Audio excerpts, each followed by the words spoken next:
Oh.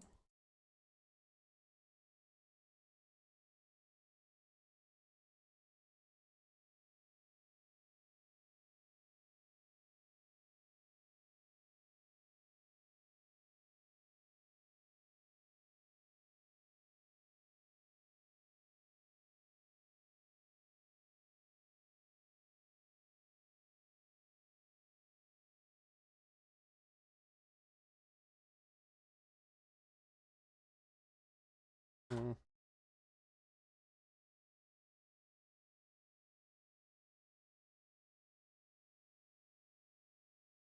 Okay, let's go. It is time to kick ass and chew bubble gum.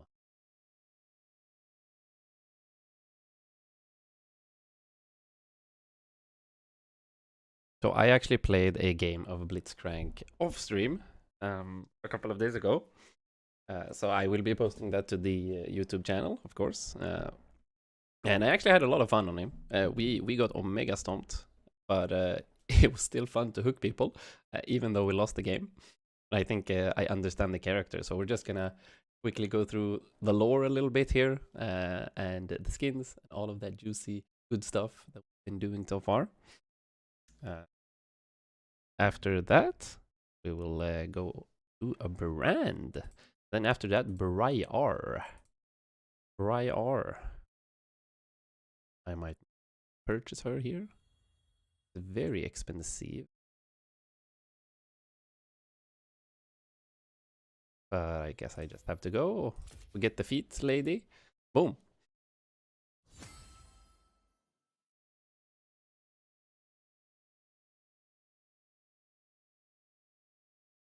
Let's start off with some... That was loud. Let's start off with some lore. We gotta check out the neck. Hello everyone, and welcome. Boom. With the context behind Blitzcrank's creation being revealed in Victor's story, we can now dive deeper into it and see what exactly happened between him and Victor. Shortly after the development of Hextech, inventors and scientists ran to Zone. Unlike in Piltover, here they could study and experiment with volatile materials without caring about regulations. But these experiments often ended in disaster, with entire buildings destroyed and toxic chemicals spilled into nearby streets. A team at the College of Techmaturgy developed steam-powered golems who would remove the hazardous debris, which was very dangerous even for the most desperate Zonites. These golems worked through days and nights, carrying waste to the growing number of disposal sites around the city. And even among these machines, accidents were common, and these robots were frequently sent back to the college in pieces. Gathering the slime from the bottom of Zone wasn't easy, and over time, these acidic chemicals wore down their metal shells. But then there was an ambitious young inventor known as Victor, who wanted to create a durable machine that could clean more effectively and eliminate the need of costly repairs. He gathered broken parts from the retired golem. Okay. So I know a little bit about Victor since we've been looking at our Arcane, of course. I mean, we did get to see a lot of action happening here in Zon. This city is actually very interesting because of the extremely clear separation between like the upper class and the lower class, like the Piltover above, all of the nice noble stuff, and it's a common trope. It's a common trope in storytelling to exaggerate the differences as much as possible to create like stereotypes and easily contrast like two opposing forces, and like it also makes it easier to make the characters disagree about stuff. You can definitely see this between like the Vi and Caitlyn. Caitlyn being like a noble woman that is trying to become a police officer and being the good girl of the noble people with a good upbringing, and then Vi, who's had to be an orphan, who's had to fight for her survival, and is just trying her best to keep her family and friends alive. This is a very common, like, very common story, but still, it is very, very interesting. It makes for good stories either way. Like, common tropes and stereotypes aren't bad per se, as long as you have interesting characters that actually grip you in some kind of way by explaining why they do what they do and having like good reasons.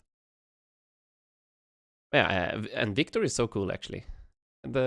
He's also like a crazy scientist going for that just endless search for knowledge and just new innovation, even at the cost of himself. Let's keep on looking. It would be interesting if he's the one who created Blitzcrank.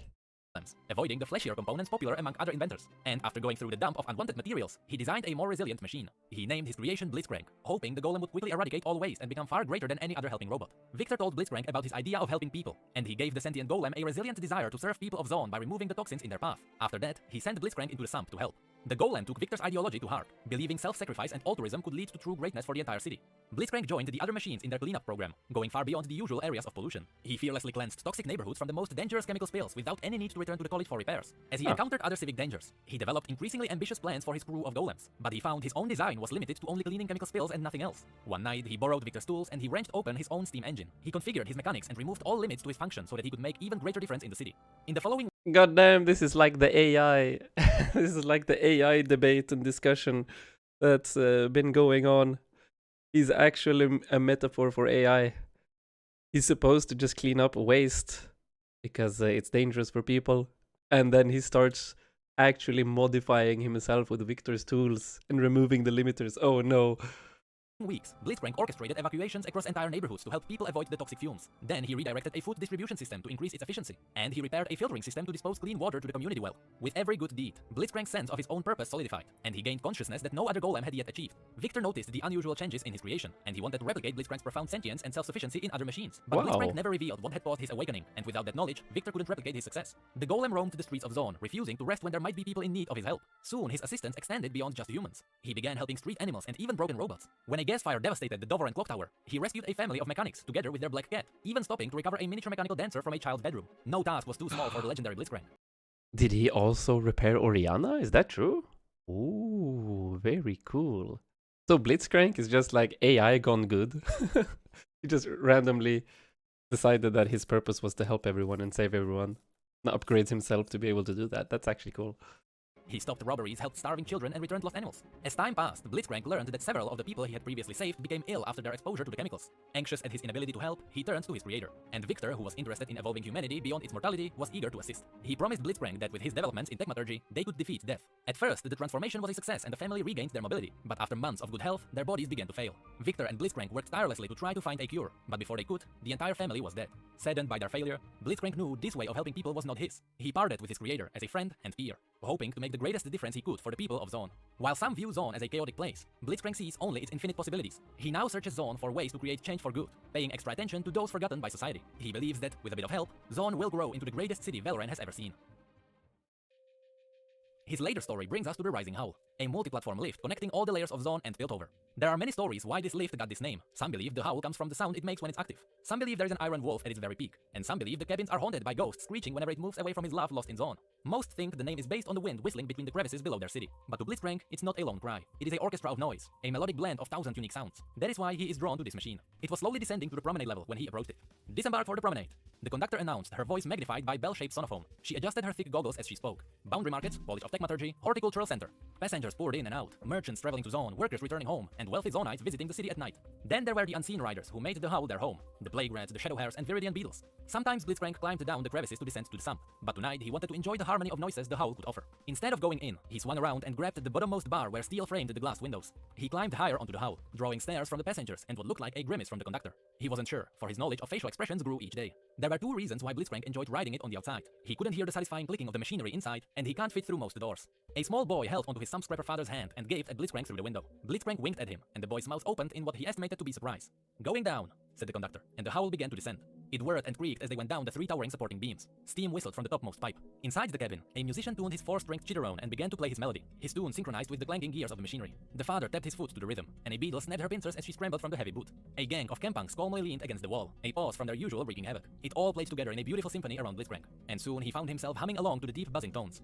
"Enter Soul," the conductor called out. Few carriers, scam researchers, and merchants disembarked. A crowd of Zoneites from the theater district stepped in. "Down we go," she said, and the harmony continued as if it was all normal, until a jarring clunk broke its perfect rhythm. Though Blitzcrank has never dreamed, he knew a break in the pattern so abrupt is machine's most frightening nightmare. A gear got jammed and the cabin's machinery creaked while grinding against it. The entire weight of the howl was bracing the bending supporting columns, and the cabin tilted at a lurching angle. Metal pins bursted from their places under the pressure. They wobbled for a moment, then they dropped. Inside the cabin, passengers screamed and grabbed the nearest railing. This was a different kind of howl. Blitzcrank tightened his hold on the cabin and extended his other arm. He launched it towards the vertical beams in the structure. The column was slippery from the mist, and his grip missed by inches. He retracted his arm. Steam blasted from his back as he tried again, whizzing it toward a second beam. Another miss. Time slowed. Inside the cabin, the Kempunks clinked to a doorway latch while the Viridian beetle flied out an open window. The sump scrapper and his child braced themselves against the glass. It shattered under their weight, and the boy This is tumbled like out. the He Spider-Man scrabbled in scene. the frame with his fingers before he slipped and fell. Blitzcrank reached up and caught the boy mid-flight, then retracted his arm.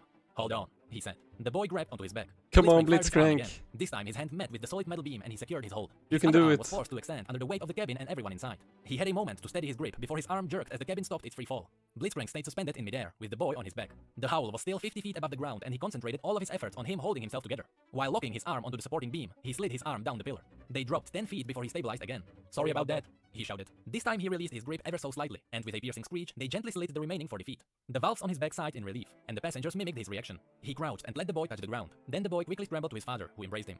The conductor emerged from inside and looked at Blitzcrank. "You saved us, all of us," she said with a shaking voice. "Thank you. I am simply fulfilling my purpose," he said. "I am glad you are not hurt. Have a good day." She smiled and He's turned to the actually crowd. They all superhero assisted each other. Spider-Man. The mechanics began the repairs. One of the cam girls carried the musician's instrument for him as he crawled out. The theater folks comforted an elderly man. Two hex mechanics stumbled toward him, and Blitzcrank directed them to the medical officer. A new kind of harmony spread around, and the steam engine within his chest murmured along, and he was moved to whistle a tune. The boy turned and waved at him shyly. Blitzcrank waved back. The Viridian beetle snapped her pincers in time with the beat of the moment as she zoomed away into the sump. And that was the story of Blitzcrank. For what I thought would be a relatively simple story, I have to say that Riot is able to make me feel even for a robot, and I hope we get Yeah. more of that in the future. Now, this is a time where I would normally plug my stuff, but a word got to me that a really young and talented artist decided to animate my Yorick story. I have to say that for his age, this is amazing, and even though it is just his hobby, I hope he sticks to it because he can turn this into something great. If you'd like to see Yorick's lore animated, feel free to click the link below. I want to thank all of you for being here and for supporting me with your great feedback. And as absolutely always, thank you come again.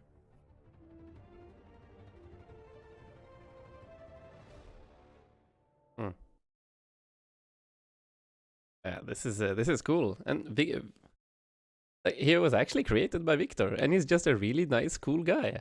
He's actually Superman, AI Superman, Robot Man, saves the day once again. Let's check out some of his voice lines. Is harder than flesh. Bone is a poor alternative. Look, you're leaking. Your steam is escaping. Quake in fear, fleshling. Exterminate. Exterminate. How does that make sense though with the exterminate if he's just a nice guy not trying to kill anyone?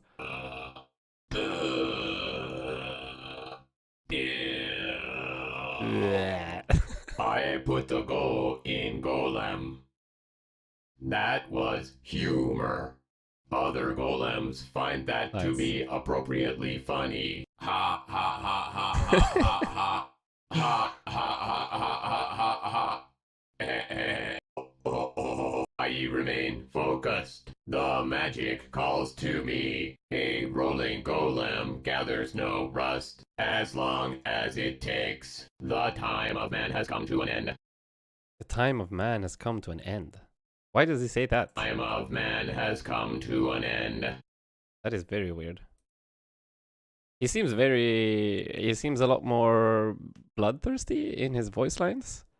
Like laughing at people and saying exterminate and the time of man has come to an end.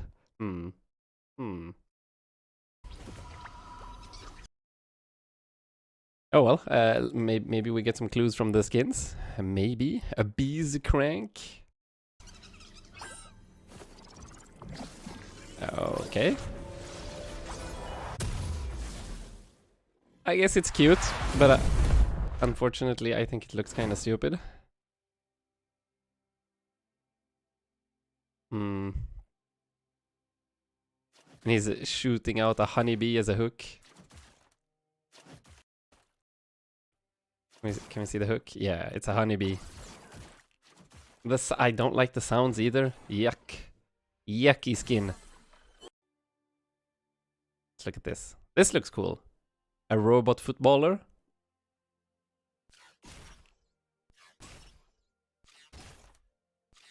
Nasty sounds.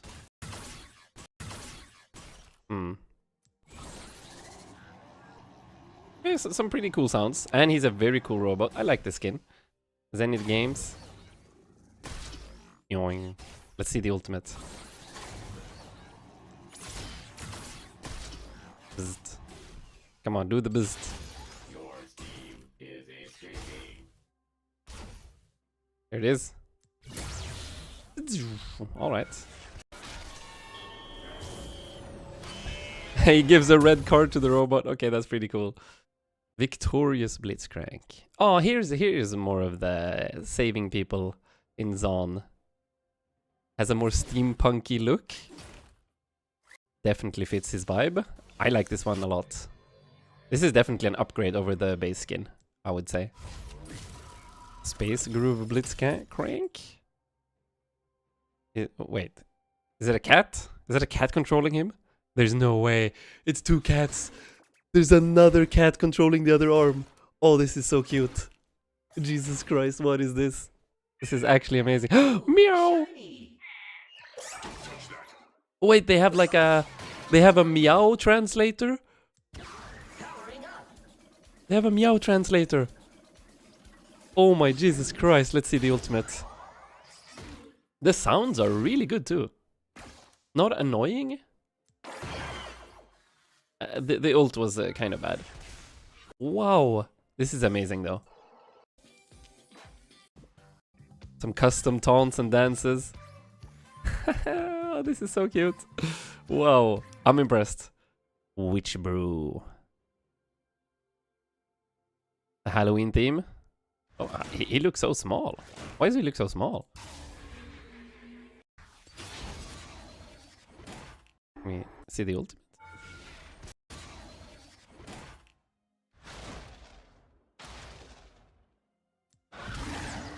Ooh, okay. That sound was scary. Let me see the hook. Oh, that's a claw. That's a claw. All right. It's a decent skin. Decent, like a cheap Halloween skin. It's fine. What is this? Lancer Paragon Blitzcrank. This is like a mecha. Oh. I see the Lancer thing now. Yeah, this definitely looks like some kind of main character mecha from an anime. Let me see the hook. Ooh, that's a cool looking hook too. Okay, decent skin, decent skin. I see Blitzcrank has a lot of good skins. Okay, Lancer Rogue. So this is the evil one in the anime. They look exactly the same, just black. All right. Battle Boss.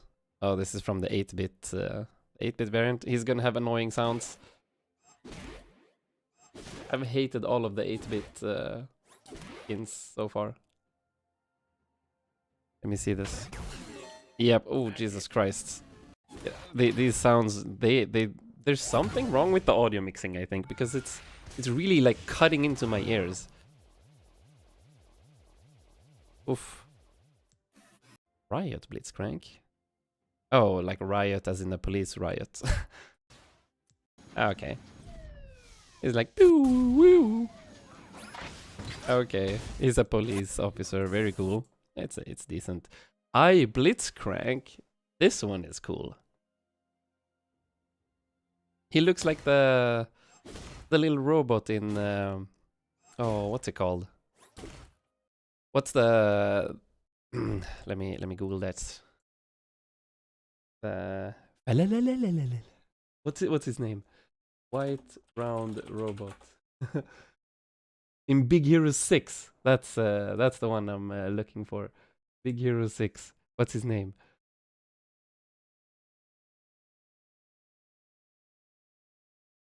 Oh, come on.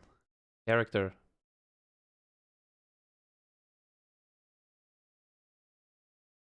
The plot?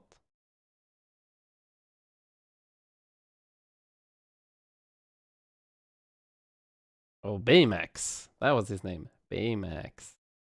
Yeah, he reminds me of him. Baymax. A rolling golem gathers no. It's okay.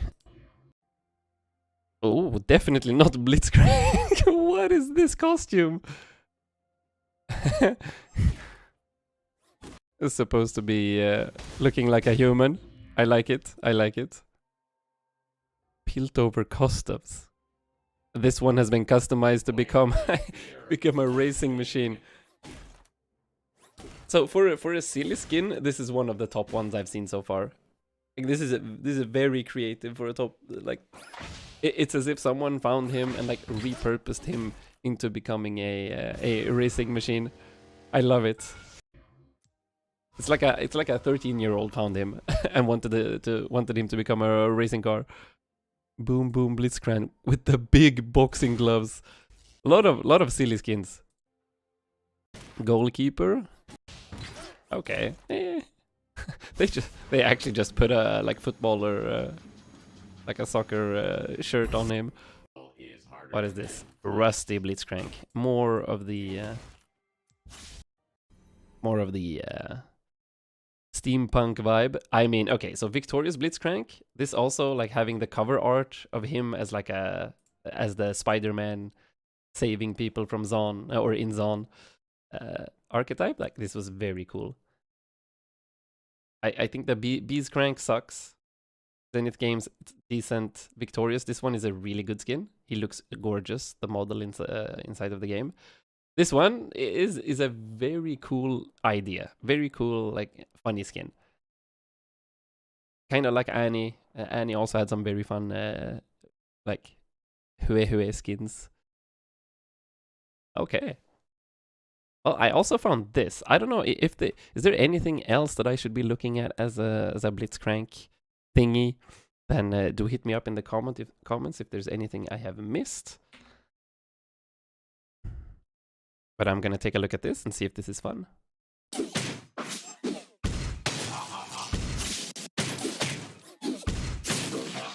Fire it up and ready to serve. As long as it takes. The magic calls to me. Metal is harder than flesh. The time of man has come to an end. The time of man has come. I remain focused. Oh. Magic and sleep. Guide me. Exterminate. Your leaving. Your Steve is escaping.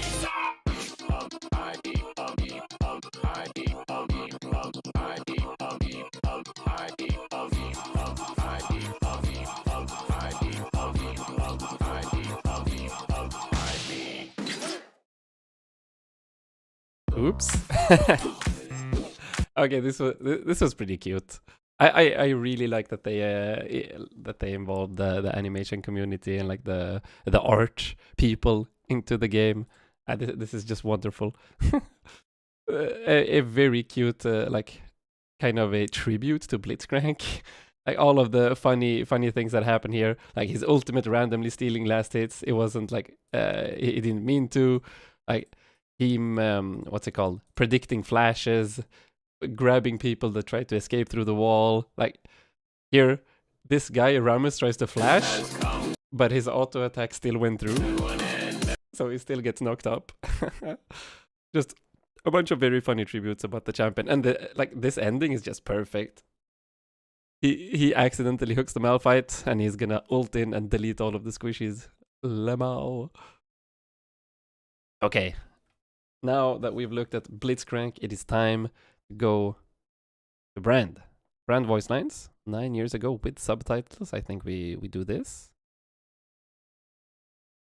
and then Brand lore. Story of Rise and the Brand. We're just gonna do the Brand origin story, I think. Lore accurate Brand skills rework. Oh shit! So it seems like Brand is actually a very powerful fire guy. Brand skins. Boom. Is there any other Brand lore or like Brand cinematics that I should look at? Why no one plays Brand? What if I just search for Brand? Oh, Brand.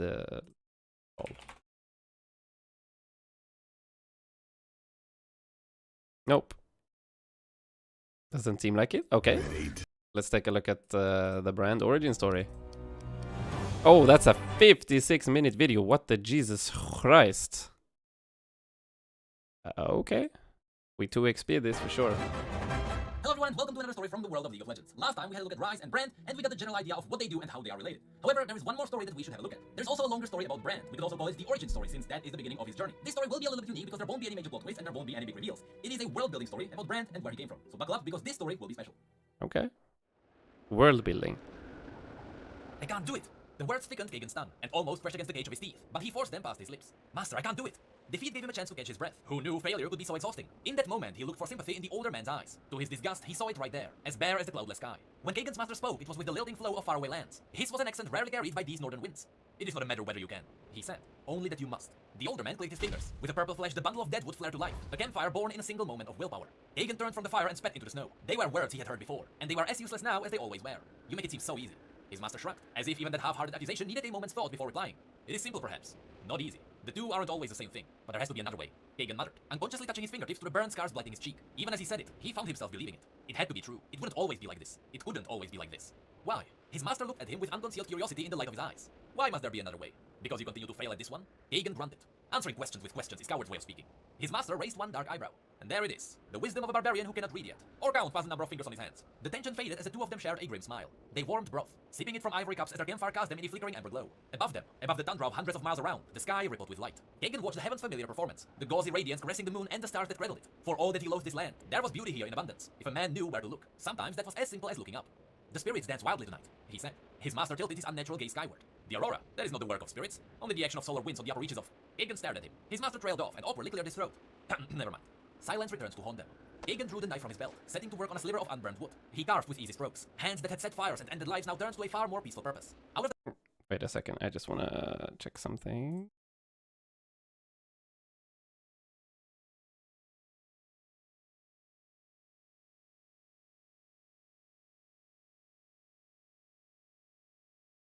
Carved with easy strokes. Hands that had set fires and ended lives now... This works? Cool, cool. I just wanted to see if the YouTube video actually was the corner of his eye, he saw rolling. that the sorcerer was watching him. I want you to breathe in, the older man said. The blade still scraped over the bark. I'm breathing now. I'm always breathing. Please, his master said with an edge of impatience. Do not be so obtuse. So what? Obtuse, it means, well, never mind what it means. I want you to breathe in and hold it as long as you can. Why? His master exhaled something like a sigh. Fine. Kagan agreed, tossing the branch into the fire and sheathing his bone-handled knife once more. Fine, fine, fine. He took a deep breath, swelling the muscles of his chest and shoulders. Silence as he held his breath. He looked to his master for whatever would come next. You do not create the air you breathe, the sorcerer said. You draw it inside you, letting it sustain you. You use it as your body requests, and then release it as you exhale. It is never yours. You are just a vessel for it. You breathe in, you breathe out. You are a channel through which air flows. Kagan made to release his breath, though his master shook his head. No, You breathe in, feel breathe the air out. in your lungs, Kagan. Feel it pushing at the cage of your body. Feel it straining to escape. The young barbarian's features were flushing red. His eyes asked the question his mouth could not. No, the sorcerer answered. He gestured to Kagan with discolored hand. Keep holding. When Kagan's endurance finally gave out, defiance took over, buying him more time. When even his defiance began to ebb with the pain of his quivering chest, naked stubbornness took control. He glared daggers at his master, trembling with the effort, knowing this was surely a test, knowing he had to prove something, without knowing just what that might be. Grayness misted the edges of his vision. His pulse was rhythmic thunder in his ears. All the while his master looked on, saying nothing. Finally, his breath burst back into the chill evening air, and Kagan sagged, gasping as he recovered. He was a wolf in that moment, a wild animal baring his teeth at the world around him, offering a threat to any that might attack in his moment of weakness. His master watched this too. I was beginning to wonder if you would actually let yourself pass out, he murmured. Kagan grinned and pounded a fist against his chest, wordlessly proud of how long he had held out. Therein lies the problem, his master observed, reading his posture. I told you the air was not yours, yet you are thrilled with yourself for how long you kept it inside you. It is the same with magic. You want it, believing it can be owned. You cling to it, forgetting that you are merely a channel through which it passes. You choke it in your heart, and in your hands. And so the magic is strangled in your grip, because you see it as something to bind to your will. It is not, and never will be. It is like air. You must draw in what exists around you. Use it for a moment, then let it free. The two of them, student and master, barbarian and sorcerer, fell silent again. The wind howled through the canyons to the south, bringing a keening cry on the breeze. Kagan eyed the older man suspiciously. So, why didn't you just say all that? Why make me hold my breath? I have said all of that before, several dozen times, in several dozen ways. I hope the practical elements to the lesson might aid your comprehension. Kagan snorted, then glared into the fire. Master, something's been preying on my mind of late. The sorcerer chuckled to himself and patted the rolled-bound parchment leash to his back. No, Kagan, I am not letting you read this. The young tribesman grinned, though his stare was devoid of mirth. That's not what I want to ask. He said, what if I'm not a bad student? What if you're just a bad teacher? His master stared into the flames, his wary eyes reflecting the dancing firelight. Sometimes I wonder that myself. He replied. that is always the question. The question. It's the Dunning-Kruger effect all over again, you know? The more or the less you know about something, the more confident you are that you actually know everything there is to know about it. And as soon as you learn more, you start losing confidence until you've actually... Because you realize that there's so much more to it than you expected at the beginning. And then, once you've mastered even the details, that's when you start gaining confidence again. A very funny thing. The next day, they journeyed north and west. It would not be long before even the sparse tundra froze over, leaving them traveling through fields of lifeless ice. For now, their boots crunched on useless rocky soil, broken only by scrub flora. The sorcerer's thoughts were as bleak as their surroundings, but Kagan was his usual self, persevering without complaint, but equally without joy. You said something the other day, the barbarian said as he drew alongside his master. Something that sounded like a lie.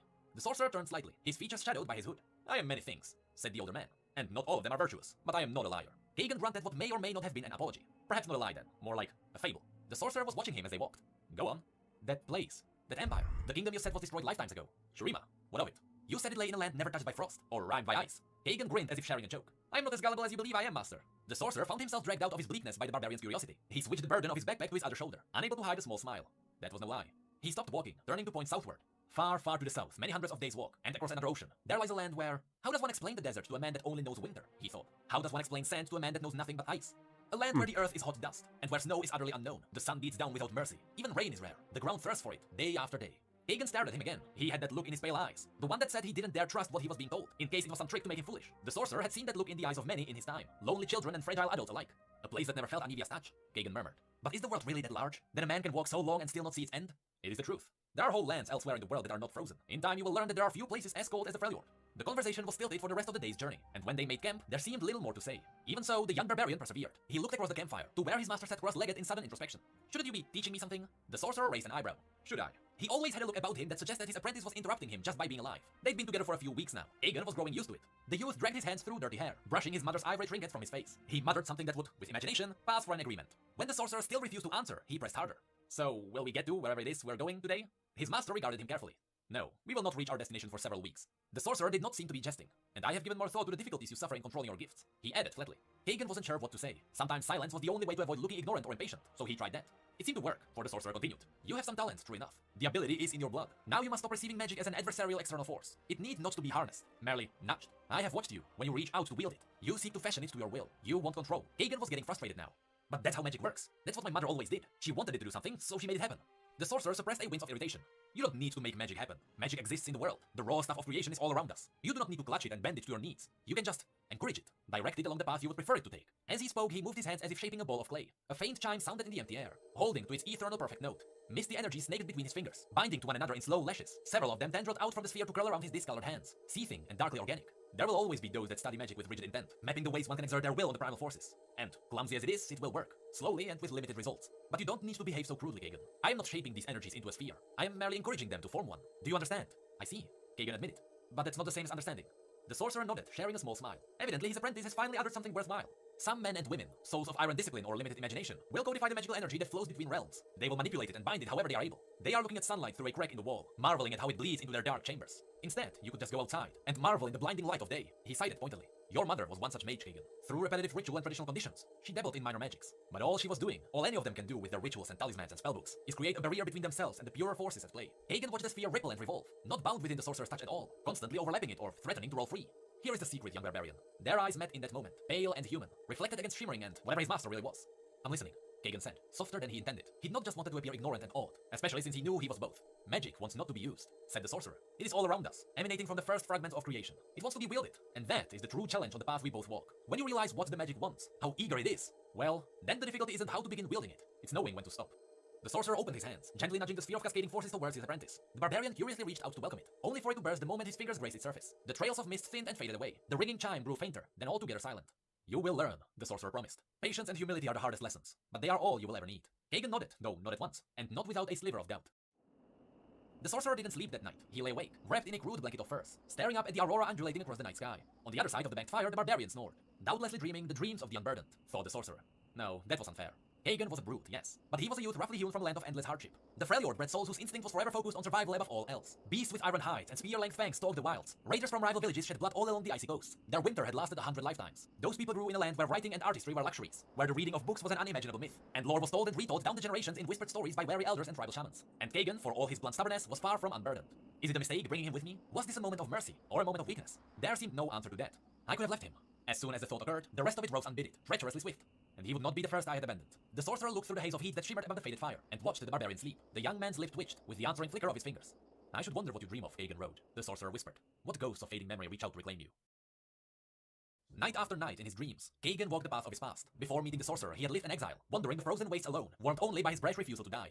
And before that, a failed shaman, a son to a distant mother. He was still young by any standard beyond that of Freljord, with scarcely the chill of 19 winters in his bones. He had lived hard, by his wits and the edge of his blade, winning a cup of renown and more than his fair share of indignity. Night after night, in his dreams, he was a ragged wanderer lost in the howling white storm once more, slowly freezing to death in the snow. He was a healer, scrabbling over loose rocks in the rain, seeking the flesh of color that betrayed rare herbs amid the undergrowth. He was a boy crouched in his mother's cave, in that place that was a sanctuary from the world but never from her gaze, laden with misgivings. And night after night, in his dreams, Raigan's reach burned again.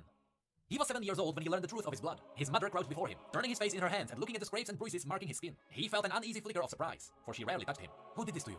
she asked, and he was drawing breath to answer her. She spoke over him with words he was far more used to hearing. "What did you do? What did you do wrong to earn this punishment?" She moved away before he could reply. He trembled in the wake of her touch on his skin, unused to the contact, fearing and cherishing that moment of awkward closeness. "Just wrestling, mother. In the village all the boys wrestle, and the girls too." She regarded him with a skeptical eye. "You didn't get those marks from wrestling, Kagan," she muttered. "I'm not a fool. There was a fight after the wrestling." He wiped his nose on his ragged sleeve, smearing away a half-dried scab. "Some of the other boys didn't like me winning. They got angry." His mother was a thin woman, frail in a land that devoured the weak. She was old before her time, a victim of unspoken sorrows and the isolation brought about by her talents. Even at 7, Kagan knew all of this. He was a perceptive child. This was the advantage of having a maid for a mother. As he looked up at her, framed as she was by the mouth of the cave they called home, he saw a softness in her eyes that was as unfamiliar as the touch on his face that had been a moment before. He thought she might sink back to her knees before him and draw him into an embrace, and the thought terrified him as much as he yearned for it. Instead, her dark eyes frosted over. "What have I told you about upsetting the other children? You'll just make our lives even harder if the village hates you, Kagan." "But they started it." She stopped, half-turned, and looked back down at him. Her expression was as dark and cold as her eyes. The younger gaze lifted to meet hers was pale green, like she so often told him his father's had been.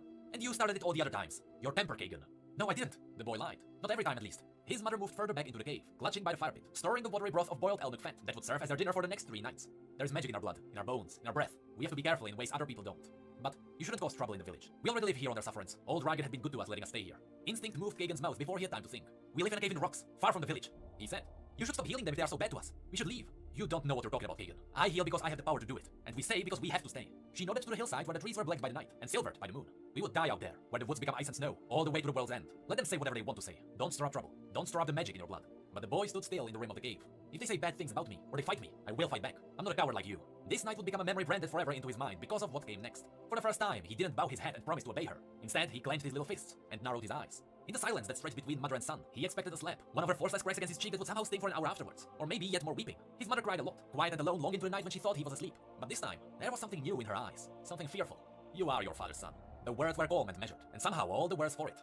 His eyes always looking at me, his crime always there to remind me, and now his words, his spite, thrown in my face. The boy gazed up at her in awed childish fury. "Is that why you hate me?" She hesitated before answering, and that meant more than any other. Ah, come on, man. The mother projecting her feelings towards the father on the son. Come on. Stop it. Oh, why do people do this?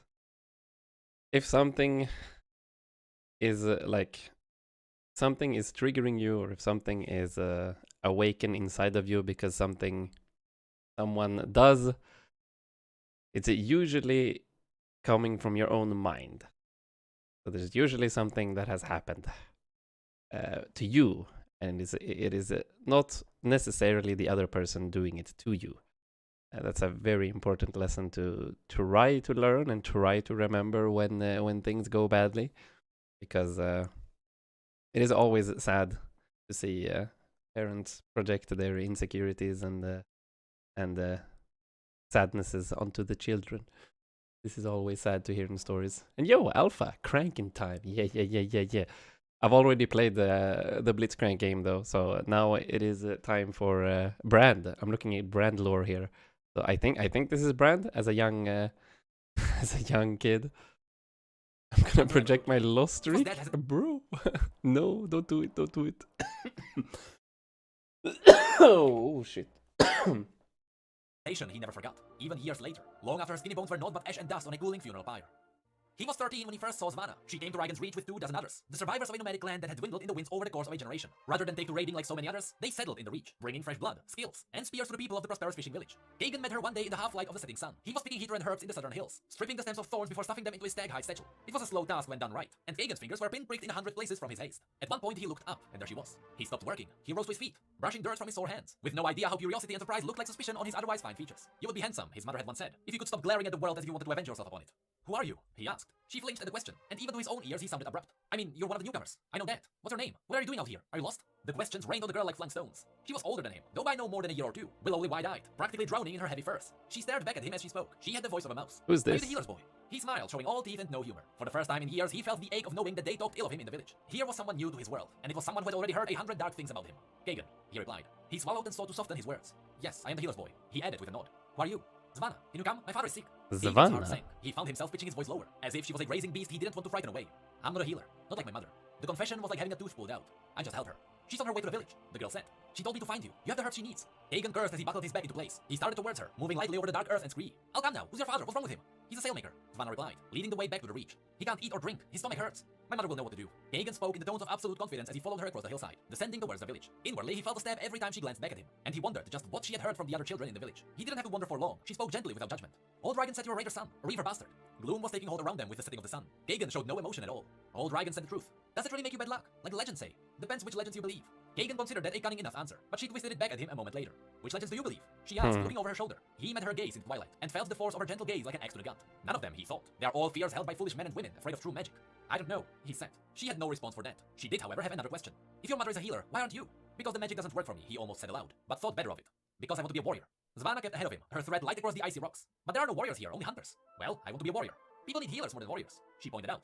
Oh, Hagen spat into the undergrowth. Then why do shamans have no friends? He knew the answer to that. He had heard it enough. People are frightened of me, his mother always said. But Savannah had a different answer. If you help my father, I'll be your friend. The first friend. 16 and already possessing a man's size and muscle. 16 and all too familiar when it came to proving a point with his fists. His mother warned about it, time and again. And now Savannah did the same. Your temper, Hagen, she would say, in the same tone as his mother. In his 16th year, the solstice celebration was a righteous affair. A louder and brighter celebration than usual, with the arrival of a merchant caravan and 3 string musicians from Valor's Hollow, far to the southwest. Oathings were made by the shore, and promises of eternal love spoken ardently, foolishly, and frequently. Young warriors fire danced to impress the unwed locals watching from the sides. Hearts were broken and mended, grudges forged and settled. Fights broke out over betrothals, over property, over matters of honor. The abundance of drink only added to the atmosphere of revelry. Many were the regrets that came with the pale winter's dawn, when the clarity of the unmelting snows turned through fading hangovers. But the fight between Hagen and Erak was like no other. Bathed in the sweat from the fire dance, Hagen looked for Savannah by the shoreline. Had she seen him perform? Had she watched him leave the other young men of the village panting, unable to keep up with his wild leaps? His mother was a sick-thin wraith in her sealskin cloak. Her hair was ragged, with the trinkets and talismans of bone tied into unwashed strands resting against her cheeks. She gripped his wrist. The solstice was one of the few nights their presence was tolerated in the village, and his mother had made the journey with him. Where's Savannah? He asked her. Hagen. She warned him as she held his wrist. I want you to be calm. The heat of the flames and the sweat on his skin no longer existed. His blood was... Yeah, this was a way longer video than I expected, fucking 56 minutes of lore. He's really going into the depth of details here. But hopefully this gives us a good idea of who Brand is. Frost. His bones were ice. Where's Savannah? He asked again, this time in a growl. His mother started to explain, but he didn't need her to. Somehow he knew. Perhaps it was nothing more than a flash of intuition through his dawning temper. Or perhaps it was, as the sorcerer would later say, a flicker of insight from his latent magical gifts. Whatever the truth, he shoved his mother aside. He went down to the waves where young couples stood with their families, garlanded by winter flowers, swearing oaths to stay loyal and loving for the rest of their lives. Murmurs started up as he drew near. He ignored them. They became objections as he forced his way through the crowd. He ignored those too. He wasn't too late. That was what mattered. There was still time. Savannah! All eyes turned to him, though hers was the only gaze that mattered. He saw the joy die in her eyes as she recognized the look upon his face. The crown of white winter blossoms was at odds with her black hair. He wanted to rip it from her head. The young man at her side moved protectively in front of her, but she eased him aside to confront Hagen herself. Don't do this, Hagen. My father arranged it. I could have refused if I wanted to. Please don't do this. Not now. But you're mine. He reached for her hand. She wasn't fast enough to draw away. That or she knew it would spark him further if she tried. Oh, you're mine, she said softly. They stood in the center of the crowd, as if they were the ones about to bound together in the sight of the gods. I'm not anyone's, but I'm accepting Malvar's pledge. Hagen could have dealt with it, if that was all it had been. The embarrassment meant nothing to him, for what was a fleeting adolescent humiliation to one that had endured nothing but shame for most of his life. He could have walked away right then, or even, against every desire and prayer, stayed in the crowd and lied his way through the laughter and cheers and the blessings. He would have done that for her. Not easily, no, but willingly. Anything for Savannah. He was already releasing her, readying a full smile and drawing breath to apologize, when a hand slammed down on his shoulder. Leave her alone, boy. Old Dragon's voice, cracked with edge, cut through the silence. This was a man, the founder of the settlement, who looked like he'd been old when the world was still young. He was at least 70, likely close to 80, and though it wasn't his hand holding Hagen back, he directed the man that surrounded the healer's son now. You get out of here, reaver bastard, before you bring yet another misfortune down on us all. The hands tried to hold him back, but Hagen stood firm. He was not a boy. He had a man's strength now. Don't touch me, he said through clenched teeth. Whatever was on his face caused Savannah to back away. Other hands joined the first, dragging him away from her, making him stumble. And, as always, instinct was there to catch him. He turned, he roared, and he swung at the closest of the man hauling him away. Savannah's father went down in a boneless heap, his jaw shattered. Hagen walked away. Others in the crowd cried out or hurled insults, but none sought to bar his passage or come after him. There was satisfaction in that, vindication even. He coughed at the corners of his eyes on the way home, refusing to cry, and unpleasantly soothed by the sweet pain in his throbbing knuckles. He was 19 when he burned his mother on her funeral pyre, and spread her ashes along the hillside overlooking Raigan's Reach the following morning. He knew he would have to bear the burden alone, despite all his mother had done for the village. For all that they had feared her, they had needed her and valued her. And yet, here he was, casting her remains through bitter winds with a prayer to the Seal Sister, alone but for his thoughts. He imagined them in the village, and if they acknowledged his mother's death at all, it was with a selfish eye to their own suffering. They'd be worried now, with the healer gone. They couldn't rely on her son to step up after all. The hereditary chain had been broken when his raiding father had stirred him, pouring misfortune into a mage's blood. Right now, those people would all be bleating their useless sentiments about his mother, maybe even convincing themselves that a few kind words uttered far too late severed them from the guilt and responsibility of how they had treated her in her life. Far more likely, they were quietly celebrating the passing of a shadow from their lives. Superstitious animals, all of them. Only 3 of them came out from the village at all, and they hadn't made a journey to say their farewells. Svanna approached him after the lonely ceremony was over, but her son, with the same black hair as his mother, refused to come near Kagan. The boy, now almost 3, stayed at his father's side a short distance away. The little one is scared of me, Kagan observed without rancor. Svanna hesitated, just as Kagan's mother had once hesitated, setting the truth in his mind. He's heard stories, she admitted. I'm sure he has. He tried to keep his tone natural. What do you want? She is this cheek. I'm sorry for your loss, Kagan. She was a kind soul. Kind wasn't the word he connected with his mother, but now was hardly the time to argue. Yes, he said, she was. But what did you really come to say? We were friends once. I can tell that you're holding something back. She didn't smile as she replied. Old Raigan, he's going to ask you to leave. Kagan scratched his chin. He was too wary that they'd feel anything, least of all surprise. He didn't need to ask why Raigan had come to that decision. There was still one shadow darkening the edge of the settlement. The last shadow that would finally fade away. So the bad-omened boy can't lurk nearby now his mother's dead. He spat onto the ashy earth. At least she was useful, right? She was the one with magic. I'm sorry, Kagan. For a brief time, together on the hillside, things were just as they had been few short years ago. She alleged the angry heat from his heart just by being near, and he breathed in the cold air, defying every urge to reach out for her. You should go, he muttered, and nodded towards Malvir and the young boy. Your family is waiting. Where will you go? She asked. She drew her first cider around herself. What will you do? His mother's words echoed down the years. We would die out there, where the woods become ice and snow, all the way to the world's end. I'll find my father, he replied. She looked at him, troubled. He could see the doubt in her eyes and worse, the fear. The fear that might be serious. You didn't mean that, Kagan. You don't know who your father's people are, or where they hail from, or anything. How would you ever hope to find him? I'll try at least. Kagan resisted the urge to spit again. Even an impossible ambition sounded better than, I don't know what I'll do, Svanna. I'll probably die alone in the ice. She was drawing a breath to fight him on it, even after all those years of little more than silence. But he hushed her with a single shake of his head. I'll come to see you before I leave. We'll talk then. I'll be down in the village tomorrow for supplies. I'll need things for my journey. Svanna hesitated again, and he knew. No, Kagan he's knew lying. Her spirit had whispered it to him on the wind. Old Raigan has forbidden it. He sighed. The words were He's gonna leave. I'm not allowed down into the reach, not even to trade before I go. She passed a small satchel against his chest, and that confirmed it. He could guess what would be in there. Dried foodstuffs, and whatever meager provisions her young family could spare. The ferocity of unfamiliar gesture left him shaking and almost accepting the gift. But he handed it back to her. I'll be fine, he promised her. Don't worry about me, I'll be fine. That night, he went into Raigan's reach alone. He carried a week's worth of supplies in his pack, an ivory spear in his hand, and his hair was woven. He can't even accept the kindness. Though he carried himself with a warrior's bulk, and moved with a hunter's grace. Dawn was still 3 hours distant. Here, in the stillest part of the night, Kagan stalked with exaggerated care, moving between the earthwork huts of the families that had rejected him and his mother for all of his short, harsh life. He felt no malice toward them. Not anymore. The old anger was reduced to embers. Alive, but banked, burning low. If he felt anything more, it was a deep-grained and exhausted sense of pity. They were simple. They were slaves to their misjudgments. No, this true hatred was reserved for one soul above all others. Old Raigan's longhouse sat proudly in the settlement's heart. Kagan drew near, avoiding the indifferent gaze of the watchman by staying the shadows cast by the descending moon. Theirs was a dreary duty, and they treated it with all the informality one would expect. Why should they expect any trouble from the naked tundra or the bare ocean? No raiders had landed in Raigan's reach for a long time after all. Okay, this explained nothing of his like fire powers. Hello? We... The blade that had been used, so it was set for blood sacrifices. The shadow smiled and spoke in a low, feral whisper. If you make a single sound without my permission, old man, you die. In the light-starved gloom, Raigan could have passed for 100 years old. His sinews stung from the reek of lantern oil, and the animal spice of the intruder's sweat. He nodded in helpless obedience. The shadow leaned forward, and the reaver bastard Kagan's face leered, coldly amused from the darkness. I'm going to tell you something, old man, and you will listen to me, if for no other reason than it lets you alive a little longer. The dagger, carved from a Druvask's tooth, glinted in the half-dark. Kagan rested the tip carved to a punching point on the man's shaggy throat. Nod if you understand. Raigan nodded, widely mute. Good. Kagan kept his knife in place. His eyes were liquid with hatred, his teeth almost trembling with the force of his anger. He was a creature on the edge of savagery, held back only by the tethered shreds of humanity. Raigan swallowed hard, saying nothing. He was shaking himself for different reasons. You killed my mother, Kagan growled. It wasn't the disease that ate her away from within. It was you. You killed her.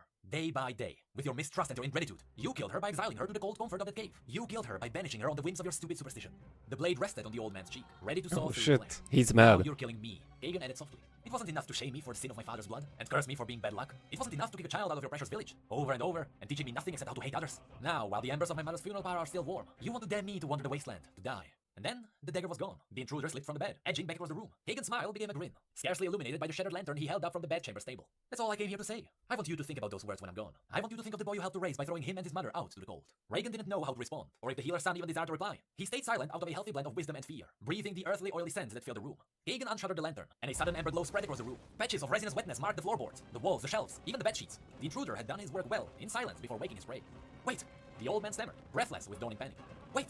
No, I have a journey to make, Kagan said, almost conversationally. And I should warm my hands before I go. Goodbye, Raigan.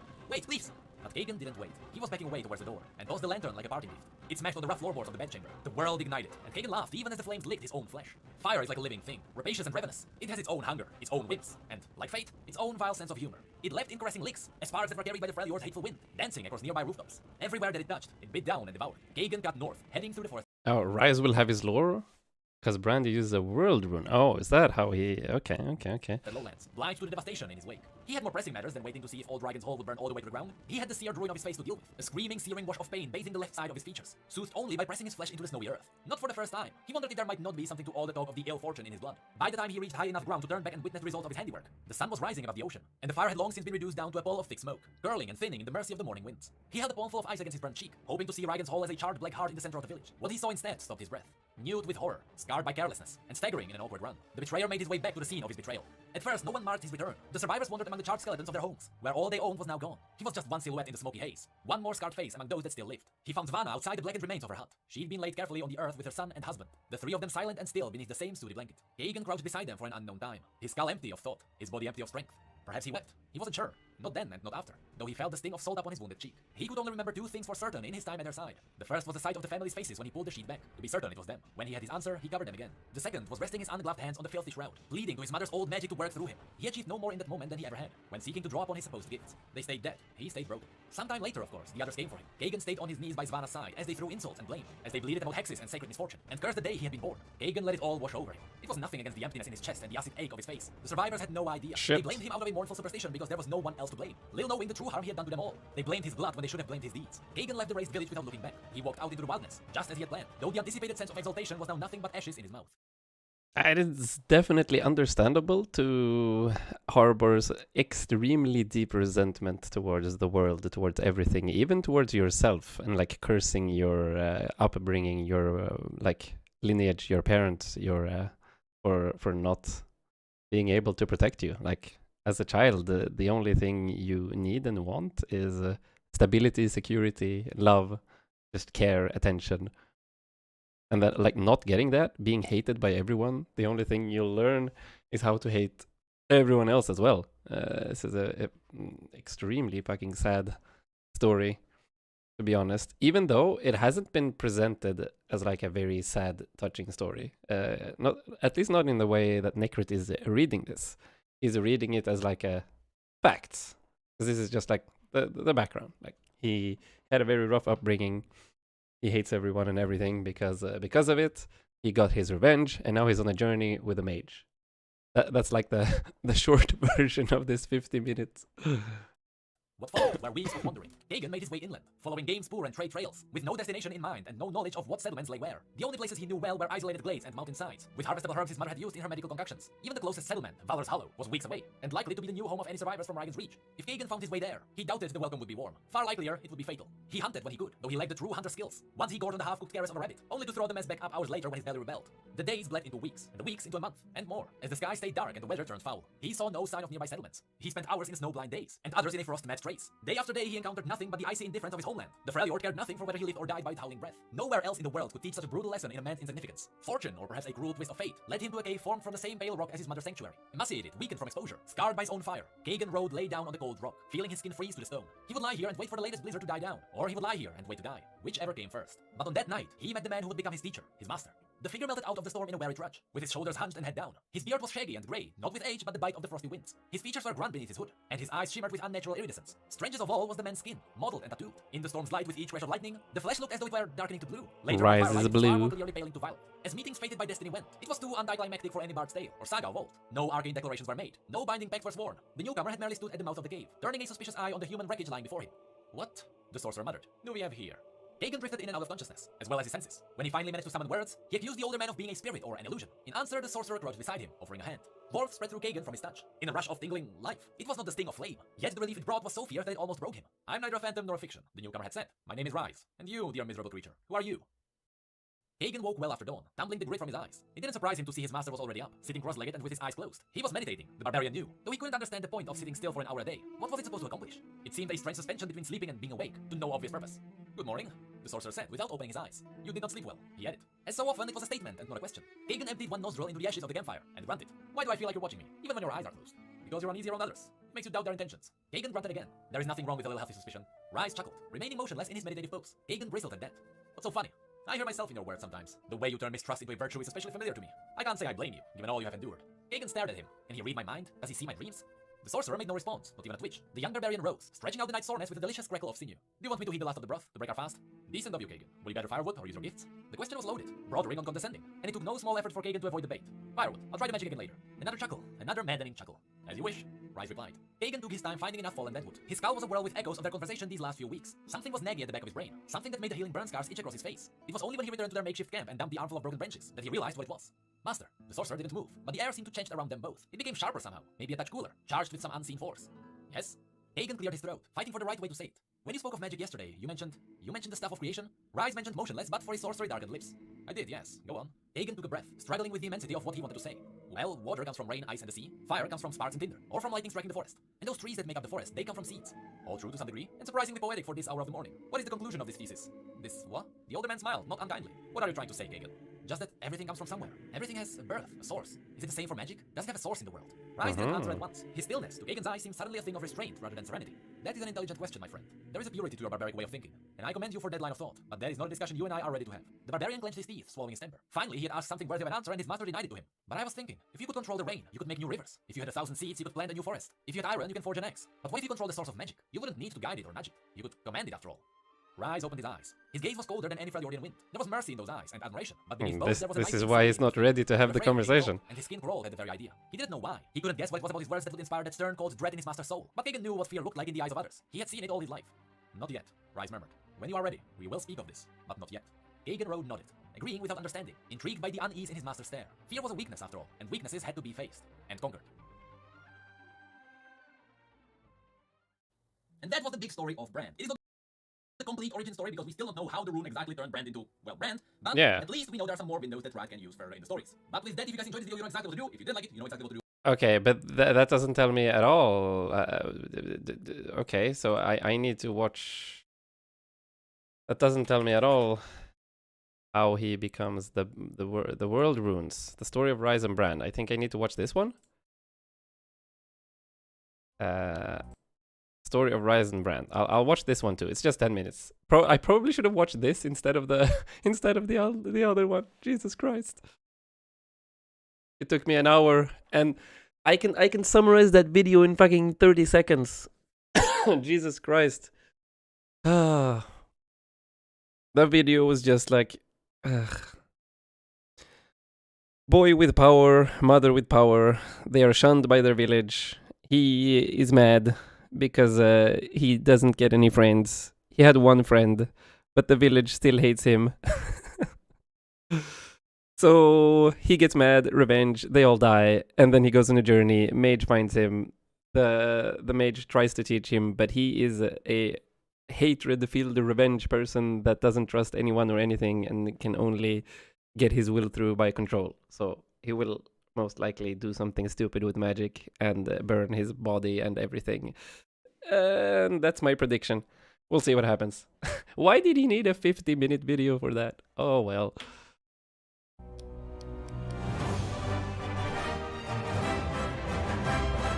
Hello everyone and welcome to a video where we talk about some of the most important characters in the lore of League of Legends. Only Rise knows the true power of the world runes, and only he knows how dangerous they really are.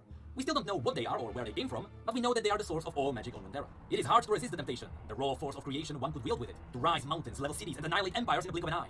So be it alone or with a companion, Rise has to save humanity from destroying itself. During the Rune Wars, it almost had. Let's hope it... Okay, this was actually really cool that he that he has tattooed himself with the Rise thingy. Are there captions? Do you want the subtitles? Yeah, they're very small though. Can I make them bigger? Oh, I can. Yeah, that's actually really cool. It doesn't happen again. Does this help?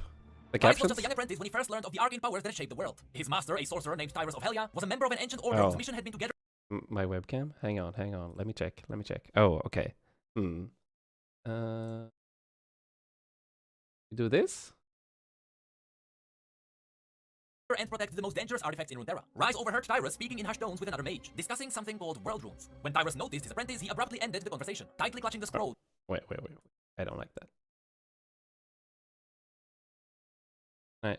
No, I can't. Oh, man. Okay. Lucky.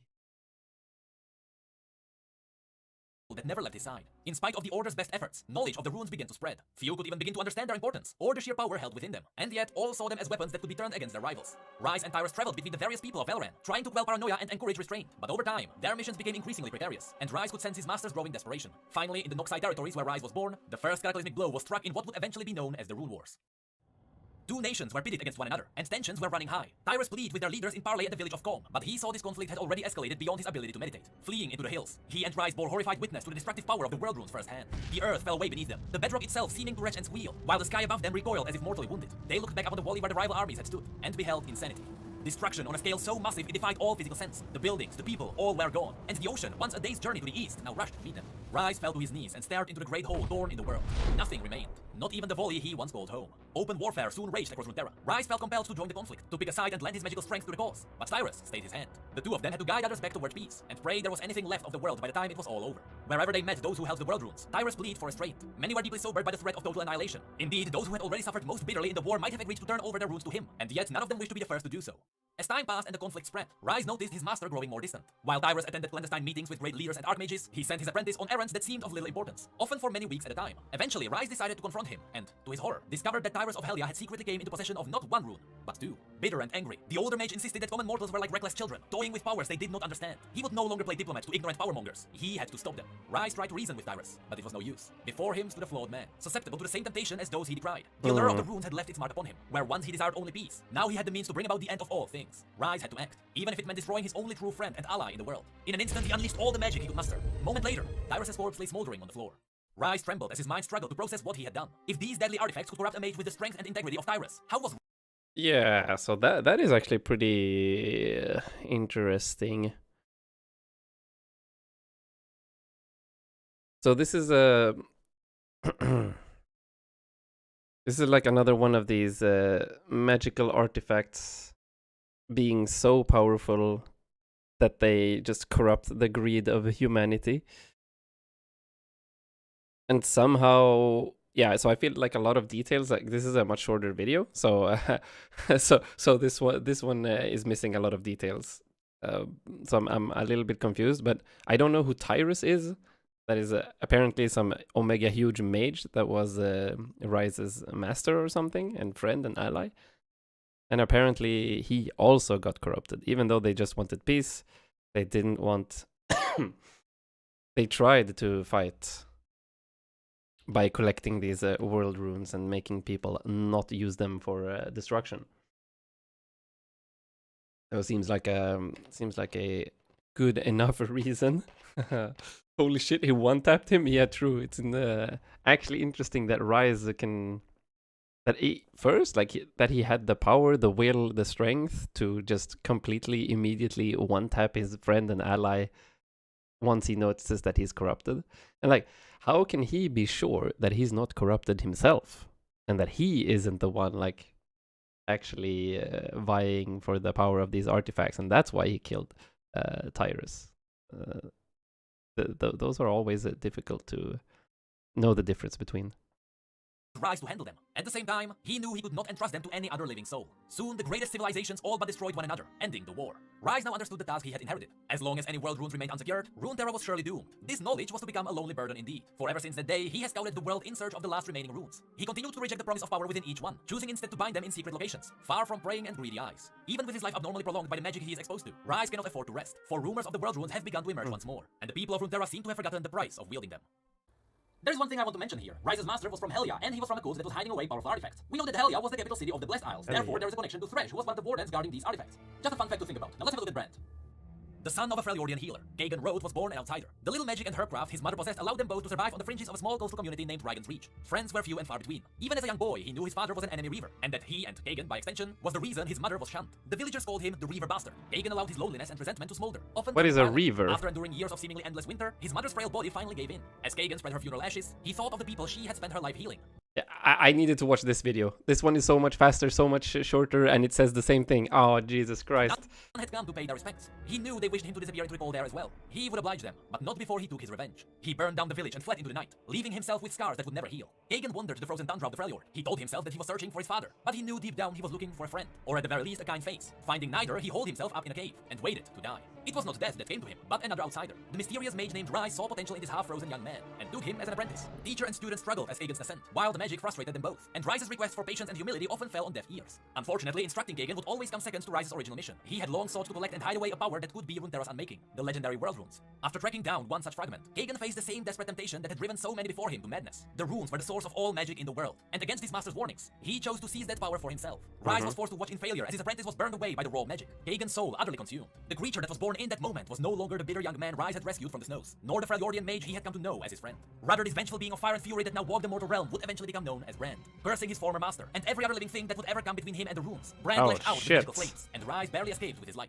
Over the centuries since that day, Brand has lived an anarchic wildfire existence, taking and never giving anything back to the world. At times, he blazes across the heavens like a comet. At others, he sinks into the cold earth and slumbers, waiting for the unmistakable scent of magic that will lead him to another world rune. And should he find one, there are precious few in Runeterra with the power to stop him. Bam. Yeah, okay, so this is what I wanted to know. This is the video I should have watched. Let me see. There's a whole item based around the city of Helia, and the Orn upgrade is called Screams of Helia. Cry of the Shrieking City. Yeah, the Cry of the Shrieking City. I haven't really gotten to a lot of lore around Helia, but I understand that something fucky happened with Viego when he tried to save his wife. The entire city exploded or something, and everyone became spirits. That's like as much as I know. But okay. So Rise is searching for world runes. Brand, who, well, had a rough childhood, couldn't resist the temptation of picking up the world rune and like wielding the power for himself. He got Omega wrecked, and now Brand is just a spirit of death and destruction. Maybe spirit isn't the correct word, but like an abomination, an entity that just wants to burn everything and find another world rune to become even more powerful. Let's listen to his voice and see what happens. To set the world on fire. The inferno begins. The fires of vengeance. I purify this one. Forged in pain. Their scars will be warning. Some say the world will end in fire. Going. I'm on a short fuse. Like wildfire. Yes. I will blaze a trail. Yeah, this is some solid voice acting, right? I really like the power behind his voice. He feels angry. He feels powerful. You can't contain me, summoner. After millennia, I am free. Maybe like the tuning, the audio stuff that they've done is a bit much. This body is just one of many. But I guess you kind of have to do that since he's like burning inside. He can't like have a normal voice, I guess. He's one of the only champs to talk to the summoner, by the way. Even Sona? What does he say to the summoner? I am the fire that cleanses the world. Is that fire proof? Is it hot in here or is it just me? You went past it? Oh, where was it? I will end in... Was it in the middle? I will blaze a trail. You can't contain me, summoner. Ah. All right. So he can feel the control of the summoner and tries to resist it. Okay, that's pretty cool. That's freaking awesome. Noise. Yeah, some fourth wall. Indeed. He's breaking it. And yeah, it seems like Rise really is doing his best to not fall to the temptation of using the world runes. Like, even if he would use a world rune to stop another world rune, wouldn't that like defeat the purpose of what he's doing? I think he's doing the right thing, right? Okay. And now let's take a look at some skins. And then we play a game. Then we actually play game. Where's my champion? B Rand.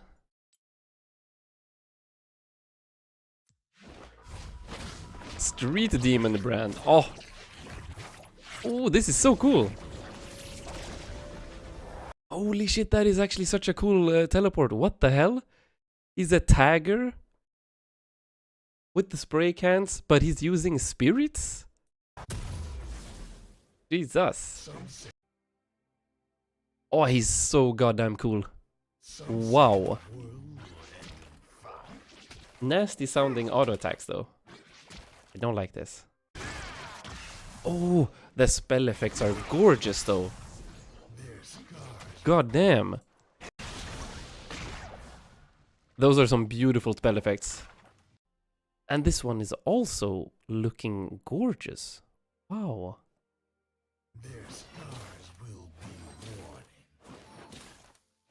Better sound effects. Decent spell effects. Let me see the spin. Boom. Okay. And here's a prestige. He's just golden. Eternal Dragon. Here we go. This looks amazing. And it's purple, so of course I'm biased. I'm always gonna be loving the purple skins the most. Nice sound design as well on the auto attacks. And it's a dragon rising. Jesus Christ, the dragon rising though. Yeah, this is the JoJo skin for sure. And I mean the dragon rising up from when he hits his ult or his W. Ooh, what is this? Arclight Brand. Now he looks like some kind of superhero. What the hell? Oh. Why does he look so weird? I don't like this skin. It looks good, but somehow I don't like it. I can't really explain why. It's like the celestial stuff. Like he's more of a godly superhero angel type thing. Seems weird for like a fire guy. Oh, Battle Boss Brand. What is this? This is more 8-bit stuff. Oh no, not the 8-bit stuff. It looks cool, sure. But the sounds, I hate the sounds. All of the 8-bit skins. Yuck. No. Get me out of here. Oh, what is this? Spirit Fire Brand. Another purple-ish, blue-ish skin. 10 out of 10. We love it. We love it for sure. Okay. What was that spirit? Okay. So he has decent skins. Zombie Brand. This is your favorite, Alpha? I can see why. This model is awesome. And the spell animations. So the spell effects are completely normal. Just greenish. But his model, the way it moves, is disgusting as fuck. Holy. Is he doing the Michael Jackson? Let me see the Michael Jackson. He's just teleporting. And he becomes a grave. Where's Michael Jackson? Ah! Where's the stop, drop, and roll? Stop, drop, and roll, man!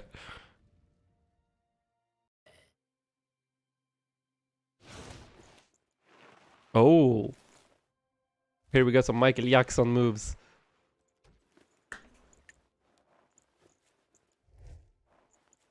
What the fuck is going on?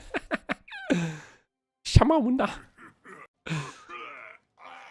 Nice.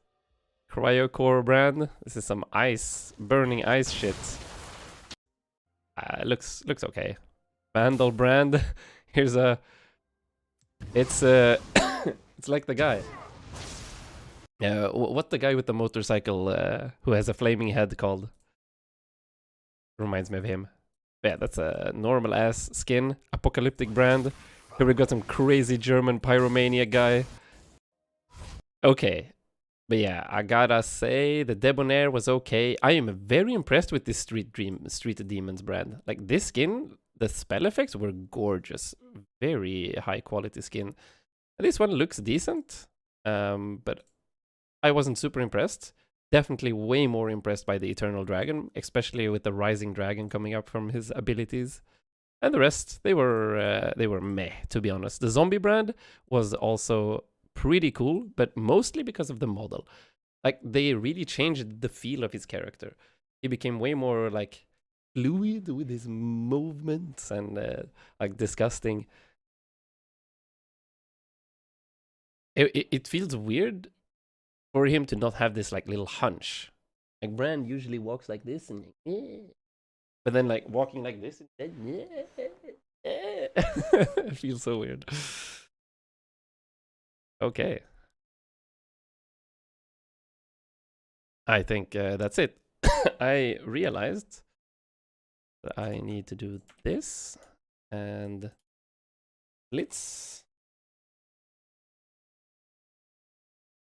Blitzerkranker. I forgot to rate Blitzcrank.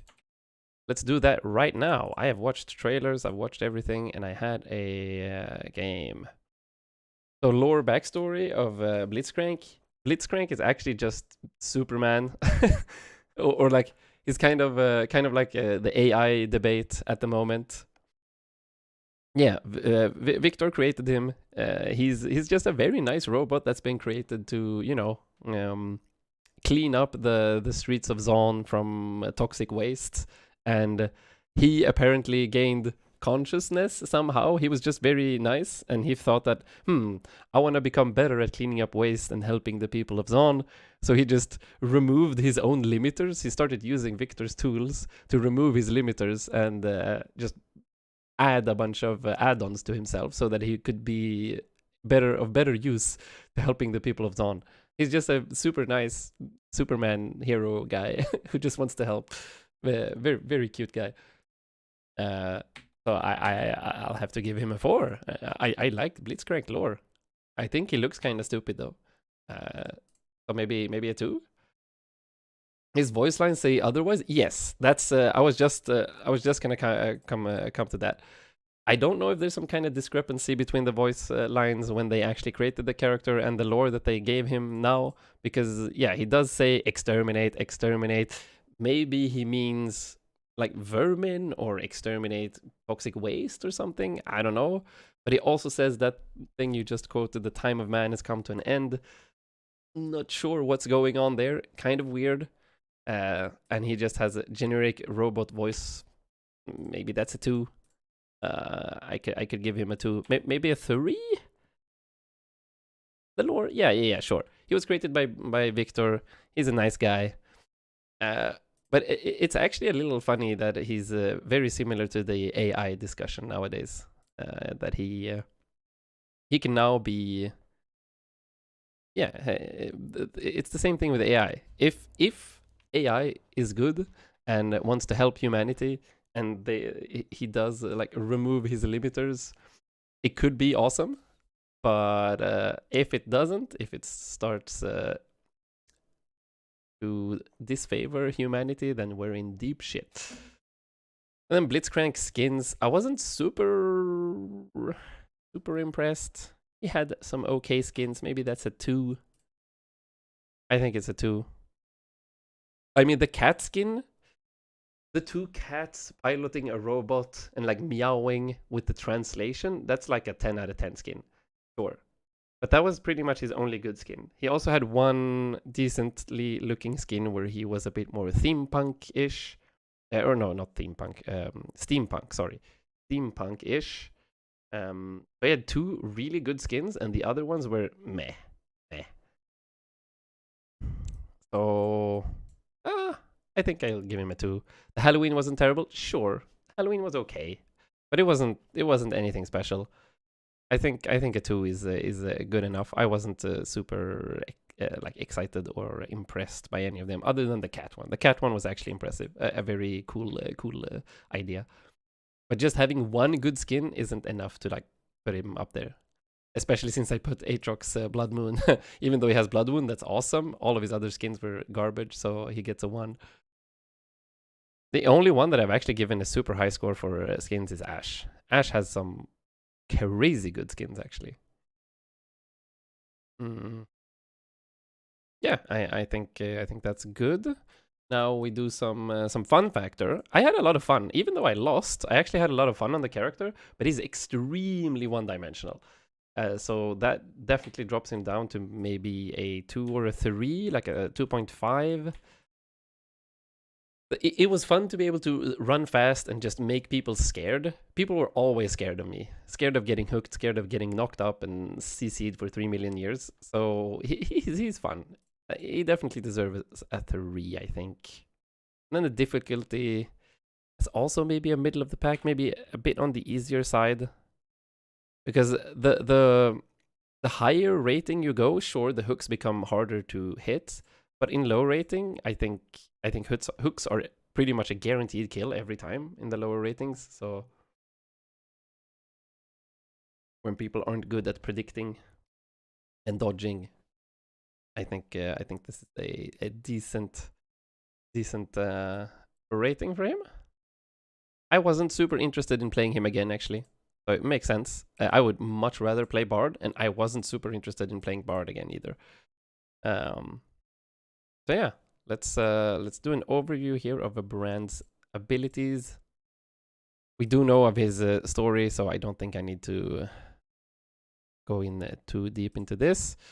Once a tribesman of the icy Freljord named Keegan Road, the creature known as Brand is a lessons in temptation of greater power. Seeking one of the legendary word runes, Keegan betrayed his companions and seized it for himself, and in an instant the man was no more. His soul burned away, his body a vessel of living flame. Brand now roams Valoran in search of other runes, swearing revenge for wrongs he could never possibly have suffered in a dozen mortal lives' time. Poggers! So what's his thing? Brand's spells light his targets ablaze, dealing damage over 4 seconds, stacking up to 3 times. If Brand kills an enemy while it is ablaze, he regains mana. When a blaze reaches max stacks on a champion or large monster, it becomes unstable. It detonates in 2 seconds, applying spell effects and massive damage. Okay. Yes, so you need to hit 3 stacks, and then you get the circle that explodes. 1, 2, 3. And boom. Okay, I see. Q. Fireball. If it is already burning, it will stun. Okay. W. Kaboom in a circle. Yes, yes. E. That's just target, click, spread. Alt. Boom, boom, boom, boom, boom. This is just Lich Ultimate from Dota 2. Very simple kit. Let's go. What role are you going to play him in? I do not know. This is the problem. So he is a support / jungle, right? That's probably where you play him. Lolalytics. B. Rand. Mr. B. Rand. 53% win rate in the jungle with a 63% pick rate. So I probably go jungle then? 53% win rate.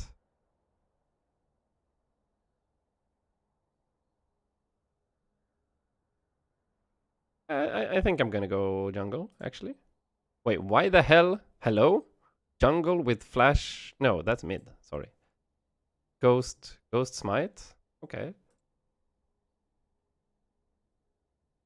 Leandris into Rylai's makes sense. And then Crypt Bloom, what does this do? Whenever you get a takedown, create a healing nova on their location. That doesn't sound good. On their location? You get magic pen and ability haste, though. So anti-heal or Rabadons. Really, Jojo Gaming League? Yes, yes, yes. Hello, Kavos. Long time no see, man. The AoE is quite big. Okay. Yeah, maybe Crypt Bloom is good. You get some magic pen, you get ability haste. Those are good things. And maybe a heal doesn't hurt. Zonya good against physical if they have healing, or if I just need more burst. Oh, so Dark Harvest or Electrocute. Cheap Shot, Eyeball Collection, Treasure. Am I queuing? I'm not queuing. Why am I not queuing? So it seems like everyone goes Magical Footwear and Cosmic Insight. Ability Haste, A Adaptive, and either Scaling Health or... Okay. QWE. Is Q really better to take on level 1? 70 damage. W is 75 damage. What? W has to be better.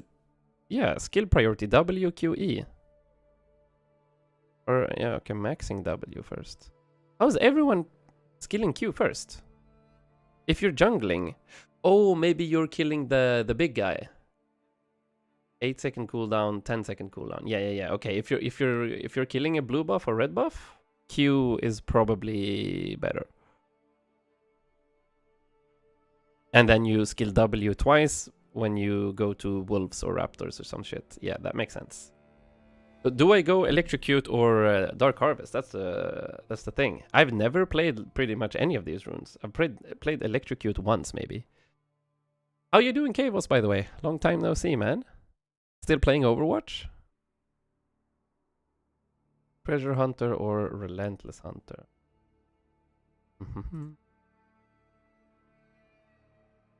So Electrocute, more burst, better early game probably. Dark Harvest, more scaling, better late game.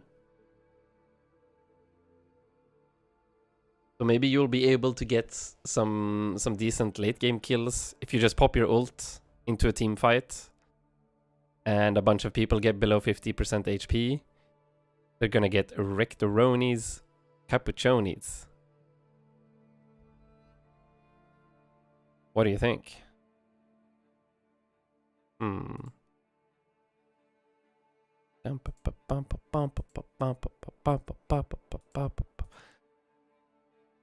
Seems like this build, they're skilling E first, and here Q first. Interesting. Oh, wait, I did not know this. So you can put 1, 2, 3, 4, 5 points into a skill, but if you're... Wait, what? 15, 16, 17, 18. Yeah, okay, never mind. You can put 5 points into everything. Okay. No support. I wanted to be Jungalele. Oh, man. Okay, so here they go W first. Q, E. Ignite Flash. Dark Harvest. Taste of Blood. Or Cheap Shot. And I can go either Mana Flow Scorch for more poke, or this for more scaling. Move speed runes. What do I ban? I want to ban Draven. Oh, hello, Darklight. Harvest scales well. Electro is early pressure. Yes, yes. Seems like most supports are going Harvest, though. Let's see what I'm facing. Secondary, Mana Flow Scorch. And they're going Zax. Dealing damage causes an explosion at their current location. Welcome to the stream, by the way, Darklight. I see this is your first message. Hope you're doing well. That's a support item? Yeah. So this is just extra damage. Seems good.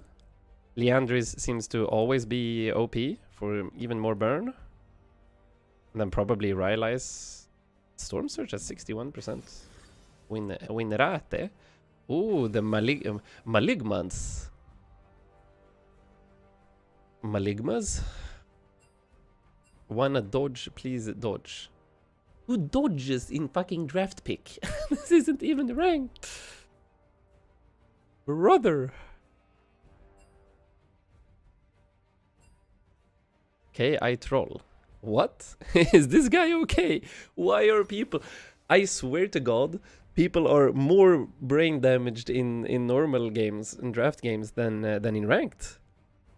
I have gotten more trollers, flamers, griefers in unranked than in ranked.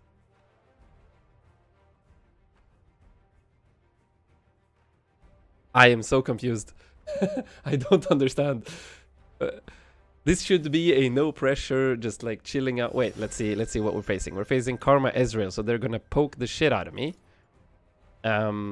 Should I be going poke against them, or should I be going chill?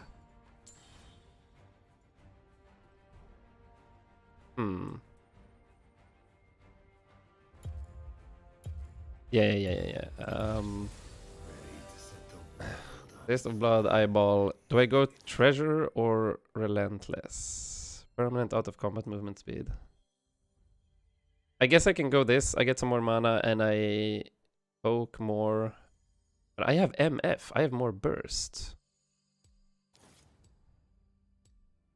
This is okay. Can I change ability haste here? I think I'll do this. This is looking okay. Did I make mistake? I saw some YouTube vid of yours and I wanted to see how your league journey is going. Nice. Awesome. How wonderful of you to join us. Relentless if you're ganking. Yeah, but I don't know if I'm ganking. We gank if we suck. Yeah, the journey is going well so far. We're maybe 15 characters in or something. We've got there aren't that many characters that start on the letter B. So I'm soon gonna be hitting the C, the letter C. Do I even go this way? 30 seconds until minions spawn. Oh, Karma. Opa, hello.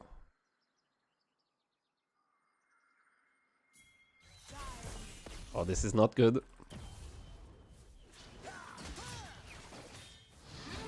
Boom. We auto attack the guy. Oh no, I should have ignited him. He might have died actually. Maybe. Yeah, it's whatever. They buff the fuck out of Karma Poke? Yeah, alright. We will be chilling.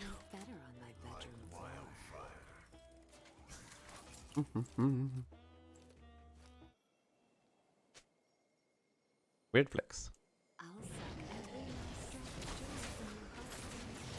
I have full mana. I have decent mana regen. MF, start moving.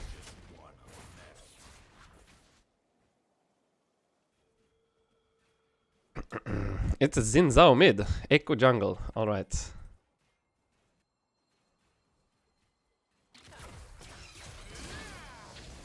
We got the push here. Oppa! Get out. Jesus, that slow is insane. Yeah, I'm gonna be poking the shit out of this as he thinks he'll get a last hit here. But he's actually gonna get boomed. And we already had the push advantage here too. I don't know why I took a potion, but I did it.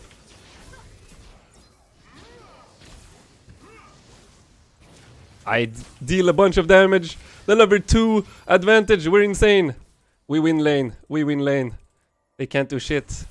He thinks he's gonna get a last hit here. But he's actually... Oh, I was too slow. I was too slow. Unlucky. Unlucky. I help him get cannon.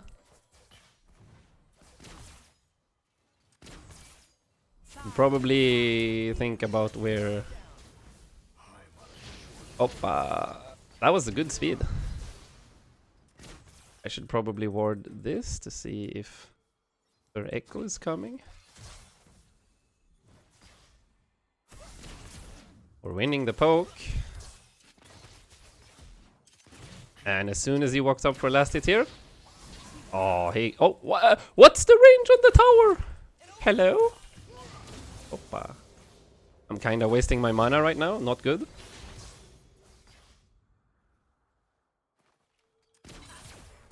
I'm chilling. I do want to hit the mana flow band though.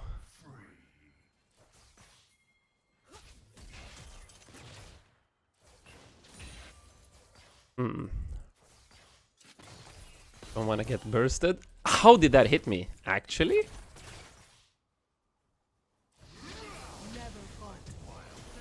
We hit him.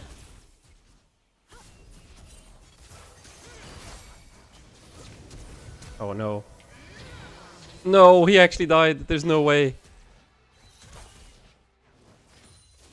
Do I can tank this wave. I need the EXP. You can QE the lane to proc Taste of Blood. Oh. I might die here. I should pot, I guess.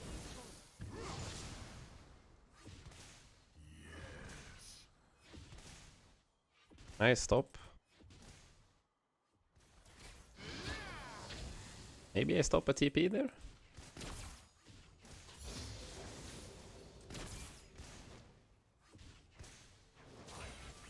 I help you, it's okay. We push this wave fast. Oh, whoops. Oh my god, I fucked up. I wanted to level it up.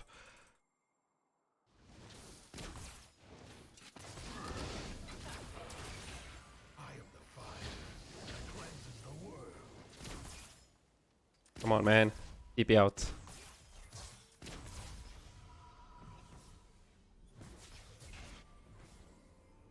If this guy is good, he should have interrupted me there. But okay.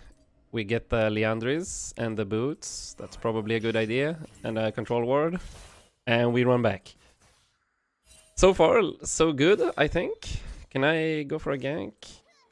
Evelyn is bot side. Probably Mr. Echo is bot side as well. 28 CS. I'm on my way. Good, very good job of the misfortune here. Oh shit. To hide. I'm almost back. I'm almost back. Don't dead. Don't dead, my friend. We can do this.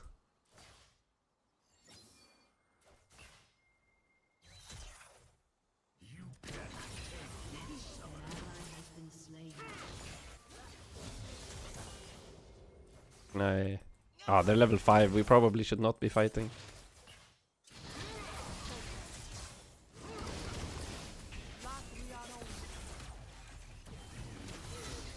Ouch.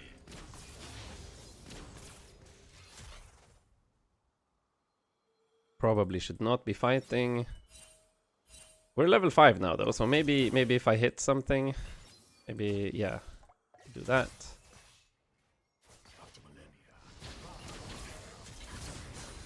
Oops. Ouch.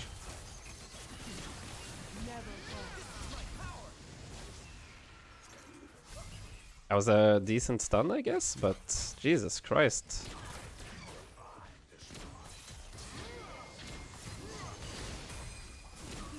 Oh, Jesus Christ. I tried to do QE, but my E was a bit too slow, I guess. Nice. That's a kill. That's a kill, team. Good gank. I didn't get any assist gold, so that is sad. I lock my camera and I level up my mouse, and my flash is on D. Jesus Christ, can we... I'm this close to banning you. Bro! Stop it. Level up with control. Jesus. I'm devious on the rift. I mean, you're a menace to society. He's level 6. Can I... that did not work as I expected it to.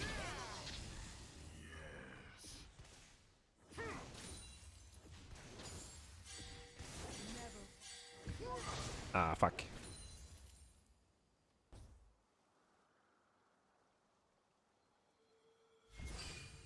He sees me. Sure. For sure he sees me. Yeah.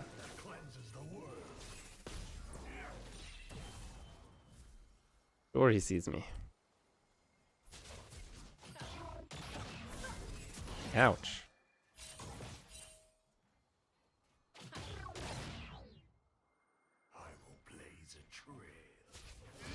Oh shit.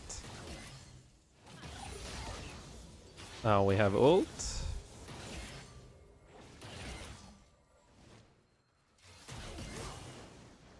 Ah.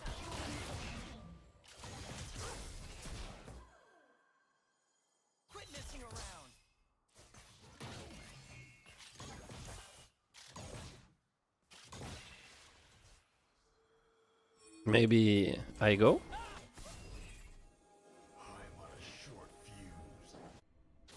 Oh.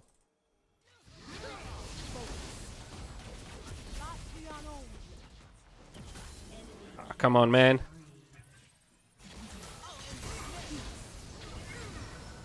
I ult.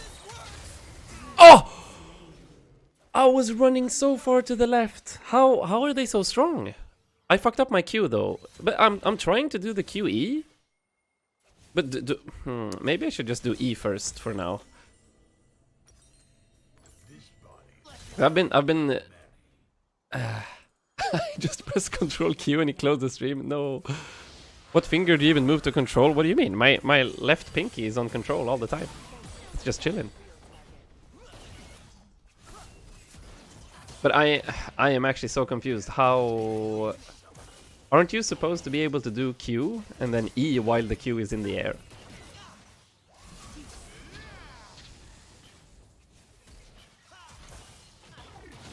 But maybe you can't. No, I don't hold the QWER. Or I use E and R with my ring finger. The long finger. Yeah, that's how noobs do it. Oh man. Okay, QE actually worked there.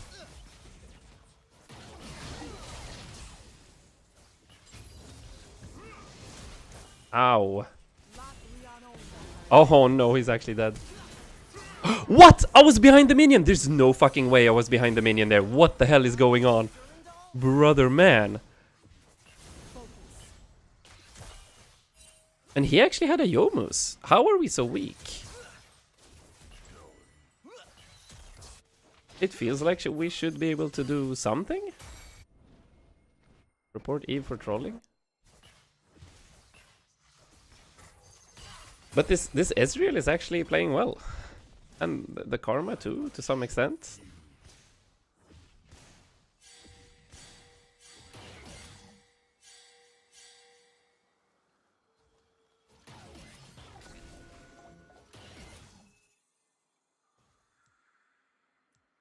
Hello.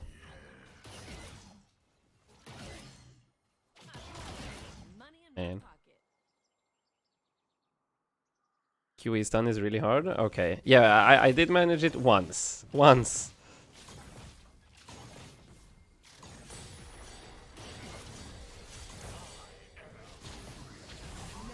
I should probably use my E more. Like, I'm sitting at full mana. Because that actually hits, yeah.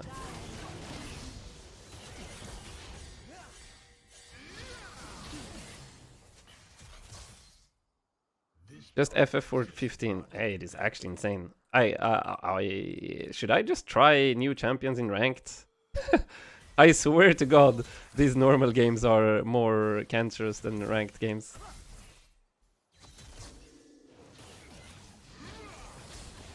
Opa.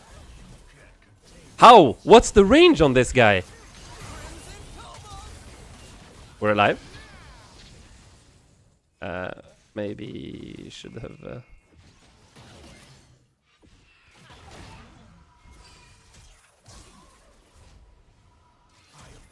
Ouch.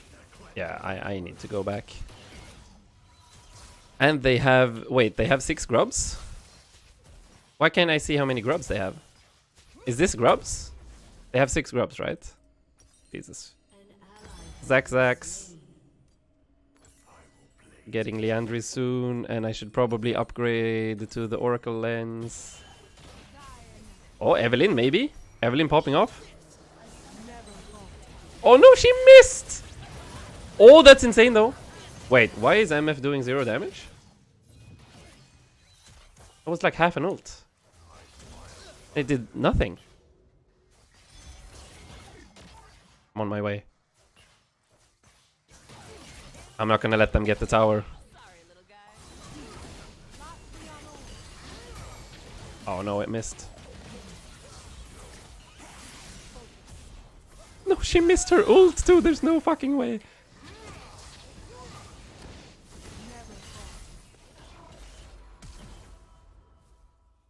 There's no fucking way.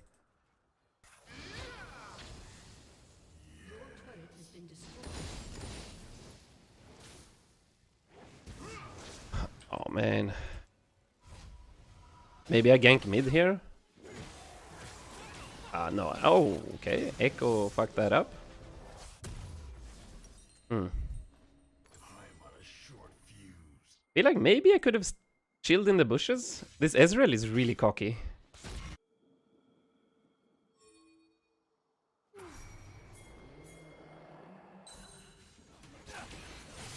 You can do it. I believe. Yeah, that's a kill for MF. Come on. Nice. That's good, that's good. Oppa!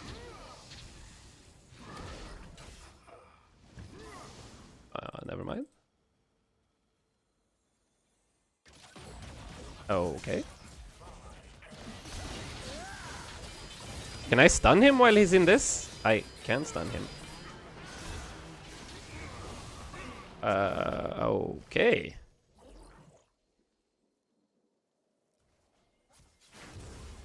How does Xin Zhao ult work? I know that he takes pretty much no damage. Oh, wait. Did one guy leave? Oh, our queen has left. Oh, man. Okay. Well, I guess we do one more game and we go jungle.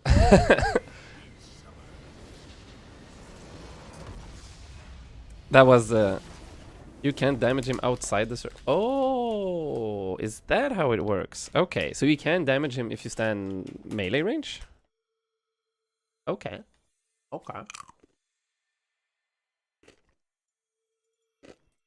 Oh, maybe not great shot calling. I wanted to click the stayed cool.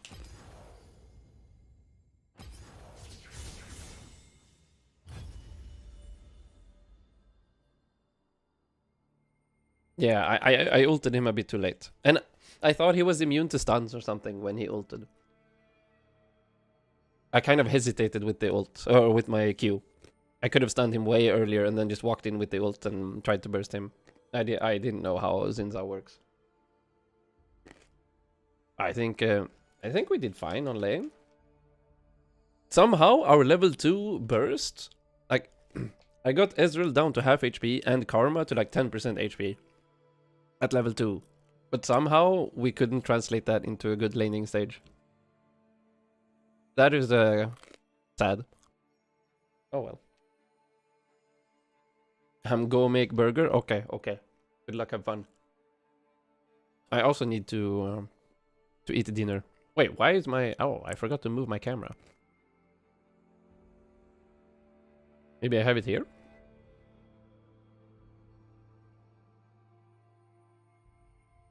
Yeah, okay, now I know. Now I know. I've always been confused about Xin Zhao.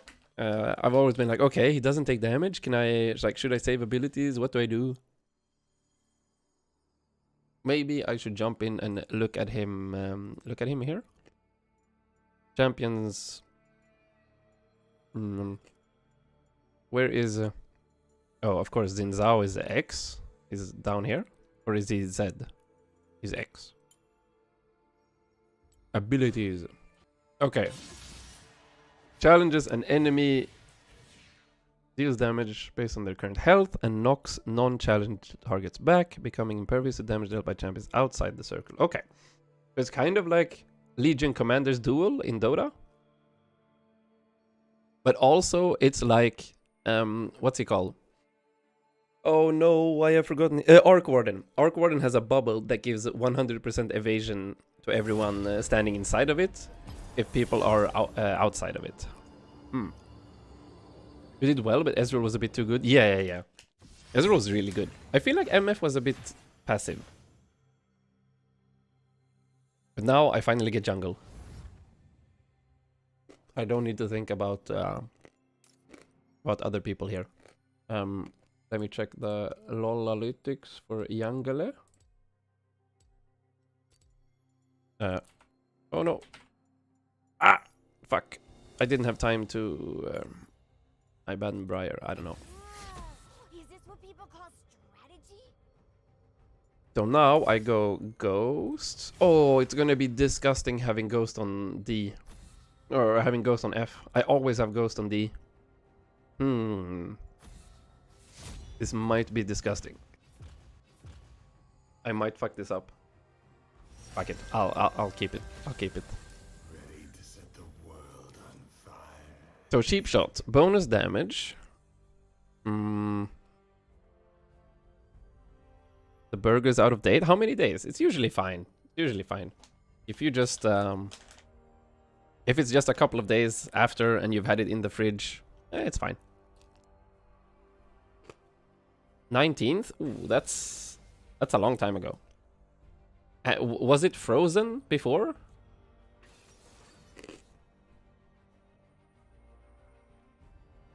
So probably don't need Taste of Blood.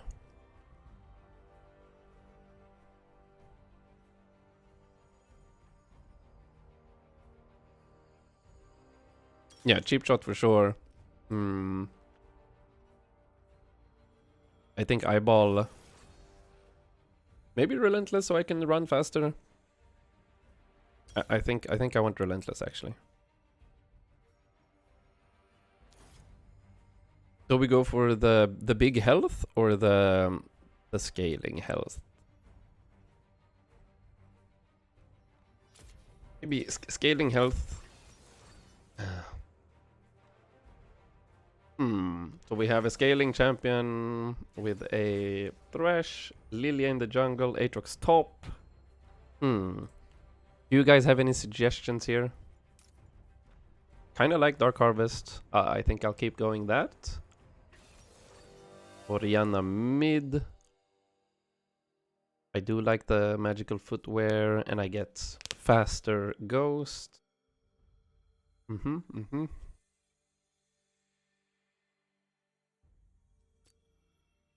Yes, it should be fairly easy to hit these characters. Immobile champions. Lilia is gonna be a pain. Aatrox is also gonna be a bit of a pain. And it might be difficult to get close to Orianna. Unless I have Ghost. But it should be easy to hit Thresh and Smolder with my abilities. I kinda hate playing against Lilia. She's just so fast. And then she bursts you for your full HP if she hits you with one ability. Kinda have to go Ghost, Cleanse. What is this blue icon here? Is this plat?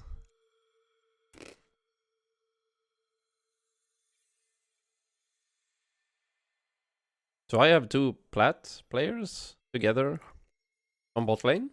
Seems good. Gold 4 top.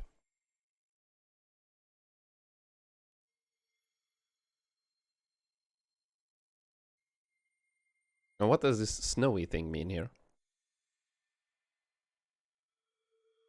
What is this load screen? Yeah, it's an add-on called Blitz. It has a bunch of stats and also helps you with jungle timers, and it gives you. I'll show you in game. It gives you the little countdown timers on your jungle camps. It also shows pretty much the gold difference. So it checks how much like your items and the enemy's items, how much the gold difference is between the two. So you can see like how far ahead you are or behind. But I mean, I'm never behind, so obviously it's always far ahead. Yeah,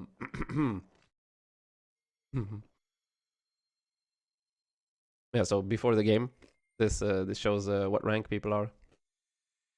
And also how many games they've played on this character. The goated Aatrox skin. Yep. He has the Blood Moon, but he has a 30% win rate over 10 games. 677 KDA. He might be feeding. Who knows?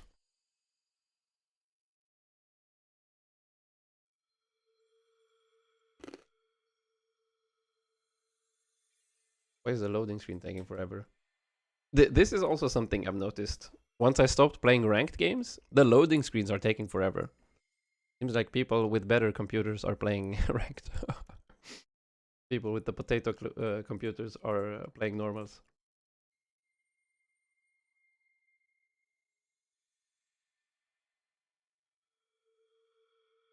Bum bum ba bum. Ba da da da da da da da. Bum ba bum ba bum. Ba da da da da da ba bum.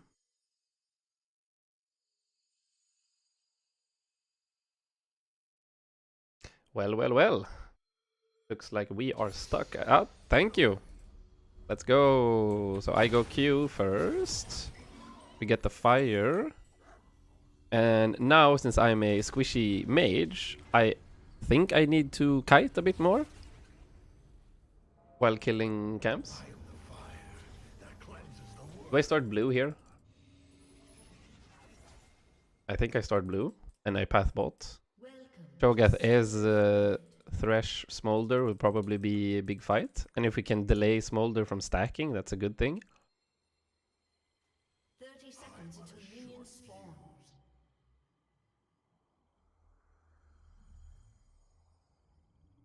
I stand here, so someone tries to invade and put ward. Smolder with the Elder passive? Yeah. It's not. I played 2 games of Smolder, and I actually demolished on my way here. Okay. Minions have spawned. I think I ended up like 8 and 5 or something the first game, just trying to learn him, and then went like 14 and 2 the second game. Absolutely destroyed. Smolder is so easy to play, and he's so strong. Love it. I am probably not getting leash, but that's okay. We just get... The kite.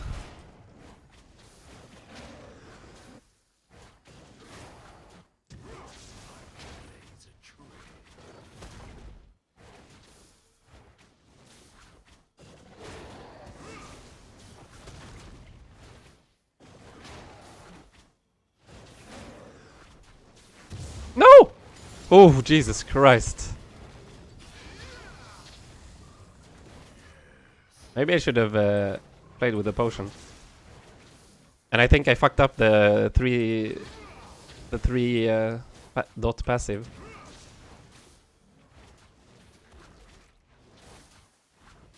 Yeah. I need to delay the... I need to do Q and then W. And then now I hit with Q for the 3 stack. There we go. We're learning. We're learning.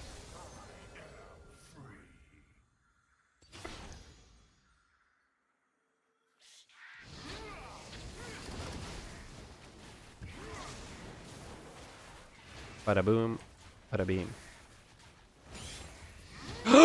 Ah! I accidentally all of the things. We're just gonna go... I take the red buff and then I gank, I think.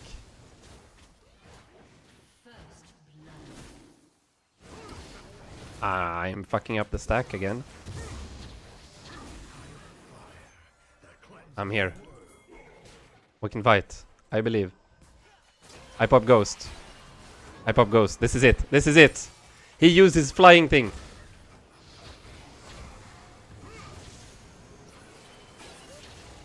We're insane. I'm still ghosting. We're still ghosting. We got the double kill. We're running. We're running. There's no way. There's no way he knows where I am. There's no way he knows. Is he still chasing? I don't think he's chasing, right? I go top scuttle. He doesn't know. He doesn't know. I think we popped off. Yeah. We let him get the bottom scuttle. I get the top one. And then I go and buy some shit. Boom. What do I max? Hang on a second. W? W, we go Leandris. Bada beam, bada boom. Maybe a control ward.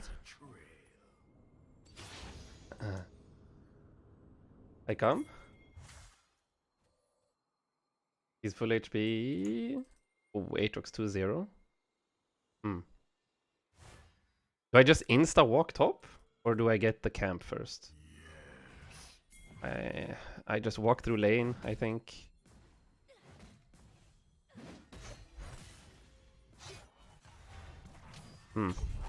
Whoa, bro.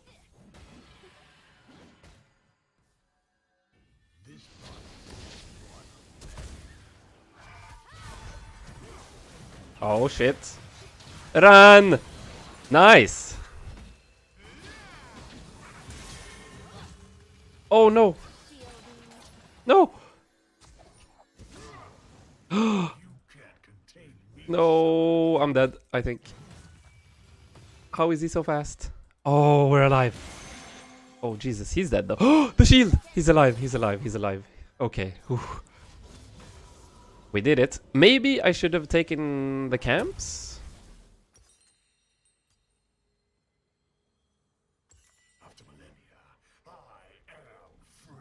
Because I do realize now... but maybe I was a bit too low for that. How is it looking? Mid? It's looking good bot for a gank. But I have to kill my camps too. And I have to go... do the grubs? Is Lilia gonna take damage while doing grubs? An enemy has been slain. Looks like she is. Nice.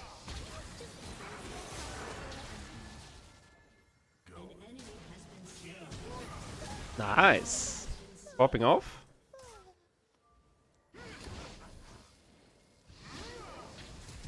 Oppa, nice, we got the flash. That's really good. Now we take her camps. No,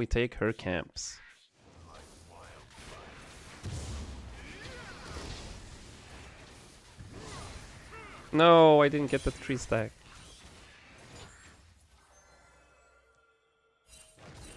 We take a red.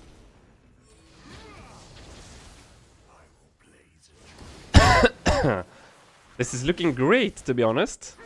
I'm actually popping off really hard. Oh no. I got it. But maybe I died for it because Lee Sin did not want to come. Please. Nice. Thank you, Lee Sin. We're alive. And now we can just keep killing. We get the scuttle. There's no way she's coming, right?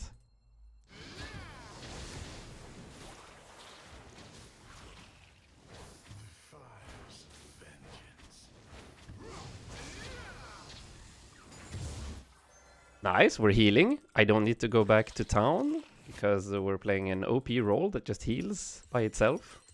Very cool.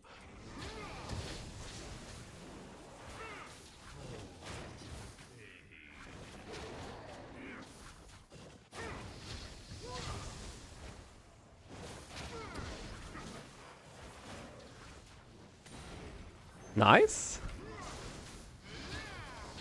And Leandra is in 1700, so we're gonna farm for that. We're gonna chill.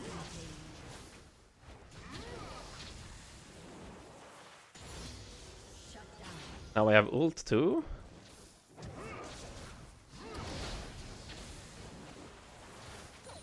Yeah, I think I chill until I have Leandris. And then we pop off.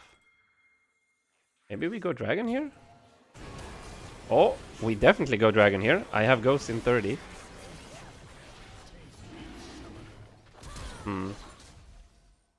I am coming, my friend. I have ult too. This is gonna be so good. An ally has been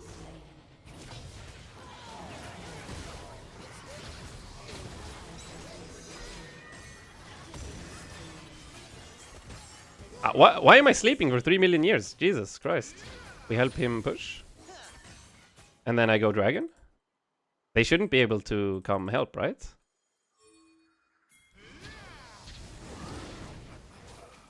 I can even save one. Oriana isn't even coming. He doesn't give a fuck. You don't need to... Oh! Jesus Christ, that was so close. My flash was bad. I'm not gonna chase that. We're okay here. Chilling. Chilling. And now I go back. Oh, well played. He's insane.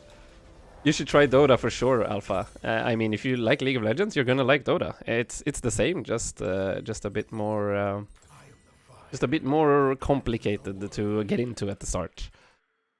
Since your roles aren't as set in stone, like you're not forced to go the lanes that you are set to go. There's a lot more flexibility in Dota.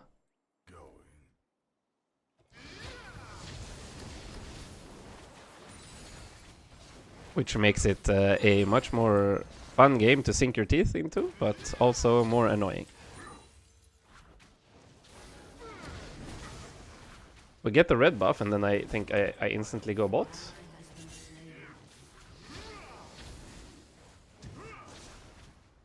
Come on, bro. Backing. Give me vision. I'm coming.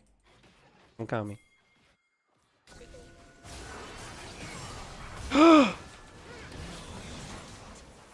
We got him. Wait, he actually walked into me. I have ability soon. Oh, we dodged it! Why did I not Q after? I'm so bad. Maybe he dies? Yes, he dies. I'm so good. I take it back. We can push. We can push.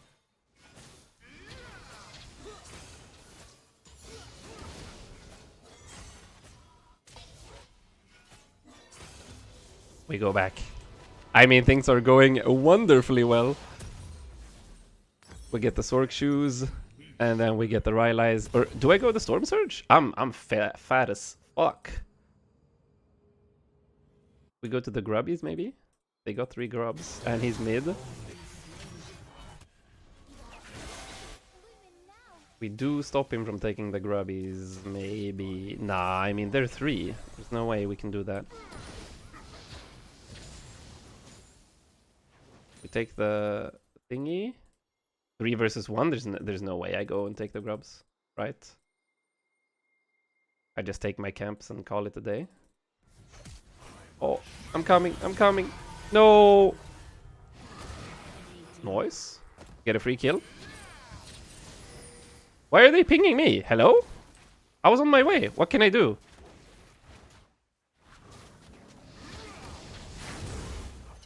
And take my kill? What do you mean take your kill? Wait, how did I steal the kill? He was alive, wasn't he? He survived.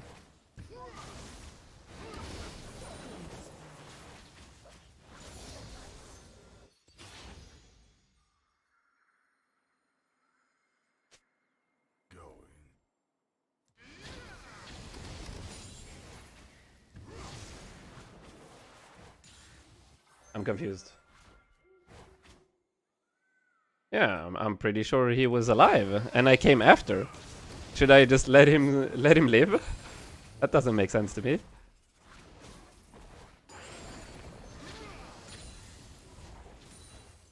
Do I stay for a fight here? I think they got him. I'm too late to this fight. We go Rylai's. We go this. And I run top. Because we have 15 seconds until... Oh! He booped him out of his own ability! Oh no! Oh! He's insane. Nice. I think he survives? Yeah, I think so too. Oh well. Let's do this. Ordered? No. And we just do this.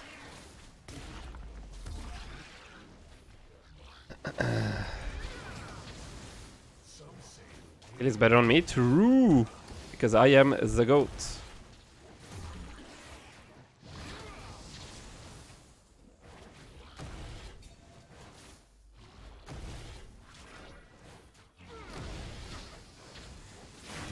Boom.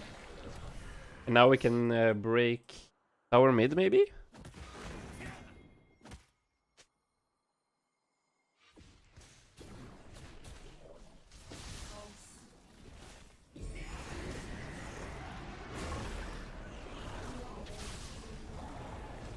Beam. Oh. Oh, that's so much damage! Oh shit. Wait, it...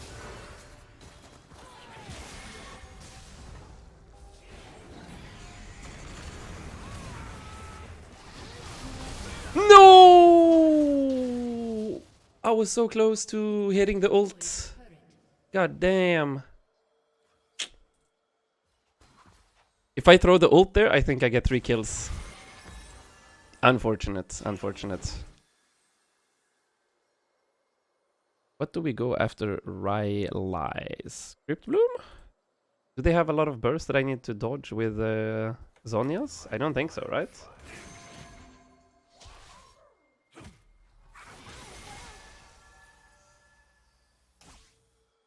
Maybe I go top to bot? No, I come top. Your turret has been destroyed.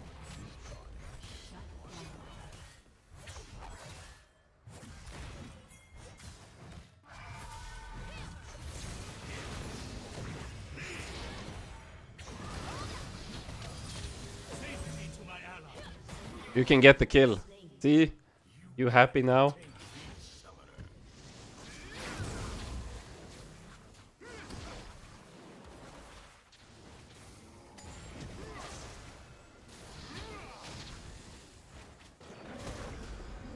I full clear down and maybe we get kill. Have the blue bufferinos.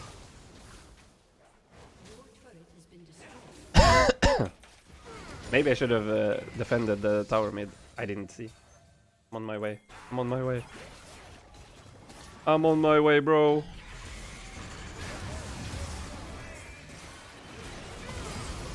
Nice. Oh no.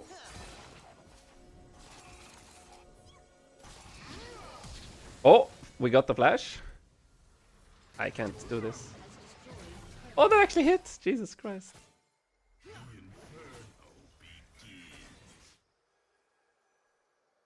So they stole my red? Yeah, they did. Unlucky, unlucky.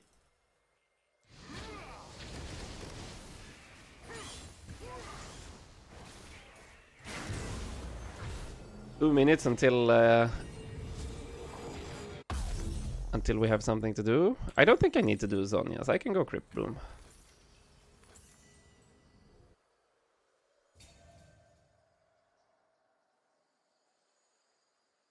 I think things are actually going well.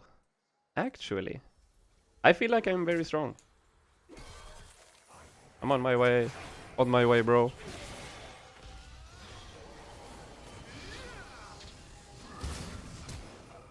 Oh, he flashed. He flashed. That's awesome. It's actually really good. I'm baiting so many flashes. Oh, Ezreal popping off. We're 1 minute until...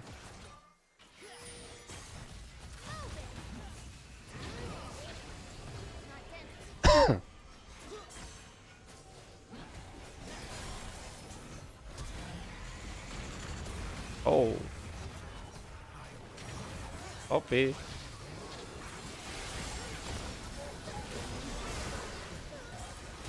No! I'm dealing a lot of damage. Maybe team can do something? Yeah. I'm dealing so much damage. We got the codex. But maybe... maybe I'm taking a bit too much. I'm tanking a bit too much. I'm not doing a good job of dodging shit.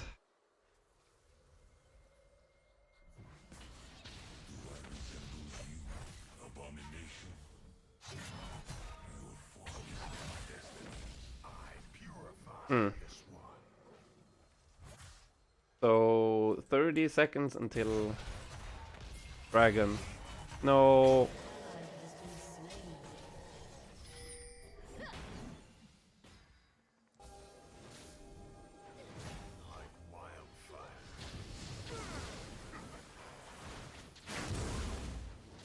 We have the upgraded smite.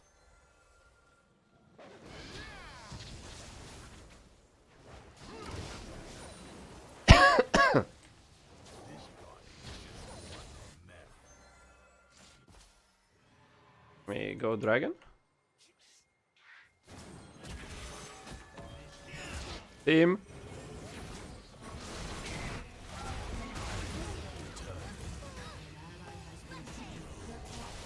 Oh man.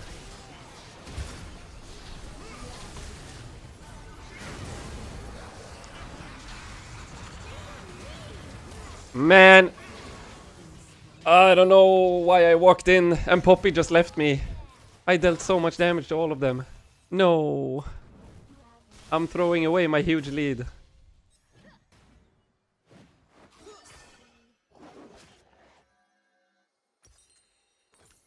I probably should have gone for the magic pen first. Instead of the fiendish codex. Yeah, we can take dragon.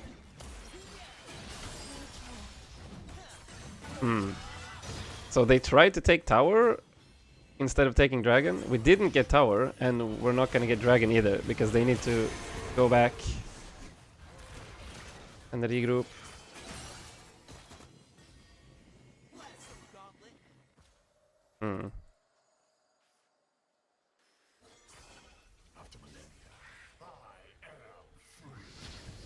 I mean, what?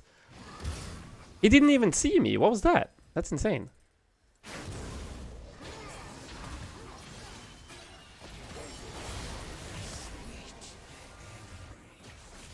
No, come on, man.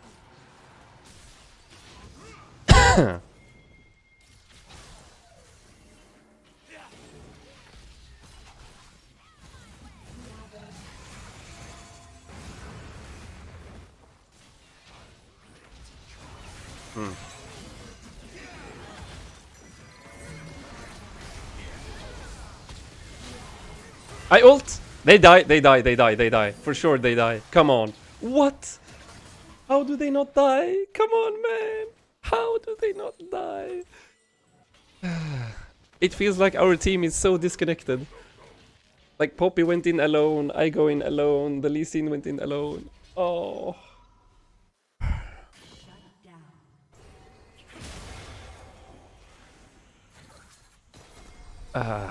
Unfortunate, unfortunate. Best value on this champ is letting them walk at you, not the other way around. Yeah, I get that, I get that. It just feels like they're always running away, and we're not doing anything with the space that we're getting. Like, we had free dragon, we didn't take dragon, now they got it. Like, our Lee Sin is deep in the jungle. I don't know. I don't know.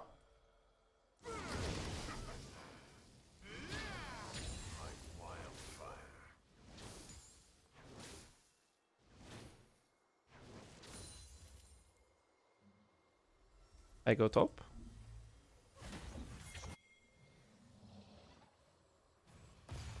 Like, this guy is gonna be so slowed when I get there now.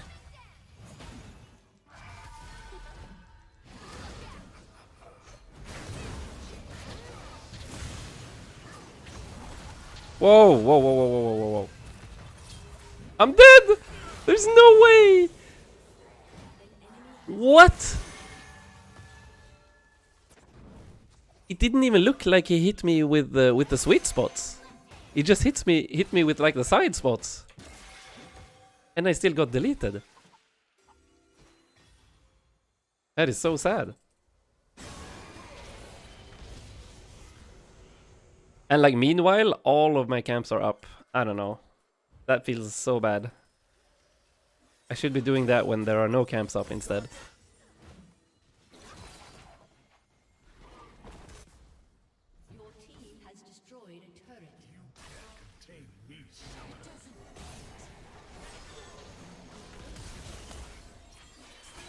I'm running.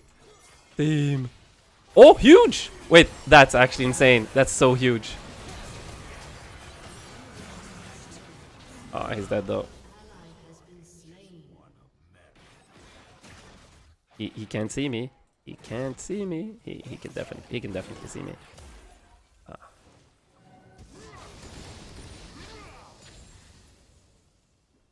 I need to farm my Yangele. I'm on a short fuse.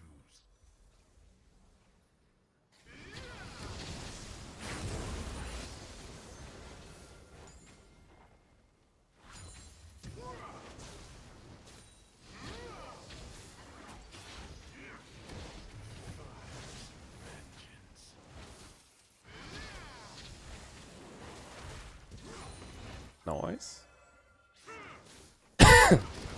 Yeah, this is way better. I was about to go mid, but nothing happened mid, and now I got 3 camps instead. I should probably be farming this too.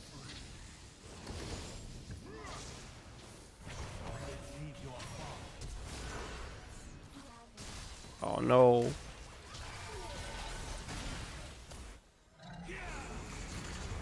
That did not work out well. I can do this to get some stacks while... or some healing.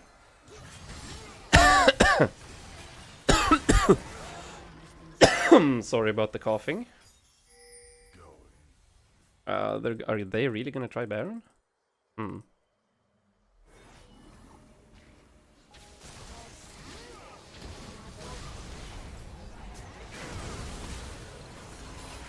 Oh, the ult is doing so much damage, but not enough. Oh, that was sad. If I had Crypt Bloom, maybe that would have worked. Or if one of my teammates walked with me. Maybe I should be walking with my teammates instead. I walked alone here, for some reason. I need to think of myself as like an artillery mage. Like, I have the front line. I have a Cho'Gath, I have Poppy Lee Sin. But somehow I'm not utilizing it. And I'm running out of wards a lot. What do I go now? Morello? Rabadons? Do they have any healing? I guess Aatrox has healing, so yeah, probably. Oh, Ezreal insane. Wait, Ezreal insane? Ah, Ezreal not insane. But he still got 2 kills. Pretty good.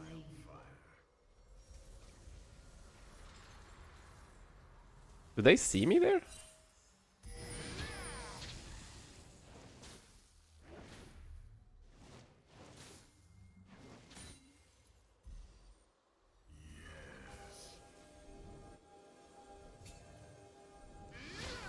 Oh.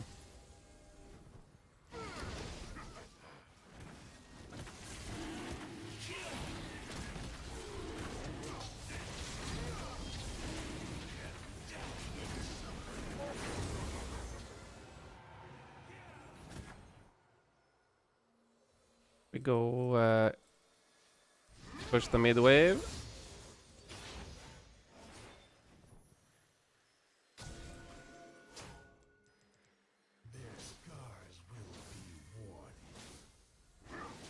Oh no. I may have thrown the game. Oops. I didn't think they were that close. And meanwhile, they're doing 0 damage to the Omega tank. Oh no, we all died. We all died. And it was my fault. I went and died before the fight. Oh no. What am I doing?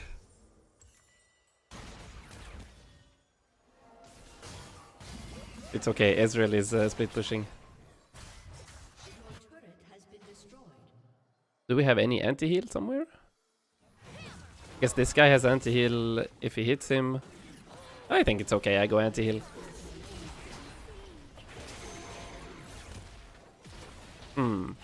Yeah, somehow I went from 7-0 to 7-7. That is not good. I'm not playing the team fights well.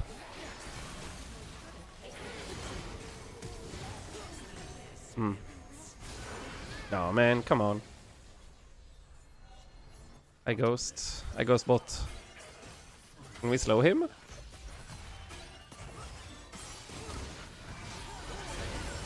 Bam. Okay. It's kind of good that I ghosted because that gave me the speed to come bot lane.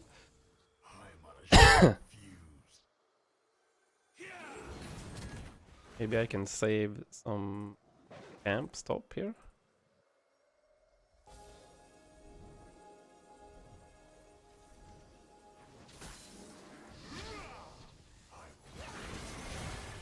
Coming. Wait, this could be good. This could be good. No, never mind. It's impossible to get close to Lilia. Unfortunate. I am the fire that cleanses the world.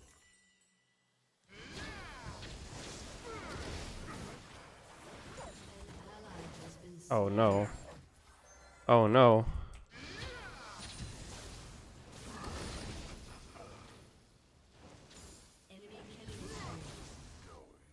Yeah, things are really not going well. Oh, fuck.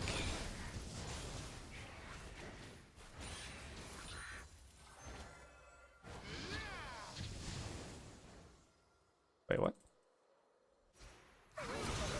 Oh, she actually did it! I didn't think she did. No. I was thinking that maybe she was doing my red, but oh, I wasted my abilities on nothing. Oh, that was so bad. I am learning though. Wait, this is good. I think this is good for our team. Oh, they're dead. Oh, they're dead. Ah, shit. Ah, shit. Ezreal popping off, though. Ezreal popping off, though. Now I really need Zhonya's, I think.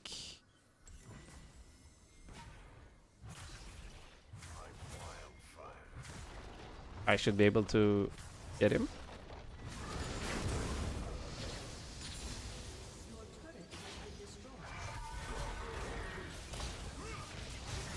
What? Okay. Jesus Christ. Your team has destroyed a turret. Killing spree. Oh. This body is just one of many. We can go Dragon. Dragon. Win able.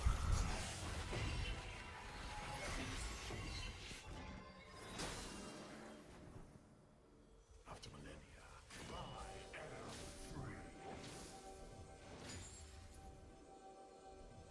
Come on, help me hit this before it disappears. Oh.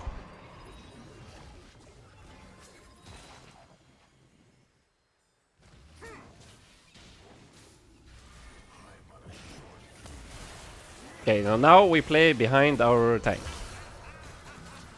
Yeah. I'm asleep. He ulted. Nice. Oh, Aatrox. Aatrox is feeding. Let's go.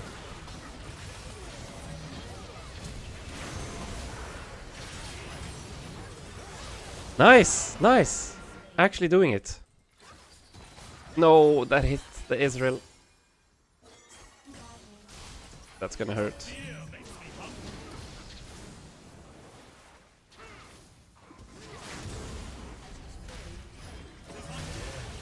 Oh, Israel is actually popping off. Are we winning this? I think we can go take inhib and then go dragon. Oh no, he actually died. Oh, that is not good. Oh no, what is going on? Aatrox is fun, yes. Aatrox is definitely one of the more fun characters I've played in this game. Oh. Nice. We're zoning. We're zoning. Mom? No! Smaller got triple kill. Oh, Aatrox is definitely one of the more fun characters I've played in this game so far. Oh no. So I did the thing again, or I used Q first. I hit the Q on the smolder, but then I did not have my Q to stun.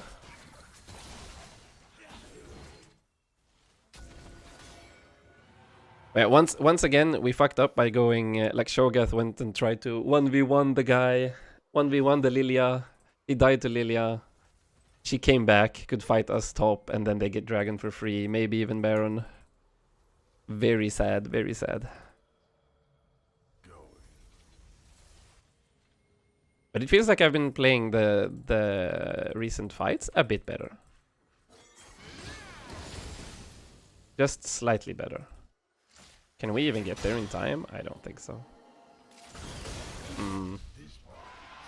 Oh, we can't.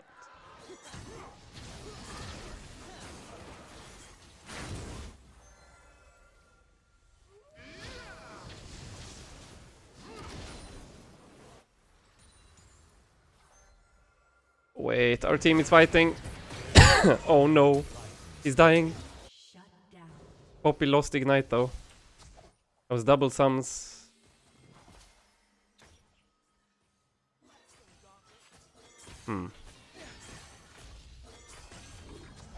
Oppa, I'm coming. This could be good. This could actually be good. But I'm slow as fuck. Can't walk. We have the push. Oh shit.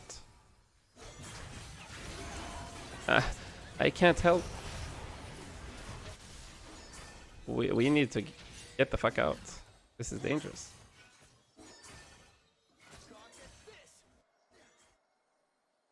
All of this running around. I could have gotten all of my camps here. You can try leading with R before. That's true. Yes. In team fights, I should actually do that. Because that would give me the bonus effects of them, right? Yeah, I'm waiting with R a bit too much. You are definitely right about that. Oh, that actually hit me. I didn't see it. I'm drowsy. Oh no no no no no no no no no! Help! Help! Oh no!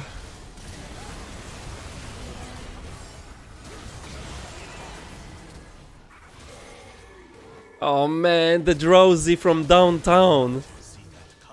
What is Lilia? Lilia's insane. How? Oh.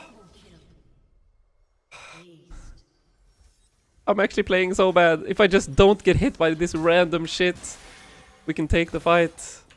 Oh no. I am actually the reason we're losing. That feels bad. That feels bad. We're fucking up. Oh no. We have one more fight maybe? No, 30 seconds. There's no way. There's no way.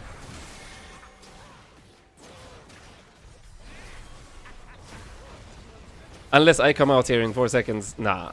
It's over. It's Jover. No. Fuck. No. GG. Oh, I feel so bad to go from 7-0 to losing the game. No. Oh well. GG. We did our best.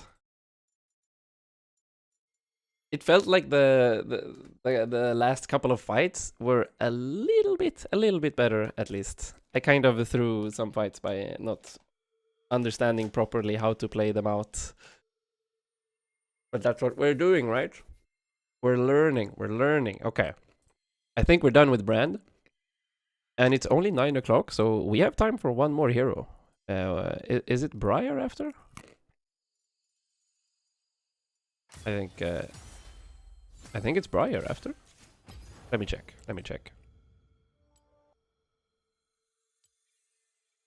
Campeones?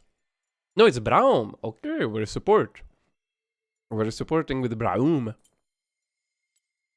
Braum. But first, we rate Brand.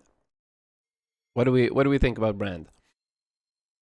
What do we think about Bram? So, is lore backstory actually kind of bad?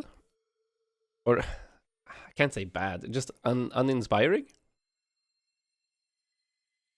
Just a sad boy has trouble getting friends, gets shunned by his town. He is Omega sad. His mother dies. He gets kicked out. He gets revenge, burns everyone down, and then he finds Master. Master teaches him magic, but he is still a Sag boy and cannot handle gaining greater powers. Picks up a world rune, fucks everything up. Pretty bland lore, to be honest. He looks cool. He looks very cool. But maybe that's just because fire cool.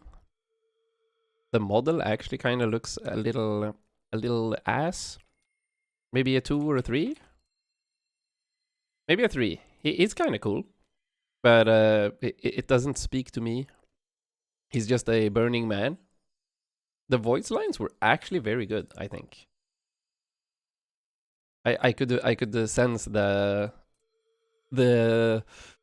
destruction, the anger, the hunger for power inside of him. So the voice lines were actually pretty cool. Yeah, I actually agree with you. Very old champ, looks the same since 2009. Yeah, he looks kind of ass, to be honest. He's getting a 2. He's getting a 2. Blitzcrank actually looks a little bit better than him, so a 2 is deserved. Voice lines and stuff, maybe a 3. It wasn't that good. It was a 3. And then skins. He had one very good skin, the one that actually changed his model. He becomes a bit more streetwear, cool type of guy. The tagger with the spray cans, and the recall animation, that was amazing. The zombie skin was actually pretty cool, and also the dragon, the fire dragon skins. So he had some pretty good skins. Would say they're better than Blitzcrank's. A solid 3. A solid 3, I think. Fun factor. He was okay. Not the most fun champion I've ever played. I don't think I will play him again. So maybe a 3. Difficulty, skill expression. He's quite squishy. His abilities are a little bit hard to hit, but I would say he's on the same level as Blitzcrank. I kind of threw most of those fights. Something like that. Getting the exact same score as Blitzcrank seems reasonable, I think. To be honest, Blitzcrank's lore is also kind of meh, but fuck it. I think this is okay.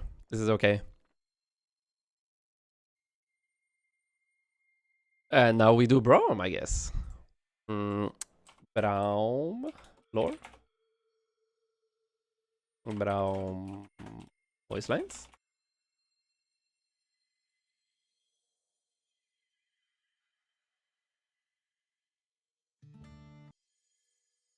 Heart of Gold, 7 years ago. Do we watch the Runeterra thing too, maybe? Guessing who Braum is from music alone? That could be cool. And what else? Braum skins. 2 years ago. Are we missing any skins here, maybe? It's okay. Boom. Pool party Braum. And this is set, right? Oof. The big jacked guys together. Very cool. Okay. So let's start off with the lore. What do we know about Braum? He's also a Freljordian, an ice guy. Let's learn.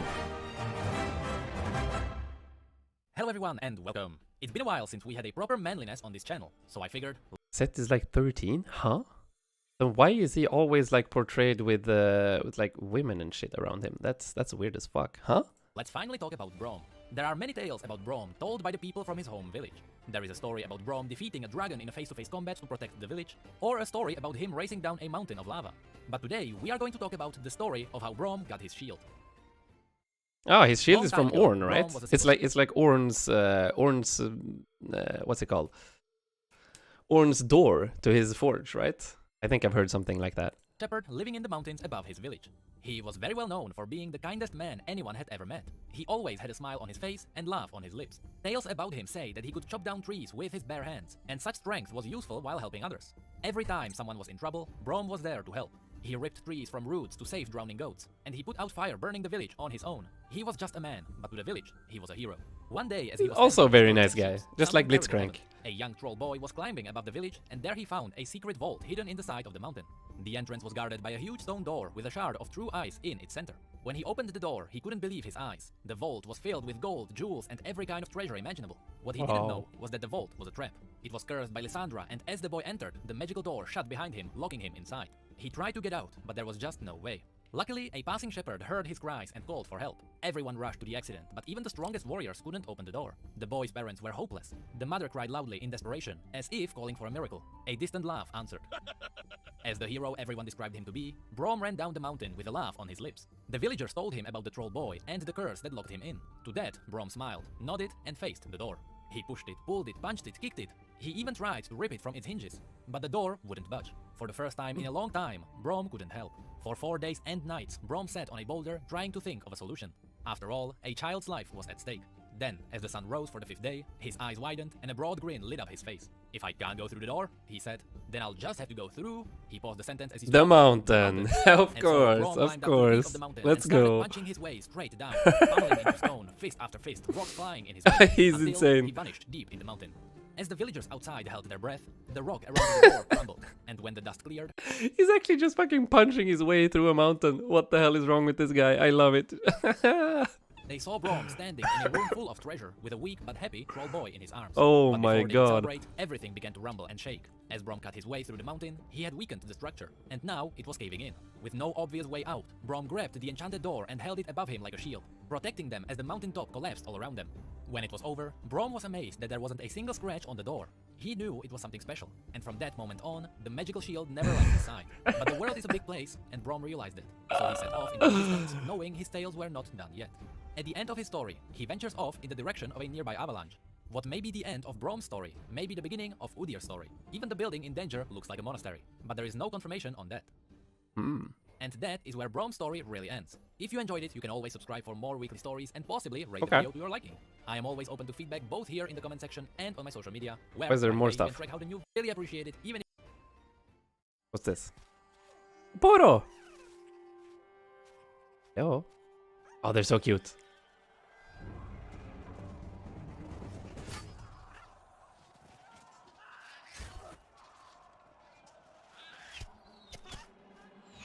Poro, run! You're gonna get killed. It's a war! Hide! No! Yes. Yes, Braum. Next time you get my back, eh? Ah, he's awesome. He's awesome. this is one of the shortest stories I ever released on my Yeah, this is one of the shortest stories, but still awesome. He fucking punched himself into a mountain to get the door. Jesus, blessed with massive biceps and an even bigger heart.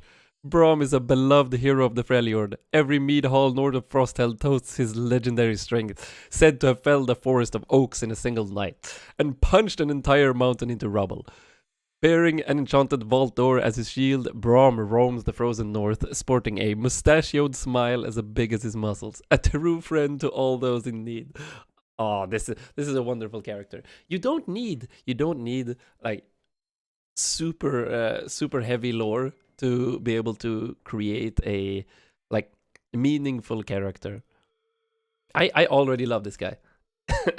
And it was like a 5-minute video compared to like the 50 minutes of a brand lord that said nothing. Wow. I'm already scoring this guy like a 4 or something. Let's take a look at some abilities, maybe. Concussive blows. So you hit someone, they get stacks. Once the first stack is applied, ally basic attack also stack concussive blow, and if you hit 4 times, they will get stunned. Yes, yes. Very cool. Q is a ranged slow, also applies the stack. W, jump to ally. Very cool, very cool. And the E is the shield. Intercepting all projectiles. Glacial fissure. Boom. Knock up and slow. Knock up, slow. Okay. Very, very simple. Very simple. Quick look at the El Tigre Braum. There's no way. Even the Poro. Okay, okay. Braum Lionheart. Wait, where is he? I can't see him. That's Gragas? Oh, is it this guy? Yeah. Santa Braum. Oh. Crime City, Sugar Rush. Oh, he's actually... It's a cookie. A cake on top of his head. And a cookie as a shield. The pool party. Okay, looks like... We're gonna take a look at the skins later. Or maybe I do it now, since we just looked at the cover photos. So the pool party one... I mean, I like the icon. It looks pretty good. It looks pretty good, to be honest. And wait, he's throwing a poro. He's losing his hat. He's losing everything.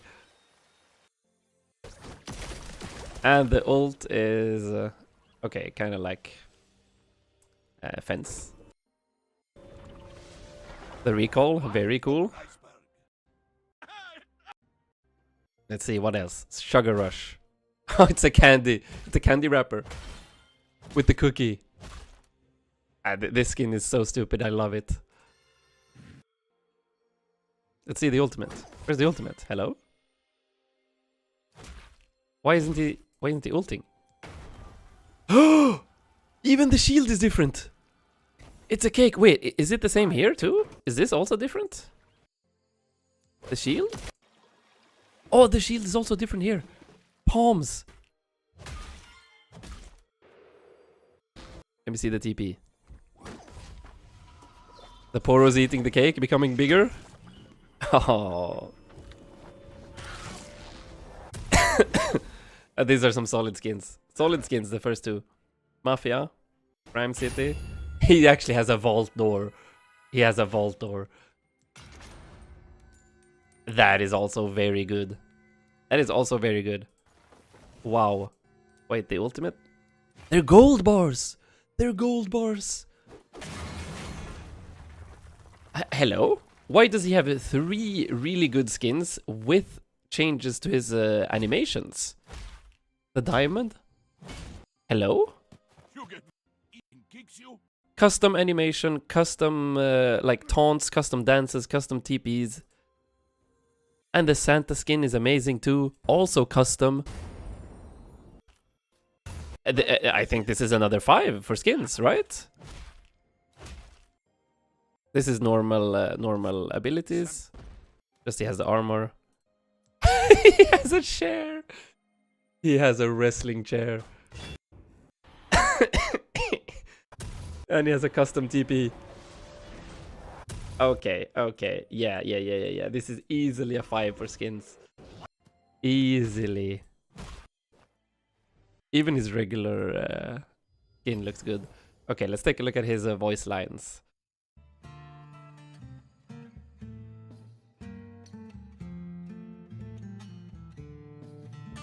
The heart is the strongest muscle. Put away your worried face. They may have many, but you have me. I love the accent. Oh, you are safe with Brom. To friends, I am Snowfall. To enemies, I am Avalanche. Is it the mustache? Oh, the mustache. Oh. Mother always said, don't lose. Now, what can we learn from fighting? Sometimes battle is unavoidable. Sometimes icy heart just needs warm smile. Today we fight each other. Tomorrow we may fight together. Life is good. Life is good, no? Even heaviest door can be opened. Oh, this guy is the wholesomest cutie patootie darker I have the night, ever seen. The brighter the stars. If you have problem, you come to me first. You can always trust Brom. Okay, you can always trust Brom, the wholesomest cutie patootie. I mean, this is amazing. Let's take a look at this Tales of a Runeterra. Freljord the Raid before we try to play a game.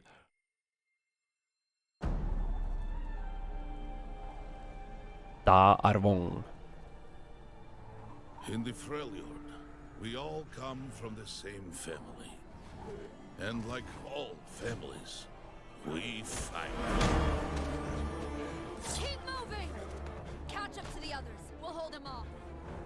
Is that Sejuani, maybe? Or who this?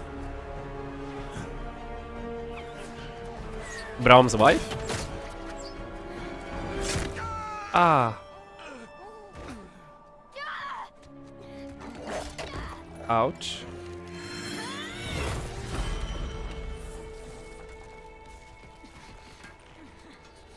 Oh shit, we're gonna fall. No.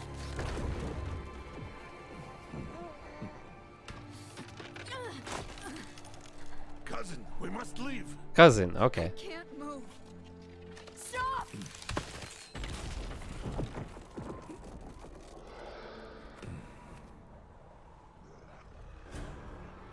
Oh shit. Who are these people?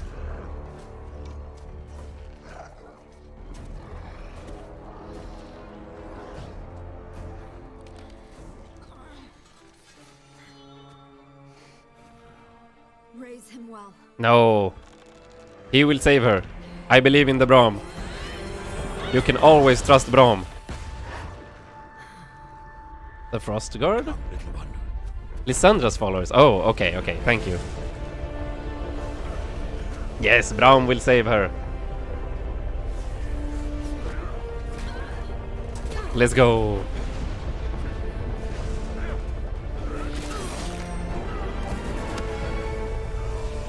Let's go.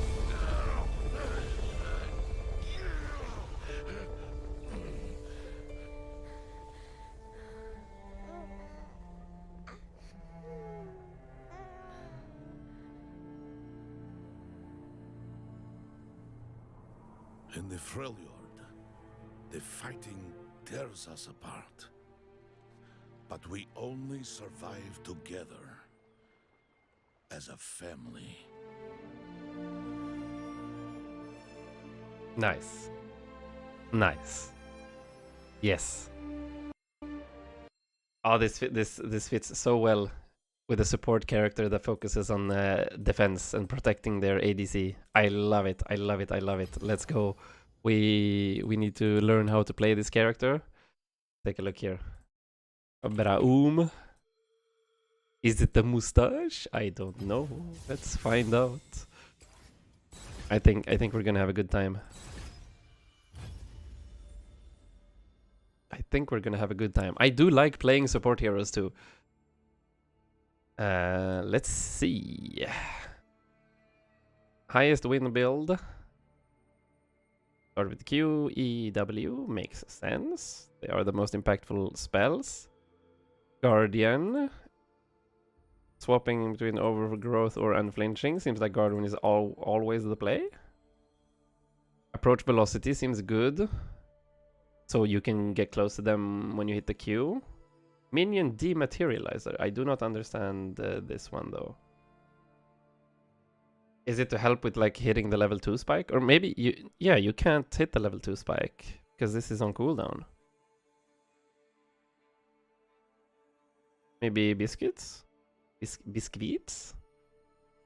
Attack speed, scaling health. Isn't movement speed good on this guy?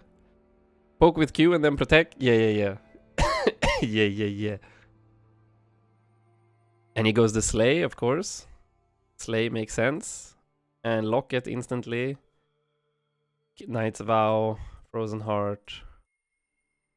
Makes sense. Canik Rooker if they have magic. This shouldn't be too difficult, I think. We know how his abilities work. He's a protect. He protect. He attack. But most importantly, he fuck.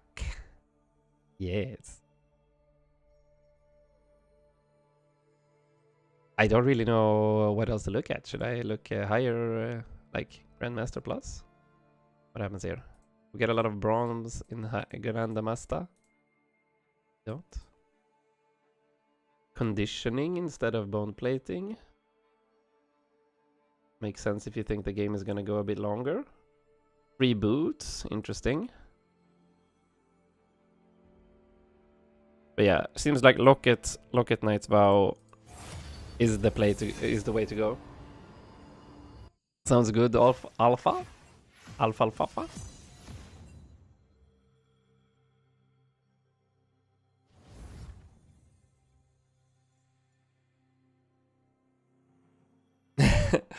Most importantly, his poro get snack. I love it. Where Braum? Herr Braum. So maybe we go Exhaust. So who is Braum bad against? Maybe like Caitlyn?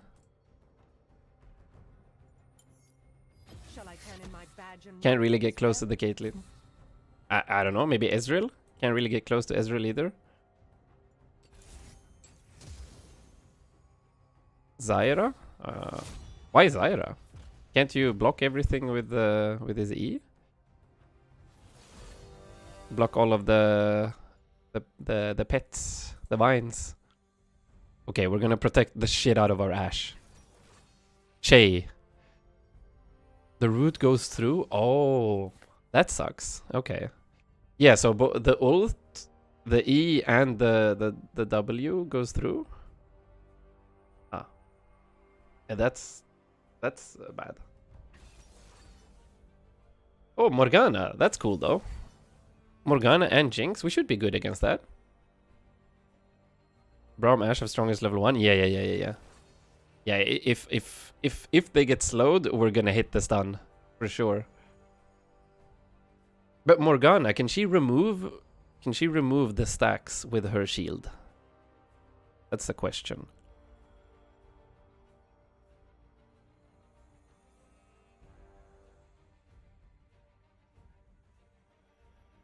Not the stack, but the stun. Okay. So if I activate the fourth like hit with the passive and they have a shield on, the shield won't happen. The heart is the strongest muscle. Okay, so Guardian, Font of Life, Bone Plating, Unflinching. Do I go Biscuit Cosmic? In armor when received in crowd control. That should be good against Morgana Jinx, right? Yeah, they have a lot of crowd control. And they would be doing the burst. So bone plating. Impairing the movement marks them. Ah. And we go for the scale, we go for the attack speed. I like this. I like this. We don't need to go exhaust, right? Just go ignite and we delete. You need mana? Yeah. Oh, this is gonna be good. I am very excited to play this guy. Especially when I get an Ashe lane. We really don't need to be afraid of anything. Even if I get hit by the Q, by Morgana Q, as long as Ashe can keep chasing, we should be fine. Wait, is that a master player? No. What? How is my like unranked MMR so high? Like a... No, wait, that can't... That has to be diamond. That's not master. There isn't a master 4. But still, like 3 emeralds and a diamond? Why?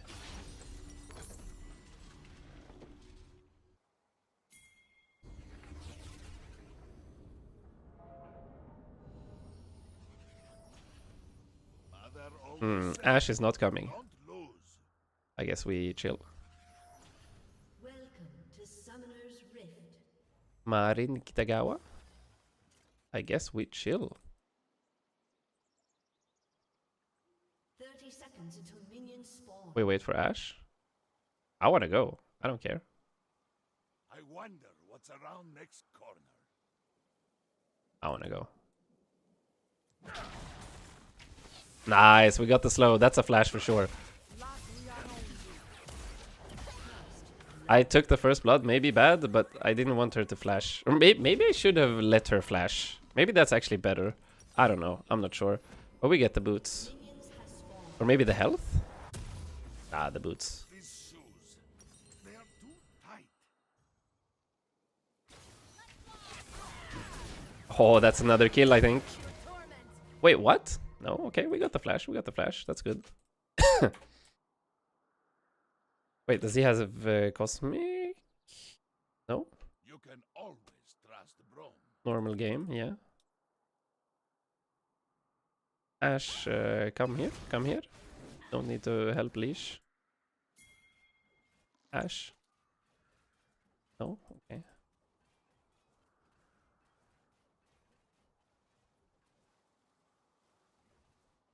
Oh, wait, it's Morgana jungle.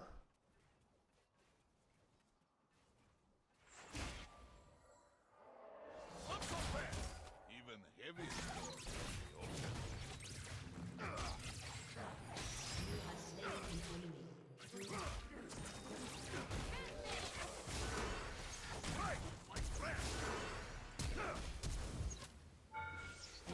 Nice! We're popping off! We're popping off!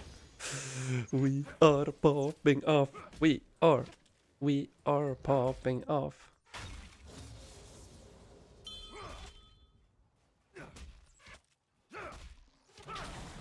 Oops. Oh, I had a stack. I didn't see. No horns yet.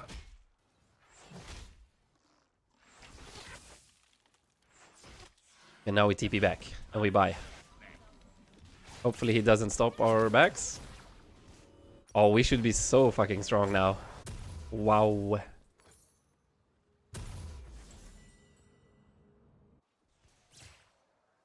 We're gonna go the locket. We go plated.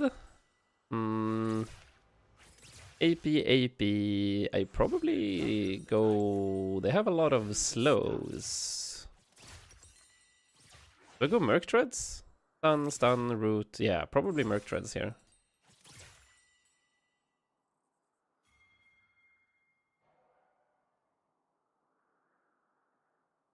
You are safe with Brom.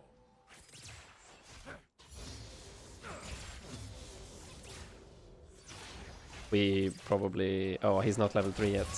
Ah, I see. We chill. It's their turn. Why not enjoy some more of you? We chill. We chill.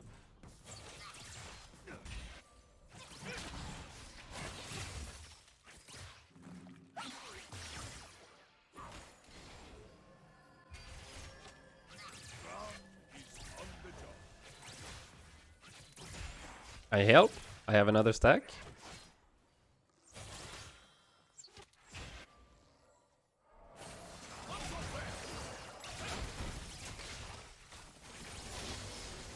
Let us go. An ally has been slain. Oh no!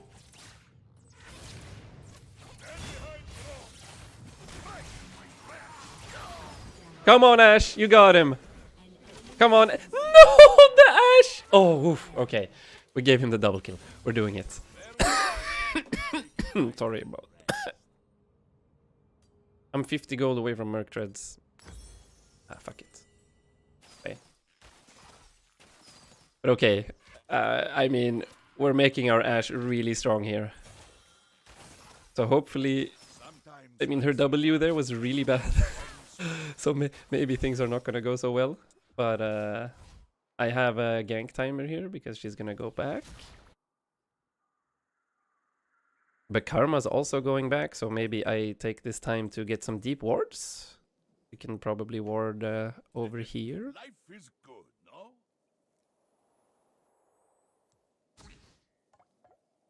get wards over here too. Oh, I'm gonna fuck with this guy.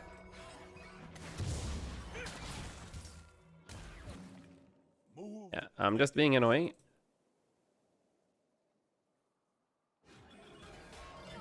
Oh no, don't do it.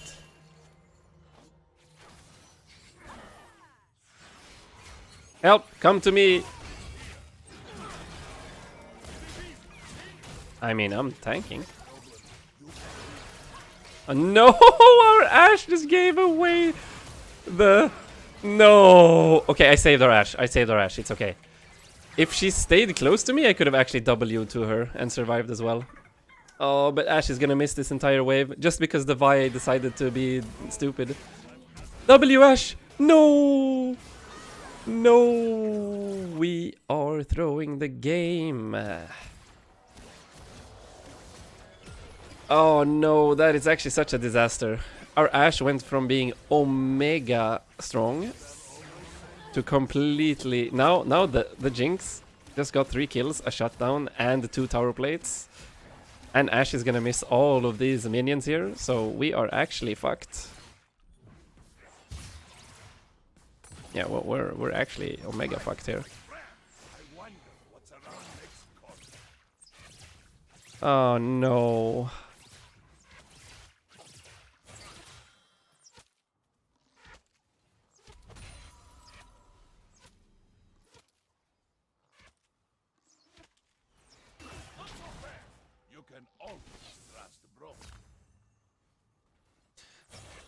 Oh man, maybe I can...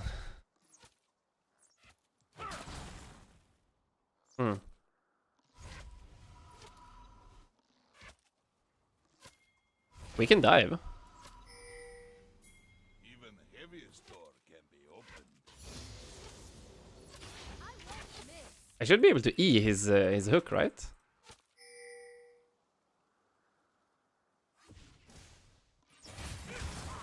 No, why are you...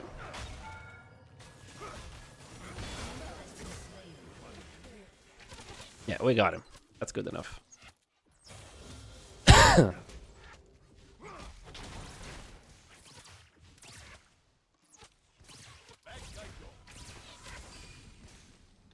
I go back.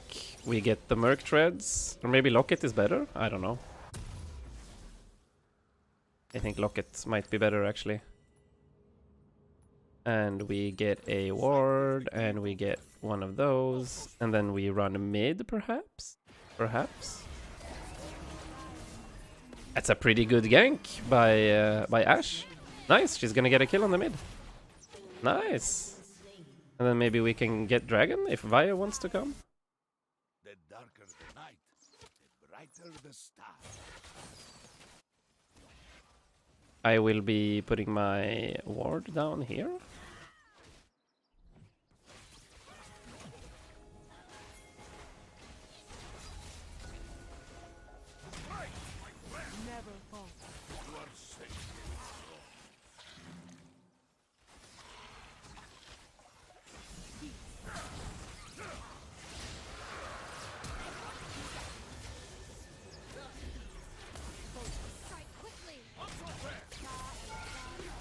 No!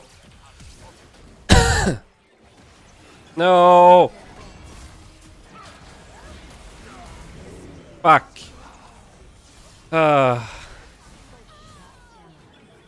They got another shutdown. We died. We got the dragon though, but they got 3 kills for it.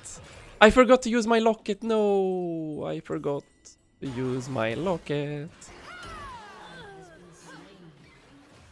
And he survives. We all died. We all died. Why did I chase? Why didn't I just stay with my team? I am being way too aggressive. I'm being way too aggressive. I needed to chill with my team.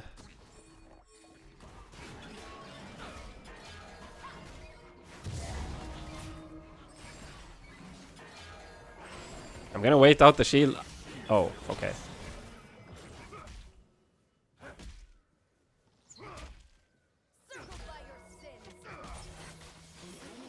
Yeah, nice, nice, nice, nice. Let just Maybe I'm being too aggressive. I'm not sure. But yeah, definitely. During the dragon, I should have just stayed next to our Vi, and I would have been... would have been good enough. Oh.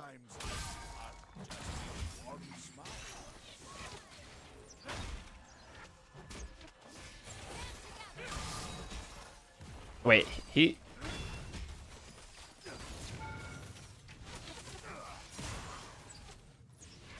he's getting the kill. I think that's okay. We're just making our Ashe fat as fuck. Now we have the Mercs and we go Knight's Vow. Boom. I forgot the locket again! Active items are the bane of my existence. Oops. Jesus Christ. I just fucked up again. Oh, Ashe is gonna get another kill. Come on, the ghost. life is good. Yeah, Alpha, if you want to learn to play Dota, you're gonna learn to do a lot of shit with active items. Because Dota has like 3 million active items. Move like they heard. Ho ho ho, the sidestep.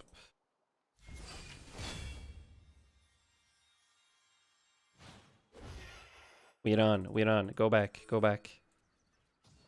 I want to gank, but... oh wait, I can choose an item. I do the slay, right? Nice. Goes the slay. I should have gone to Grubs. I have nothing to do with bots. Yeah, I could have been there for this fight. It's too late now. I'll just soak some EXP here. But yeah, Dota actually has a lot of active items. Like, there are times when I'm sitting on like at least 4 active items. Maybe even 5.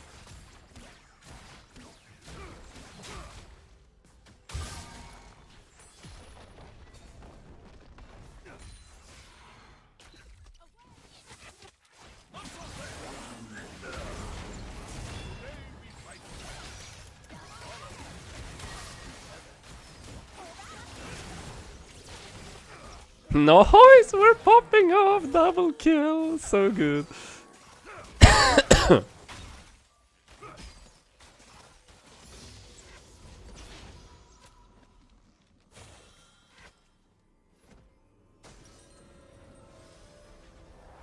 Boom.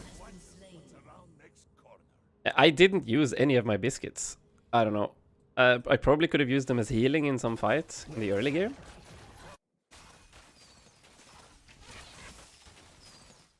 Yeah, watch out bot lane. We don't know where the morgue is. Oh shit. No, you're running the wrong way, bro. You're boxing yourself in. You're boxing yourself in. Oh shit. And she ghosts Omega late. Why not just ghost immediately and you would be fine? Bro.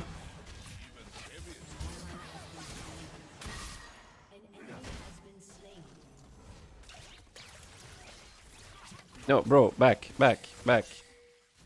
Go back to town. But actually it's so stupid to use the ghost after he catches up. Actually very not good.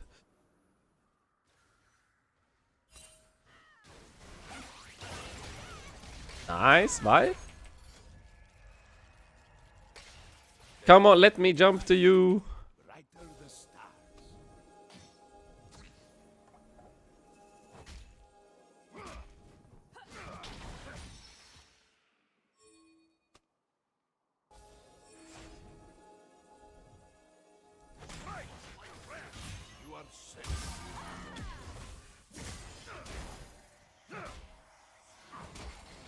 Hoppa.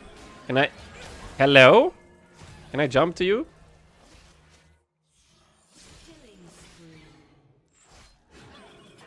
I mean, hello? He just left me. What is this? I forgot my locket again. But how is the Thresh like 3 million more times tanky than I am? He went Heartsteel, Bamis.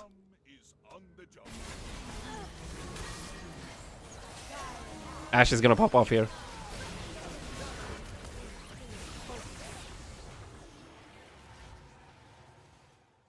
But yeah, they got the dragon for no reason. Let us go. No.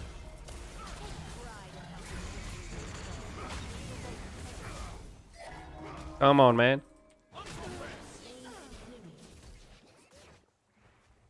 Sometimes icy heart just needs warm smile. Okay. An enemy has been slain.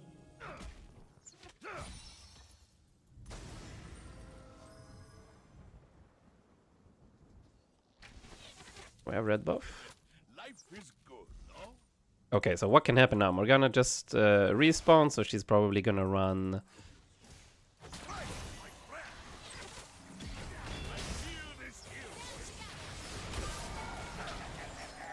Okay, interesting.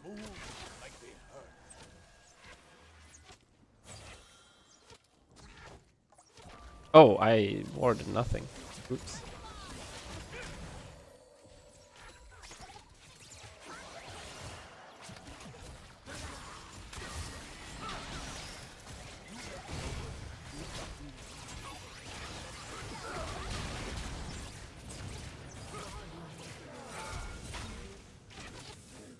No! He's gonna feed! Oh, I knew it. I would have fed too if I went in.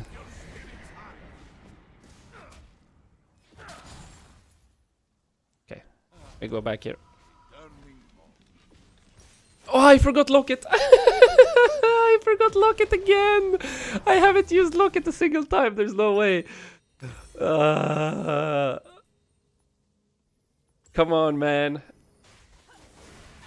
Okay, okay. Next fight, I am going to scream Locket inside of my head.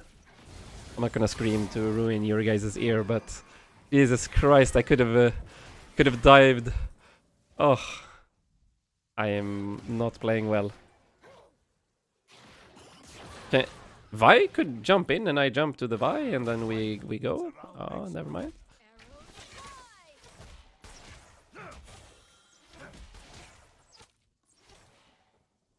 I guess I start warding around the perimeter. I want some deep wards here. Chillin'. Oppa!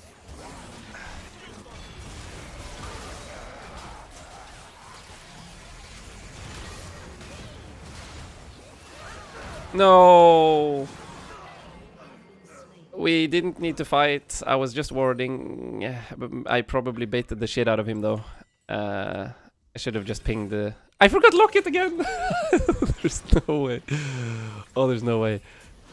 They have some AP and some AD. I'm not sure what to go actually.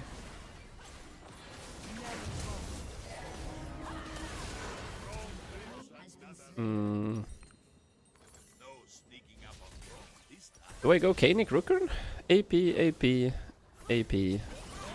Some AP. I think maybe Kanik is the play.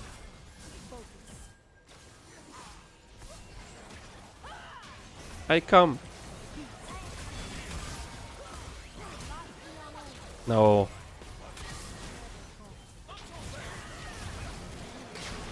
No.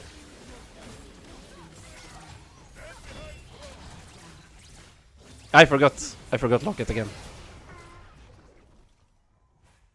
I use Locket now on nothing.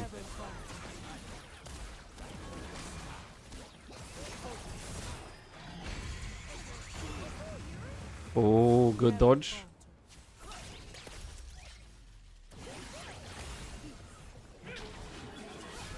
What? Yeah, we need to go back. We need to go back.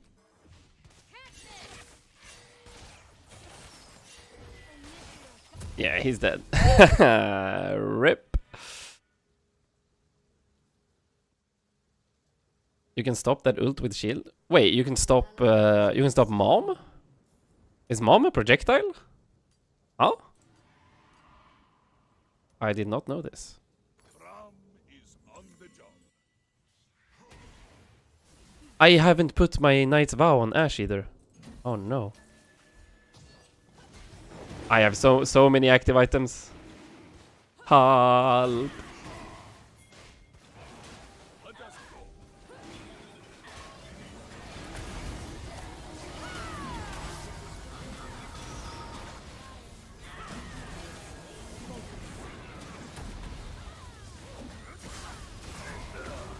Ah, I tried to hit the smolder, but he can fly.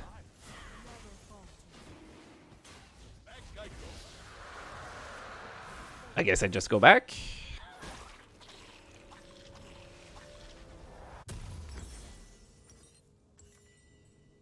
I go with Ashe. Life is good, no? But wait, are you seriously saying I can stop Mom with E?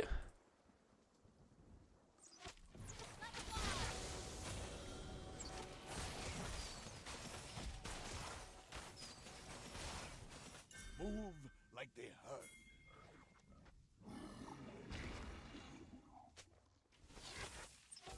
No. Marin, Kitagawa, run.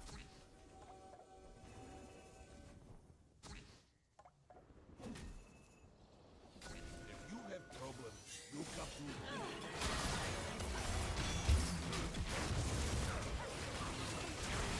What? Whoa, okay. Not good.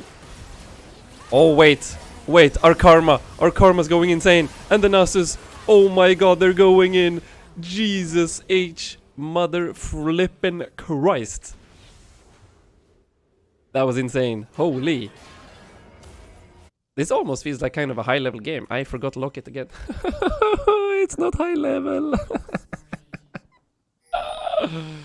I have used Locket one time. I've had it since like minute 1. And I still haven't used Knight's Vow on my on my Ashe.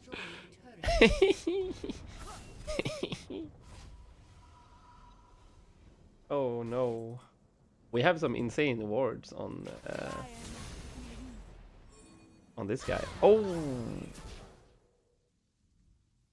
I want jeez. what's around next corner.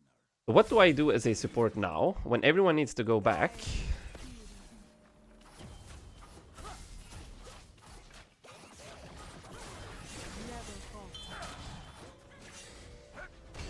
Everyone needs to go back.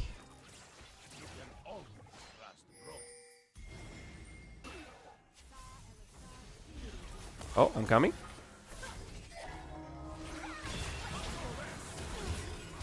All right.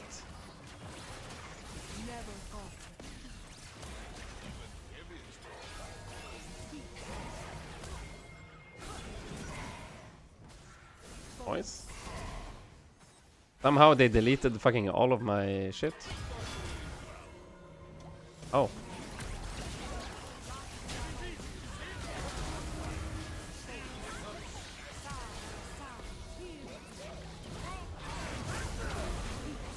What? That didn't hit? I'm shielding. It's okay. I die for her. I die for her. We won the game. Let's go. They should go Barones. We can't end, so take inhib, go Baron. Maybe take inhib and go back. And then we Baron. Okay, I think I played that fight okay, but I once again forgot to use Knight's Vow on my Ashe. At least I used Locket. I used Locket okay when we went in. I'm kind of happy with that. I need 1,600 for the Kanik.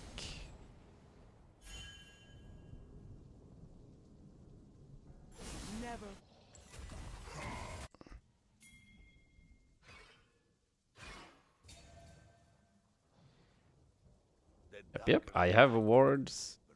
I have so many wards.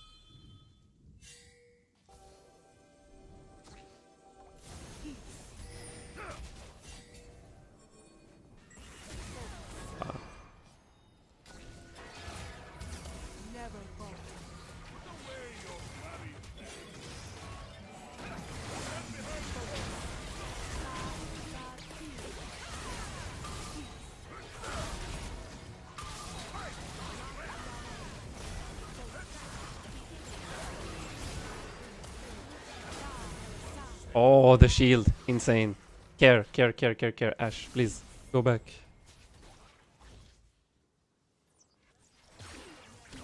Oh, no. I just wanted to ward. No! Why did Ash back off? She was gonna get the kill. Oh, no, and now she dies.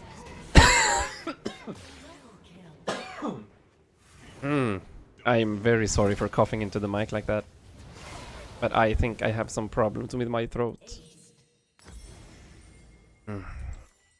Yeah. He wants to go Nasus. I guess he can. He can actually solo.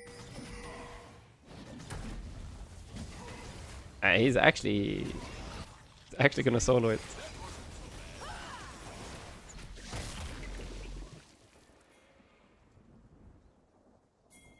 I'm on my way.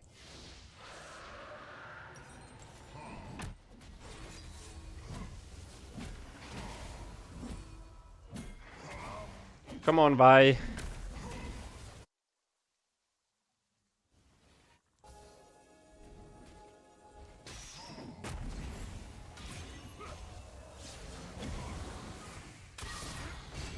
What? Why is he backing off? Okay. I thought we could have fought that. Sure.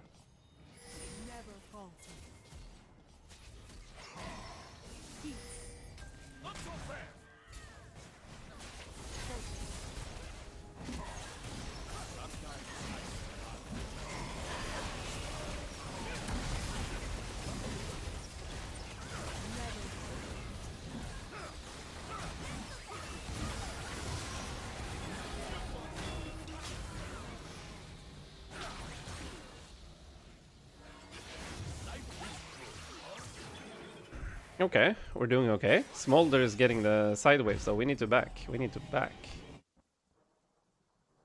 Still have a lot of wards.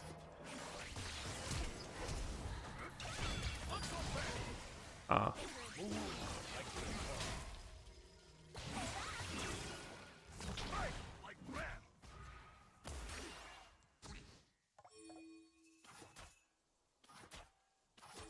I can jump to my guy. Oh, the block! We're insane. She was 100% dead over there. We saved the shit out of her. Let's go. Okay, we should get a free tower here. Opa.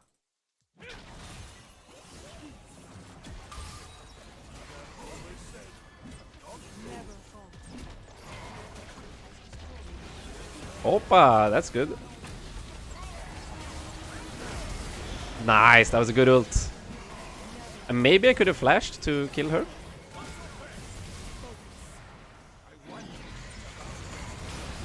I tried. Didn't quite work out. I can just flash on the Ashe. Or flash on the Jinx. Okay, they use Ghost. Now we just chill. Ouch! Ouch! The minions!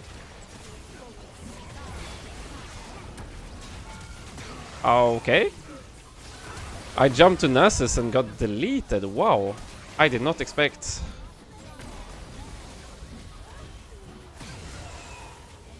Run, Marin. It seems like the karma is having a lot of fun. It's actually popping off. Ooh. Ooh. Ah. Ooh, ah. Ooh, ah. But I don't feel tanky at all. Am I weird for saying that? Reduce the attack speed.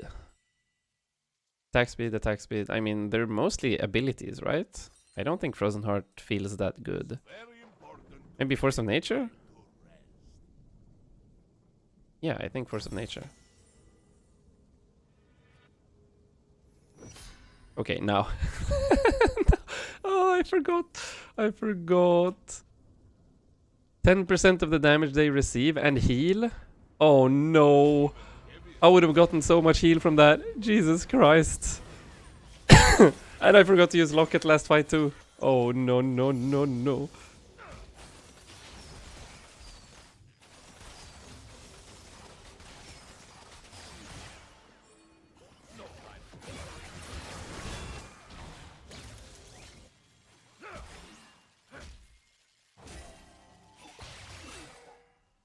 We go Dragon. Dragon in 50.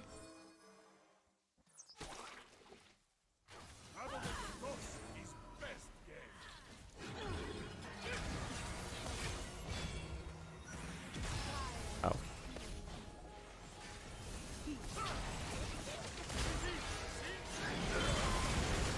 That was a fat ult, I think. No! No! I forgot Locket again.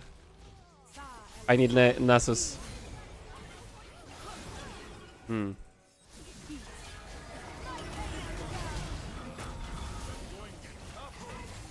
He's done? Nice. We need to back. Doing Knight's Vow.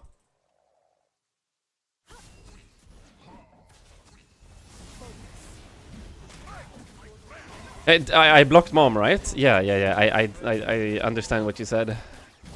Makes a lot of sense. And Nasus can 1v5? I mean, yes, maybe? It still feels very difficult to walk into Smolder and Jinx and Demo. Or why? What am I backing for? I guess wards? And I have nothing to do here. This guy needs to kill.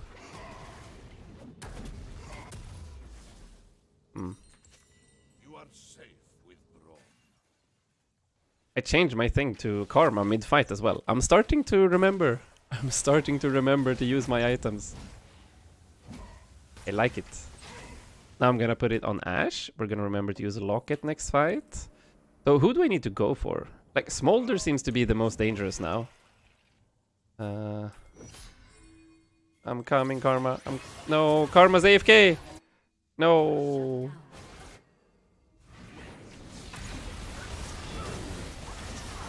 Nice! Oh! Ah! Lock it! No! I was too slow. Maybe I could have saved her.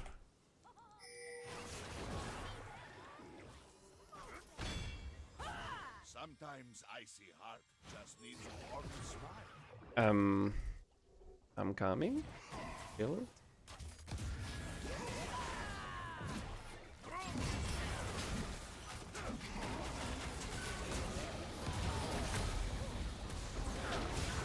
Back! Bro, I can't help. I mean, now I died for him too. Not sure what the point of that was.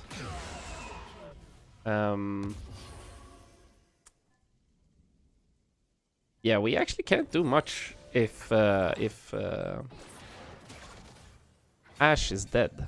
Or Karma. We need Karma or Ashe.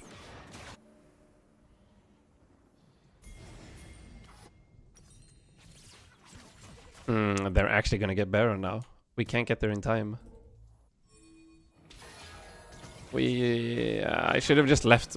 I think I gave Nasus a false sense of security there by being next to him. And now they're gonna 3v5 and they're all gonna die and we're gonna lose. I'm not gonna get there in time. Oh no. Come on, Ashe. No, our Ashe is not attacking. She's just walking. No. No.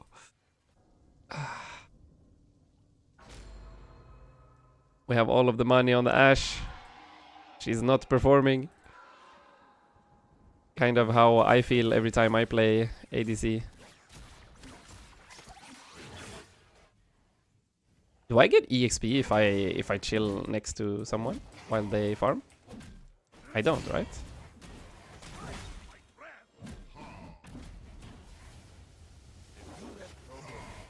I'm not getting EXP.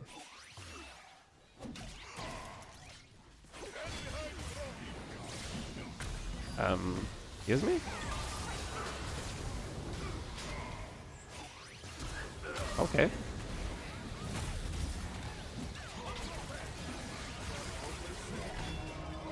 No! Oh! I got baited by the Nasus again.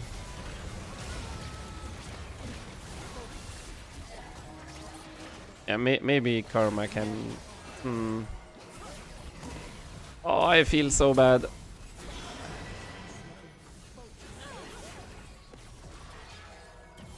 Jesus, the Karma queue is insane. Jesus. Jesus. Maybe my team can win here.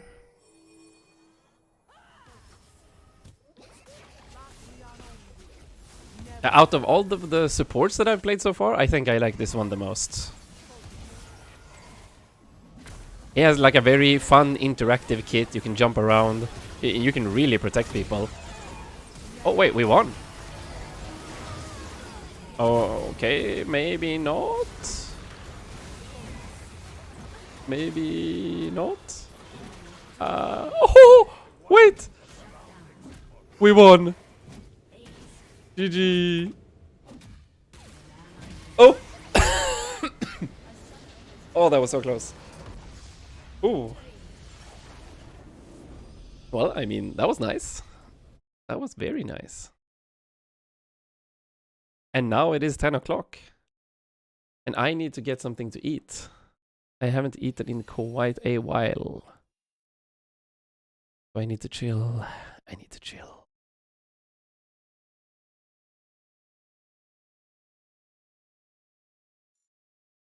But this was a pretty good day, I would say.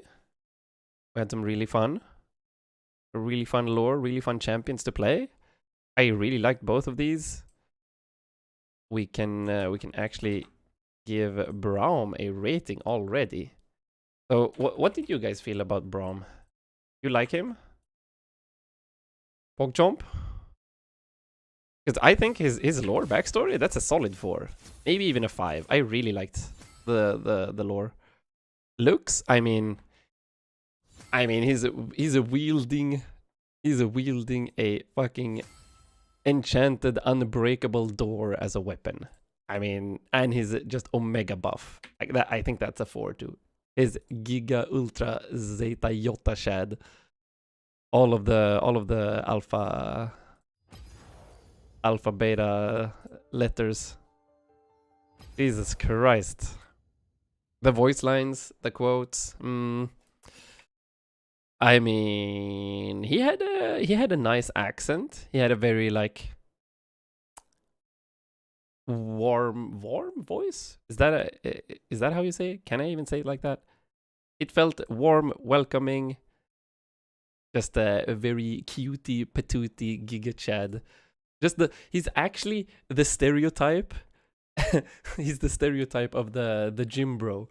Like all of the omega big guys at the gym, they're always the nicest. They're always like super wholesome. I think that's at least a 3, but maybe even a 4. I think it's a 4. And skins, he also had amazing skins. I don't know if it's a 5 or a 4. What do we think about the skins? Like he had at least 3 skins with custom like animations for his abilities, custom TPs, custom taunts. That was a lot of high quality skins. I couldn't really pick which one was my favorite. Maybe that's a 5? It's at least on the same level as Ashe. I think it's a 5. That's a really high score. Fun factor, I mean, we stomped lane. I had so much fun playing him. It wasn't the most fun character. I've had more fun on other characters, so I can't put him up as a 5. And difficulty is at least a bit more difficult than Alistar. Did I put Alistar as a 1 or 2? Nah, I put him as 1. Yeah, I think difficulty skill expression is probably a 3. He can jump around a bit more. His ult and Q are a little bit harder to hit, and he doesn't seem as tanky. Like Thresh was so goddamn tanky.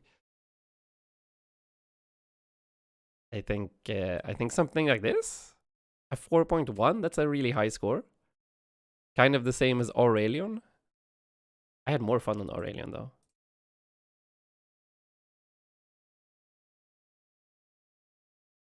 That's just because I am using wait, 21 plus 23. Oh? Oh. Yeah. Thresh infinitely stacks armor and you get your resist through your W. Yeah. True.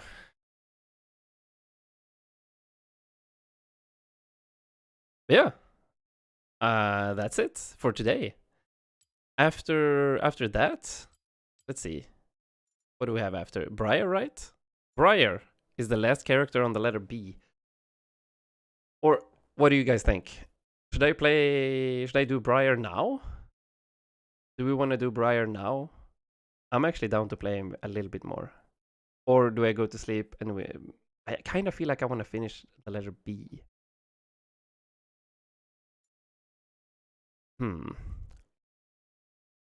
Let's do a vote. Do you guys want to see Briar now or some other day? How do I even Briar Alpha is very hyped. I am also kind of hyped actually. Especially since Briar is a new champion that seems like super fun. And I know there's a lot of cool lore because all of the new champions have the coolest lore. Like just from what I know of her art and like the teasers they did at the start when they released her, like her looks, I'm already smelling a 5. I'm smelling a 5 out of 5 on this one.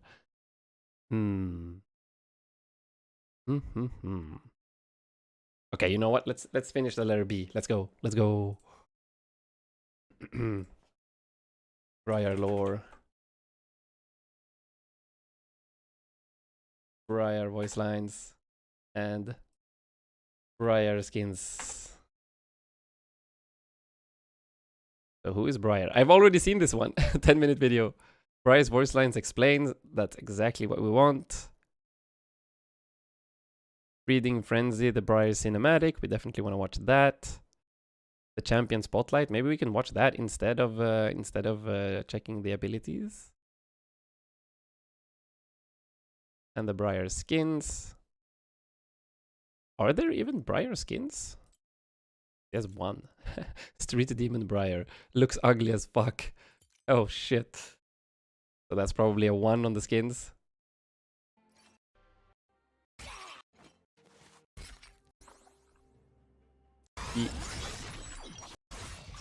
Okay, the sounds are cool.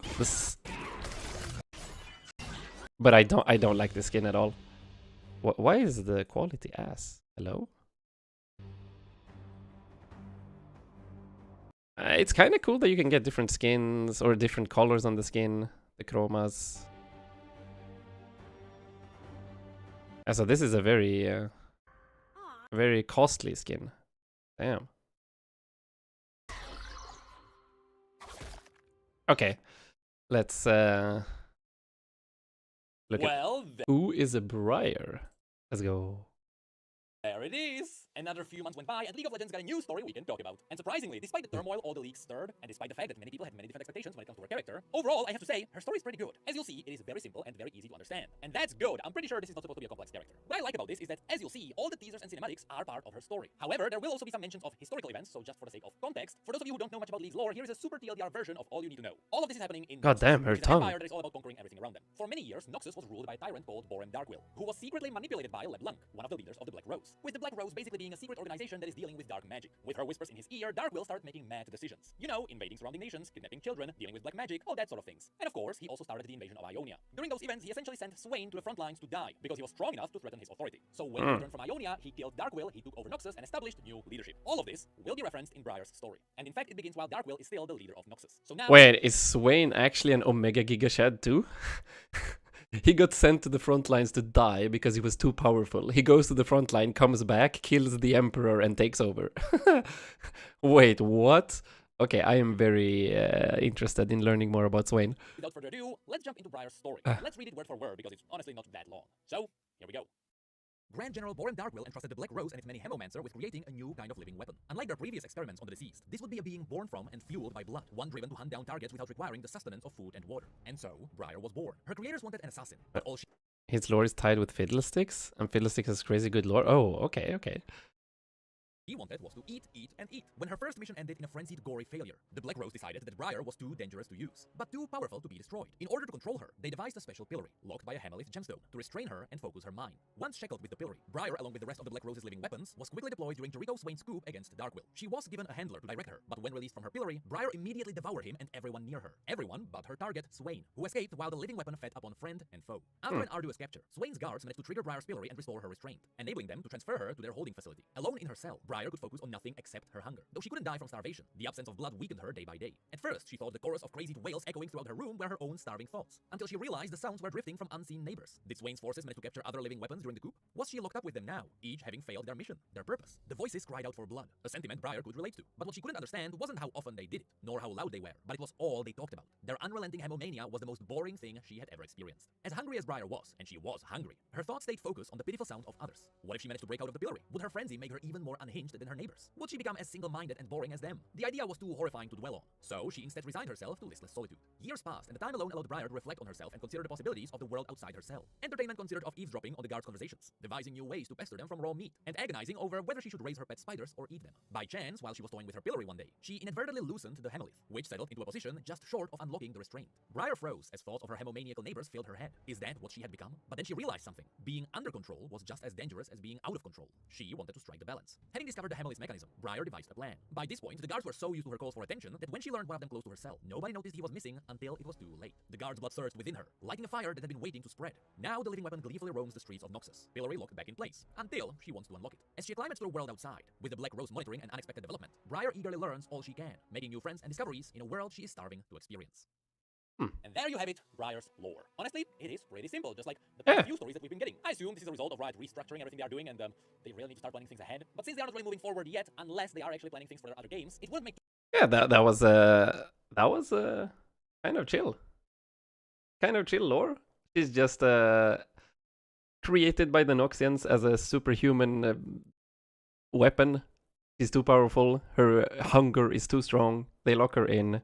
But she's actually gaining some kind of self-restraint, some self-control. She can actually control her powers by just having chilled in the cell for too long and meditating. That's actually pretty cool. Pretty cool. Or, well, meditating, self-reflecting. I don't know. She's probably been going insane in there. But this is cool. too much sense for them to start massively expanding the story without anything to pay it off. So this kind of simple story is totally Swain is super powerful lore-wise? Oh, I see. I mean, that makes sense. From what I've heard, he seems insane. He seems really strong. fine. Now, as I mentioned at the beginning, as you saw, all the teasers and the cinematics were part of her lore. The teasers showed what she was doing in Swain's prison, which was essentially just walking around. Then it shows her escape through the guard, and then the cinematic shows us how she got outside. And honestly, I really appreciate how well all of this is linked together. It is not just random pieces that come from all over the place. Now, with that said, we do have to mention the splash art. You see, if the splash art is based on lore, it would have to be part of her first mission. As you now know, she was only ever sent on 2 missions. And in the second one, it was a Noxian civil war. But since you can see both Noxians and Demacians here, there is simply no other option. But here's the catch. She already has the pillory on her, which she only got after her first mission. Which means that this scene is just totally made up. It looks cool, but no one has any idea what is going on there. Now, I saw that some people noticed that the runes on her pillory are similar to the runes on Riven's blade, which would absolutely make sense because, remember, both of these were made by the Black Rose. And lastly, during her story, it was also mentioned that there were other living weapons in the prison with her. She heard their voices constantly, and one of them was constantly shouting and calling for blood. Well, we also know about one other construct who is also heavily related to blood. So unless Riot is teasing someone else, it is highly likely Scion, who was there in the prison with her and who annoyed her the entire time she was there. And this theory is further reinforced by the fact that Briar actually has voice lines with him. And she even mentions how sad she is that he also escaped. Oh, Zion, you escaped too? And you're here with me. Meaning that Scion also Wow, her voice was super This is cute. interesting What the because hell? This would suggest that in the present days, Scion was captured by Swain's forces. He's not hidden somewhere beneath the Immortal Bastion by the Black Rose. Swain knows about him, and it is possible that he has him locked up. This is a seemingly random thing to be mentioned in her story. So I wonder if Riot is planning something with it. Though at the pace that League's lore is currently going, maybe it is a plan 10 years into the future for the MMO. But that's really all I wanted to mention. Overall, Briar's story is really cool. It is nothing crazy, but also nothing to confuse people. It even has some nice cameos from other champions. And even though Vladimir wasn't directly included here, don't worry, she does have a voice line with him. The change in art style in the cinematic when she goes into the frenzy, it becomes like 2D, more like cartoon art-ish. So, you want me to call you Vlad or Dad? Vlad or Dad? Wait. Oh boy, is this gonna be something. Well, Wait. there it is. How? Makes bloodthirsty living weapon. It behaves like a living bloodthirsty weapon. Surprised Pikachu face. Oh, that is yeah. So, Okay, with let's Briar listen to being some out voice there lines. for people to experience, at least on PvE, all the opinions settled and people got to absorb it all. And for the most part, people found Briar to be a W in most regards, despite the different expectations people had. Briar's character is good, her design is nice, her story is simple and to the point, though it could be broadened out a bit, and people even like her gameplay despite the fact that at times she feels clunky and her ultimate is what it is. But to be fair, Nar felt the same on release. However, there is one thing that rose to the surface a bit. It is nothing majorly big, but it is something noticeable. And that's the fact that she doesn't have a lot of voice interactions. So people immediately drew the line that Riot doesn't care anymore, which is not the conclusion I would draw because there is a lot more to this. If you go back and look at the length of all the voice lines, you'll see that a few years ago, Champions had about 20 minutes of dialogue. And over the years, it was brought down to about 8 to 10 minutes. Of course, people brought this up because it was strange to see Riot making a step backwards. So, Riot gave us their reasoning. Now, if you snoop around the internet, you'll see people saying that Riot wants to cut back on how much the champions are talking in the game, which is followed by how nonsensical this is. Because in-game, they still all talk just as much as they did before. Just now, with less dialogue, they repeat the same lines. But that is not actually what Riot's intentions were. The real reasoning is that Riot didn't want to cut back on the frequency of the voice lines. You'll see those are indeed the same, but it is to cut back on how frequently unique lines happen. So when a unique interaction is triggered, it feels more special. Many of you will not remember this, but this was actually part of Riot's very old philosophy. Many years ago, and I'm actually talking about 12 years ago, Dota used to have an incredible amount of unique voice lines, while League's champions just talked. There were some outliers. Okay, can we get to the Briar voice lines? You want me to call you Vlad or Dad? Obviously, we this go. line is aimed at hemomancy. From Briar's lore, we learned that she was created as an artificial living weapon using hemomancy, meaning that all of the power likely originated from Vladimir, who first got his bloodbending abilities from the Darkin, which means that he became the first hemomancer, who was not a Darkin or someone worshipping the Darkin. And later, he taught these powers to the scholars of the Black Rose. It could also mean that Vladimir was directly involved in the creation of Briar, but so far, that remains to be unconfirmed, because it is also possible that Vladimir was still hiding underneath Noxus when Briar was created. Oh, Scion, you escaped too? And you're here with me. Of course, as we mentioned in the lore video, while Briar was imprisoned in Swain's jail, we learned that she was not there alone. Swain managed to capture other things related to dark magic, and one of those prisoners kept screaming about blood. So much so that Briar really thought it was starting to get annoying. And all of these voice lines about Scion are teasing that it was Scion who was locked there by Swain too. And as you'll see, there will be other voice lines that say the same. Talon, is this a brand new super secret murder mission? Now, these voice lines with Talon are interesting because they are showing us what Briar has been doing outside of her prison. As far as we know, Briar is currently roaming around the streets of Noxus. Not the best place for a crazy living weapon, but it is what it is. Just remember, the capital city of Noxus is massive. So one crazy murderer running around is not gonna be anything special. Now, the cool thing about this one is that now we know that she likes Talon. The logic is that she has spikes and he has spikes. He is an assassin and she can be an assassin. So she has some voice lines with him, not just because they are both assassins in-game, but it's also because they're both Noxians, and to a certain degree, she does reflect in him. Now, how do I know this, despite the fact that this was not mentioned in her lore? Some of the devs gave us some breadcrumbs on Reddit, Twitter, all that kind of stuff. One that I can probably quote is August during one of his streams. With that said, even though at this point everyone hates the fact that sometimes we get more lore from unofficial posts than just the stories themselves, it also seems like the lore department is not in their best shape right now. So these devs like August are actually carrying the lore community right now. So I actually do appreciate when someone unofficially comes out to give us something more. But we better start getting some official posts as well. Hey, Talon, what's the point of sneaking up on your target if they're gonna die either way? I also love how Briar is actively trying to learn from Talon. I don't like you, Scion! No blood for you, Scion! Now again, these attack moves tease that Scion was the one who was in the prison screaming about blood. Oh, Talon, show me your blades! And again, Briar likes Talon's sharp blades. Not sharp enough, Talon! And she can also get quite crazy about them. In case it's not obvious, these two kinds of quotes come from when she is in and out of her frenzy. That's why her personality snaps like that. And the best example of this are the next two quotes. You smile in fear, Vlad! Let's compare fangs, Vlad! I like how she has nothing in between. A family-sized meal? For me? Of course, then she has a bunch of these lines against all the jungle monsters. And they are here not because they would be any relevance to her lore, but it's because she is a jungler. She will be interacting with them a lot. So this makes jungle a bit more bearable. Look, junglers really need anything they can get. Last time I licked a Gromp, I sneezed for days. I actually don't know what this one is about. Is that a joke about drugs or something? I know licking goats was a joke used in 90s cartoons. Is that what this one is about? Harold, huh? Probably Well, yes. that's our name. So, this one is clever. And One- don't the Gromps have like don't they have mushrooms on top of them? Besides, this is a joke about the fact that we don't know what Harold's name is, unless you count Shelly, I guess. But she might be whether that is an actual Baron. And that's because ships with someone would be confused. I'm lying. Boring Scion tastes like leather. Again, Scion Ugh. doesn't have it easy with her. And again, she suffered a lot of sleepless nights because of him. That's if she sleeps. Does Briar sleep? Traitorous Talon, you chose this. Now, this one is scary. Again, there is no official info on Briar and Talon, but calling him a traitor could have some hidden meanings. Personally, I believe that this is exclusive to the in-game scenario where Briar and Talon are enemies on the Summoner's Rift. But who knows, the Garena comic actually moved Talon's story forward. And in the eyes of the current Noxian leadership, he would indeed be a traitor. So maybe this is a foreshadowing of Talon's ASU, which, based on the story, I really believe he is getting one. Aw, Talon, I'll save your blood so they can do the humancy thing. Also, this line is just cool. She likes Talon, and she wants to resurrect him. You become lazy, Vlad! Now, in this line, she could be teasing the fact that Vladimir is not doing a lot of the hemomancy himself. Now he got a lot of people doing all the dirty work for him. Ugh, that's what you use blood for? And, I'm not entirely sure what she's referencing here, and I'm not sure I want to know. I assume it could be the fact that when Vladimir...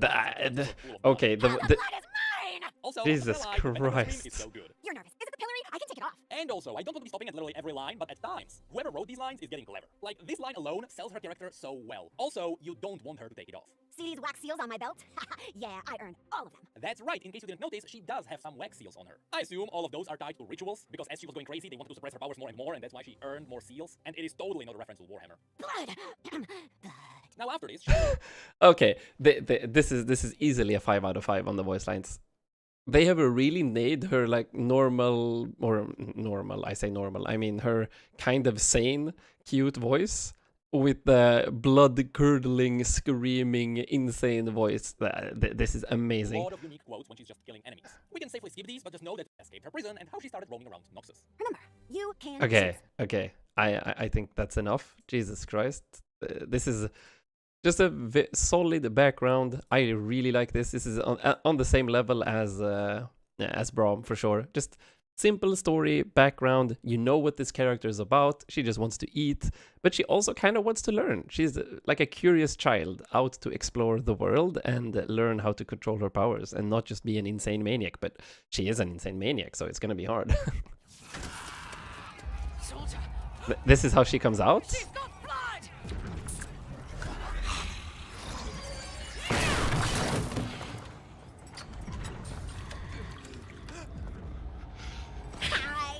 Ooh, you're escaping too? Phew, glad you know the way out. She's been fed! On your guard! Escape, buddy! That's my friend! And you're food!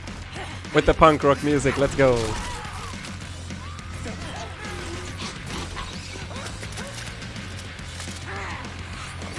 Damn, her tongue.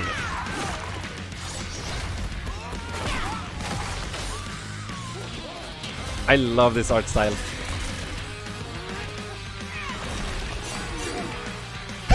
The pings! The pings!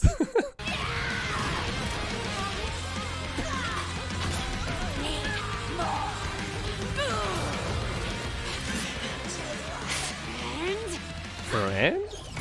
Oh. Wasn't that fun? She can control, kind of.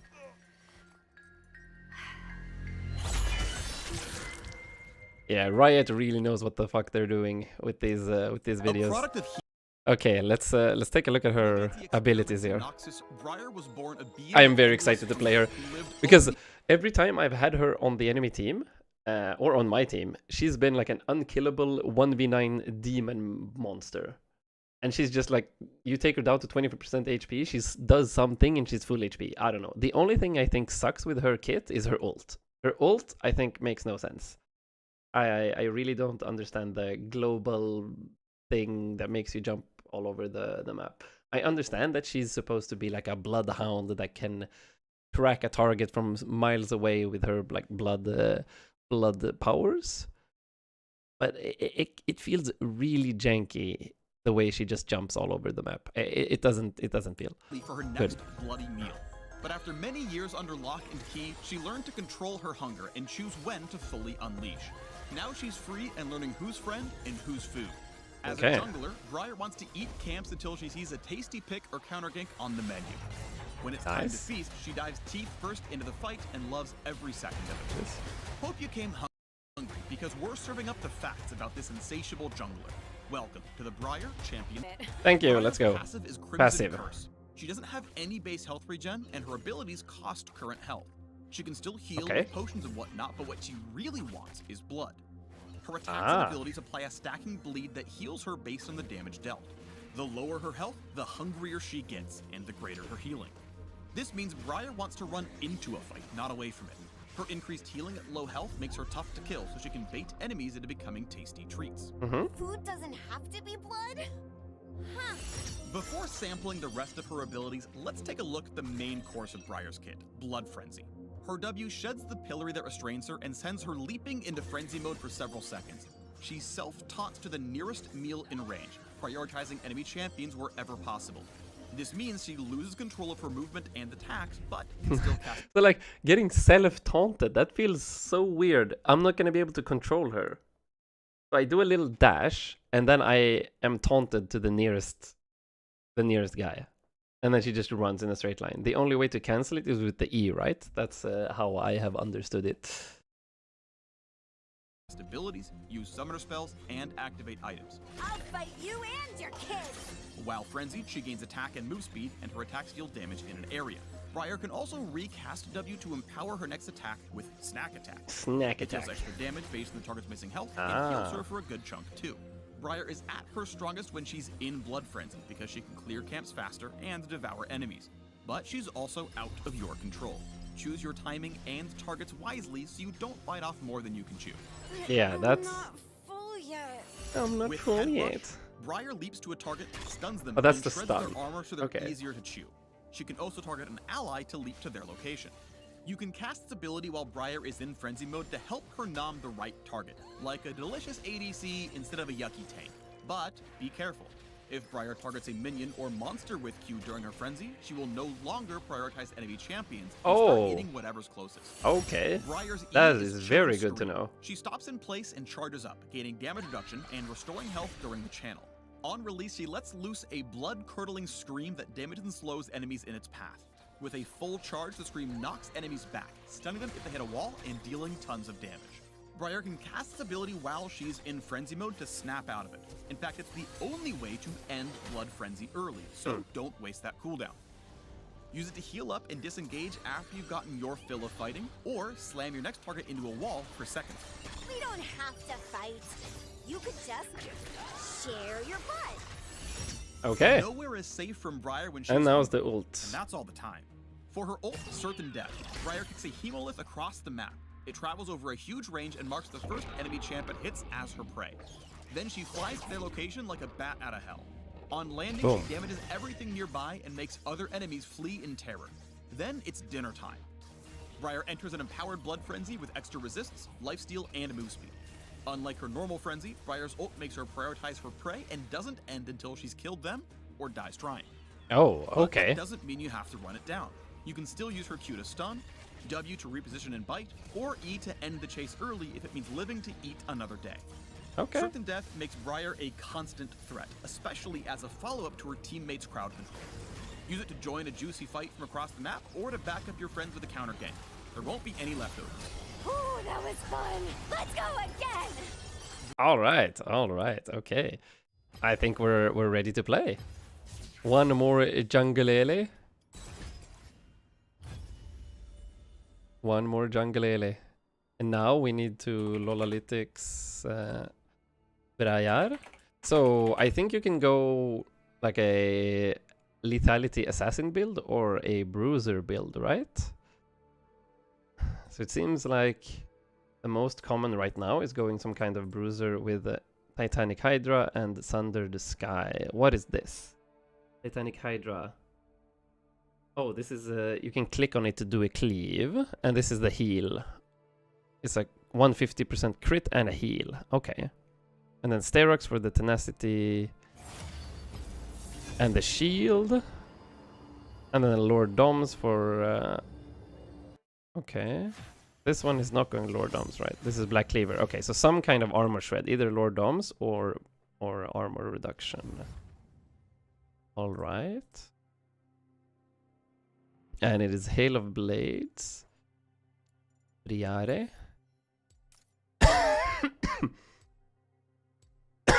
Sudden Impact, Eyeball Collection, Treasure Hunter makes sense. We go the double adaptive, scaling health, or the tenacity. I guess it depends on what we're fighting. What do I want to ban? Are there any good like anti-healers? Someone with a like Alistar? Nautilus maybe? Like supports with a point and click CC is probably annoying. Varus is anti-heal. Fun fact, Briar originally was gonna be able to attack teammates. Oh, when she's in her frenzy? Yeah, that would have been stupid. I'm glad they decided to not do that. She would have gone just like the Renata ult, right? That would have been that would have been a yikes. So W first, E second. Interesting. Is E second good if you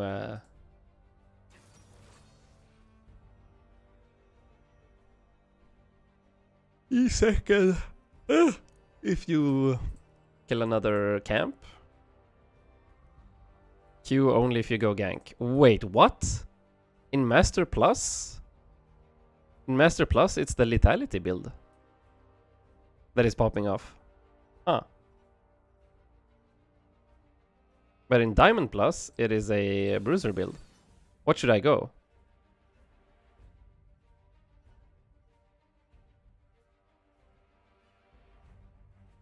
She only has a 50% win rate in Master Plus though. What about Grandmaster Plus? 54% win rate. Still with the lethality build. Ah. Oops. Nice to meet you. I'm hungry. I'm not close to being a jungle player. Okay. Unlucky. I guess so I'm facing Jarvan, Jax. They're both tanky melee characters, so going lethality against that is probably not a good idea. Especially if they pick some other tanky stuff. Then I go bruiser, right? I think that makes sense. No! It made sense in my head at least. And here we have a Conqueror build, okay. A very low amount of games.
I guess we can rate her on all of the things except the gameplay. Briar, while we wait.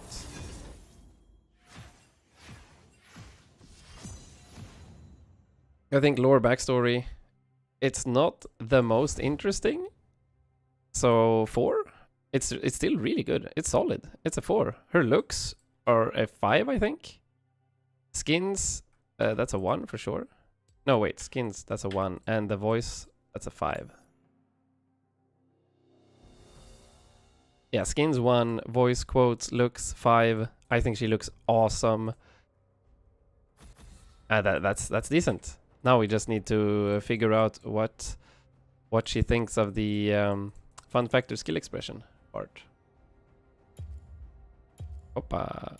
What do we ban? I forgot what to ban. I think Alistar should be really good against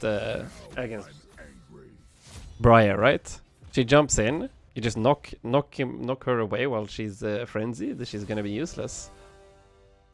How does she play the game? Oh, we have a Twisted Fate. Oh.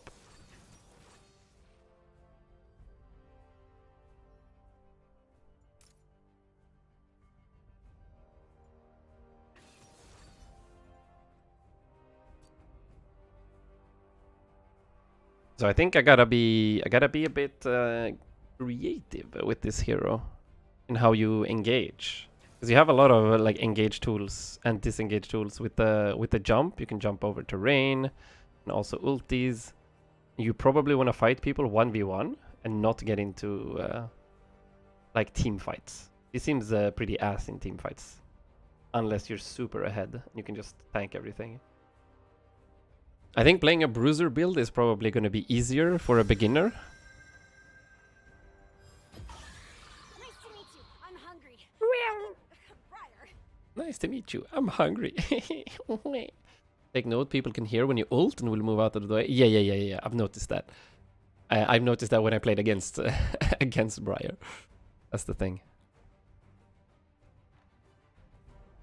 Okay, so Morgana, that's annoying. Her shield can probably block my Q stun, right?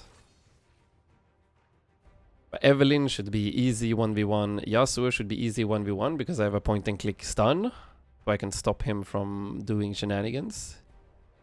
Udyr sounds annoying. And Samira should also be easy 1v1 with point and click stun. Nice.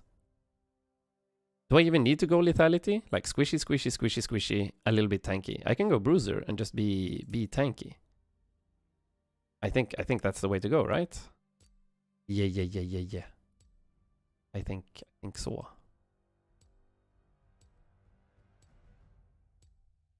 Titanic's under the sky. And they have 2 AP. We'll see if Udyr goes AP as well. If Udyr goes AP, maybe we can go Merc Threads. Wow, that's a Diamond 4 Samira with the Omega expensive skin. I like Zhengjian. Who's Zhengjian? Why am I fighting such high level players in my random games? Like a Diamond 4? 2 plats? This is a new account. I'm a noob.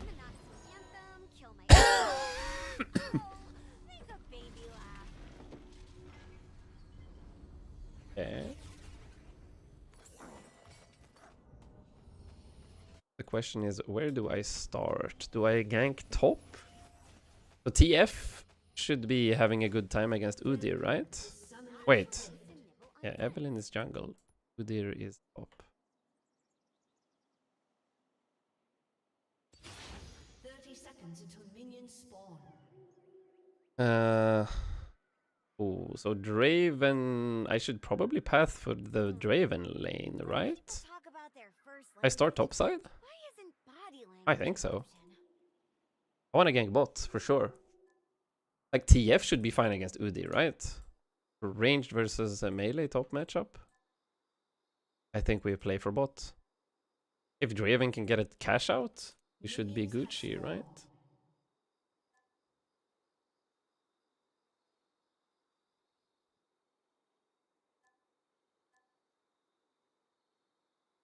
Titanic Handra, Sundered Sky, and then Lever or Sterax. I do have some CC, so maybe Sterax is a good idea.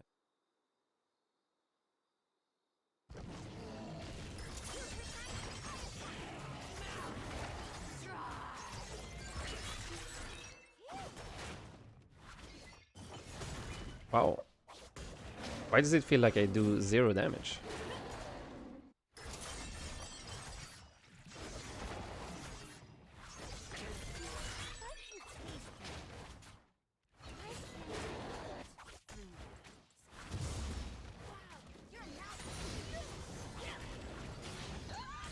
Oh shit.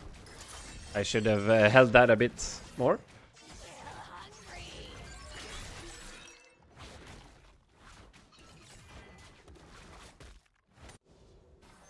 Full HP, half HP.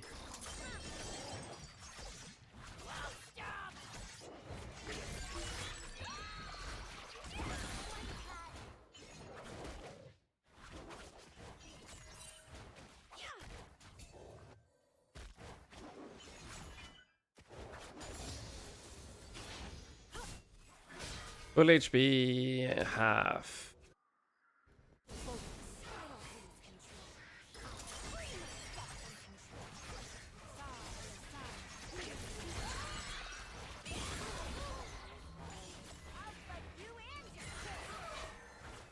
I mean, he's still full HP. Do I even gank this?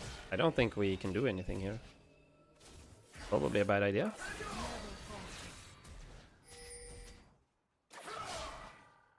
Yeah, I'm wasting time. Can I jump over this wall here? Oh, I can.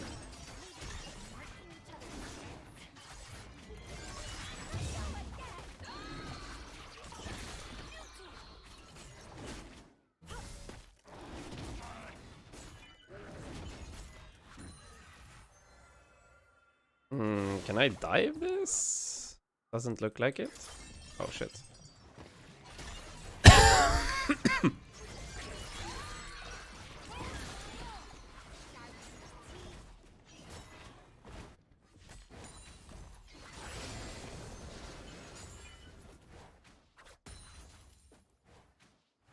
What do I max? W, yeah. First blood. But their top side, maybe we can dive this? An enemy has been slain. Can we dive this?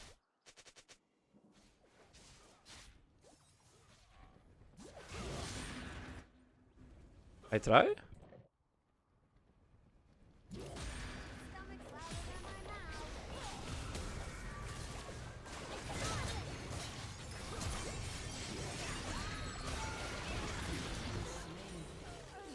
Wait, they got a double kill? Oh no. Oh no. No. Oh wait, I was just looking at... Maybe I can go top? Mid? I was hoping Draven could get a cash out there.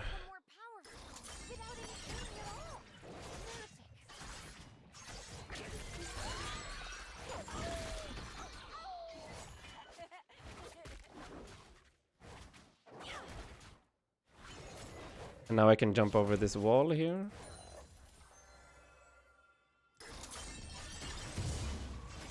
Maybe I should... Oh, I should have gone to the crabs. Why did I take my camps?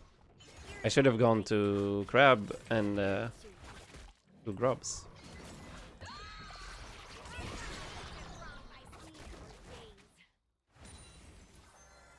I fucked up, maybe. I may have fucked up.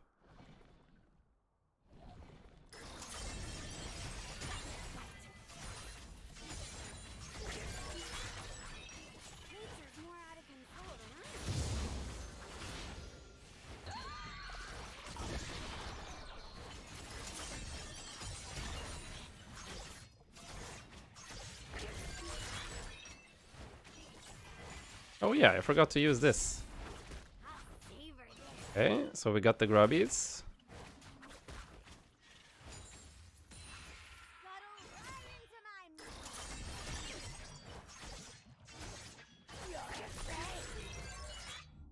There's no one top? Why invade? Oh.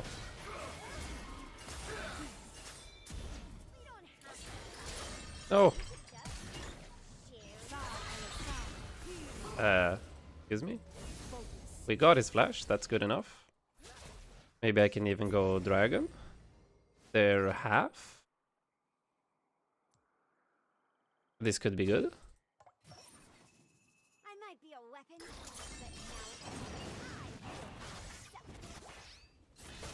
but I should probably gank. Yeah, my bad. I fucked up. I lost half my HP doing that. And they saw me now. Yeah. now that I think about it, fighters are honest, but it's the liars who start wars. Okay, it's okay. Evelyn went back.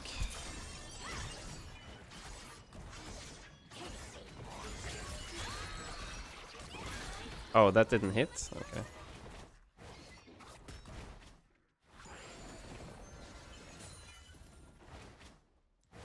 I always forget the Tiamat.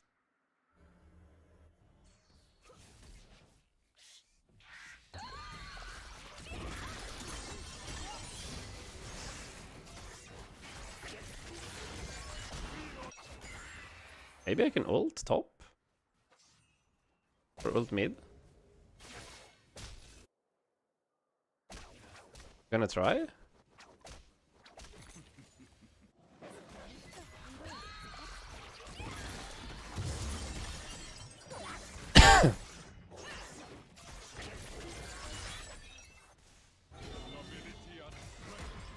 I try. We see what happens. Oh no, so close.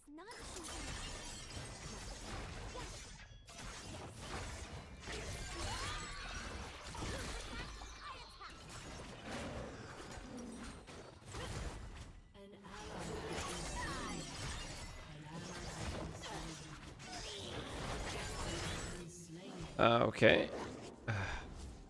Maybe I should have...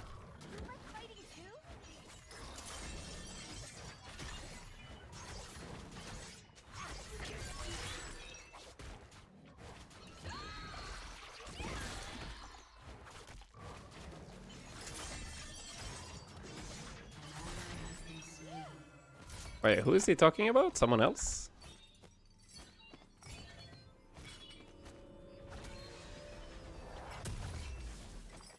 My teeth are bored.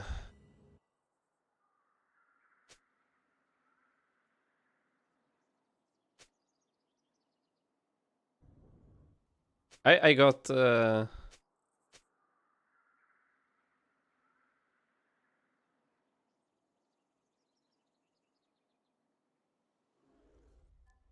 Shut down.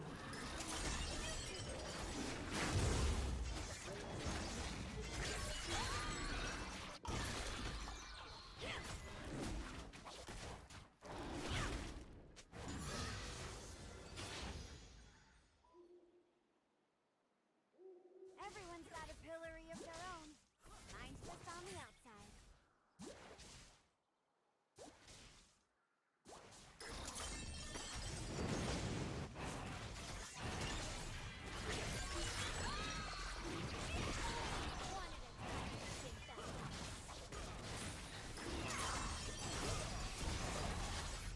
we get dragon?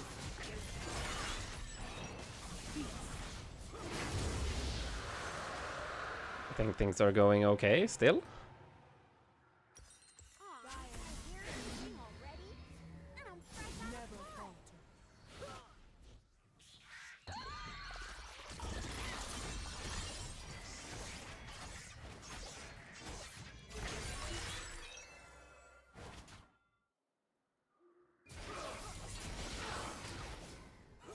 Like, there's no way he's gonna get a kill on this guy.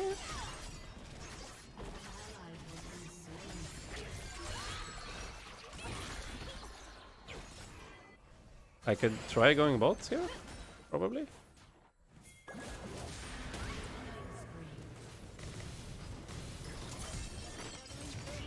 What? Okay. I didn't do any damage at all. Huh. I'm confused.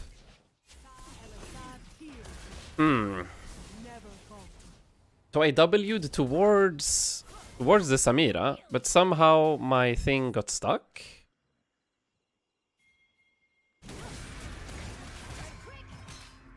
Maybe I can hit with the ult there. Maybe? Yes! No! She tanked it. Oh man.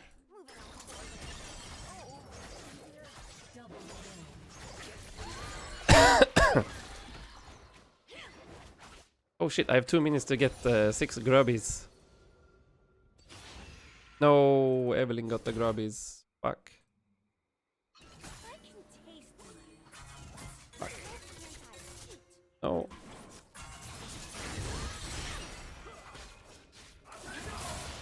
I fucked up. That's it. Let your guard down. Oh no, that was actually so close. If I just got the W there, I would have gotten a kill. And I accidentally just immediately pressed E and removed my frenzy on the on the oof. Oops. I kind of goofed it up a little bit. We're gonna go take this camp and then the Krugs and then we go bot again. Si Budayi. EF is popping off. Oh no! Can I stop pressing the wrong button? What am I doing?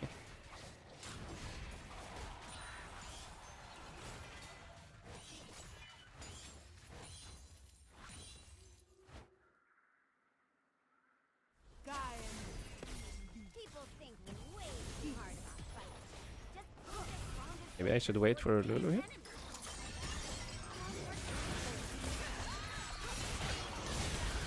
Okay. Ah. We got him, but maybe not worth. Probably not worth.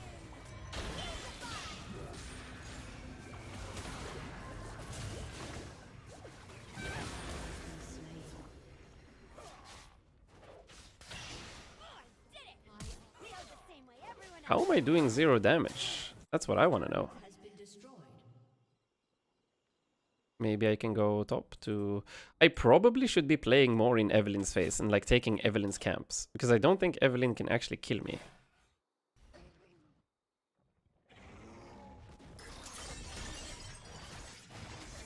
Ah, shit.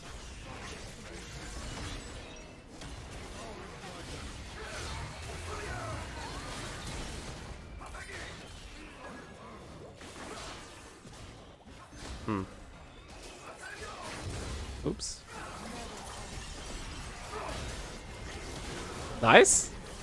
Actually winnable. Big bait, big bait.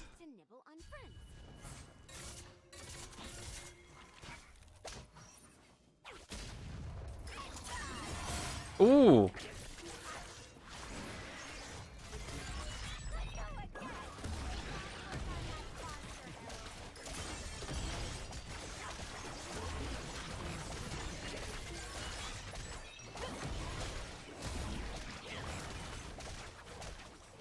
Nice.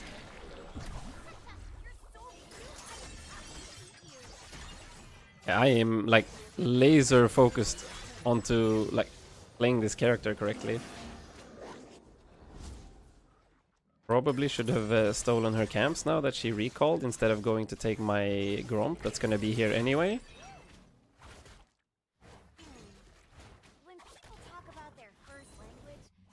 Maybe I can ult here? Oh shit, I'm dead. Ah, fuck.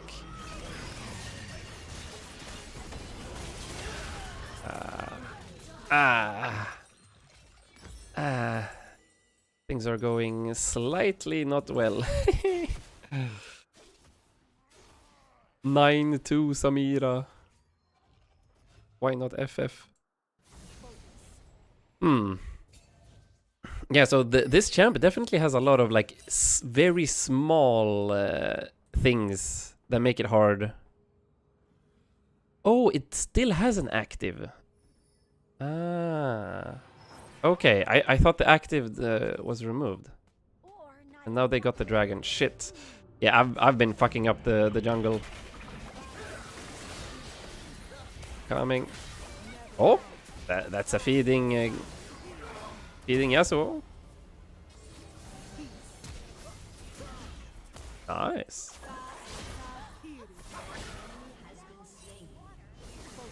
We take mid tower.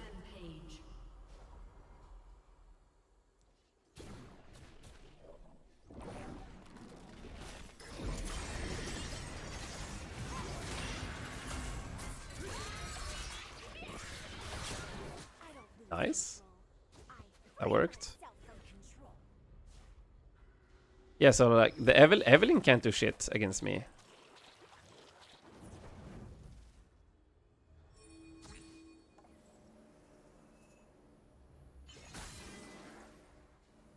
I do wanna go here, maybe? Ah.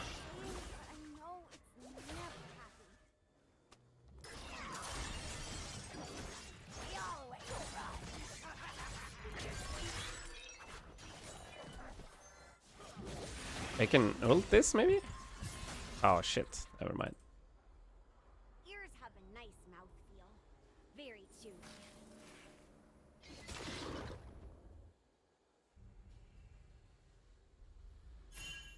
They're 4 bots.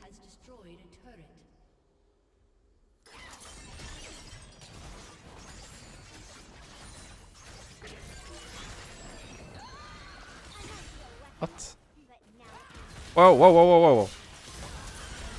I did the stuff. Wait, how could she ult so fast? That's what I'm confused about. How could she ult so fast? Did she have like stacks, like remnant stacks from something else?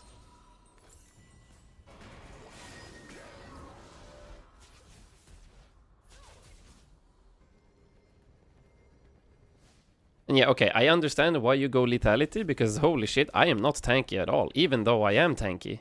Or I'm going tanky items, but I don't feel tanky. So if I'm not tanky when going tanky items, probably should be going lethality instead then.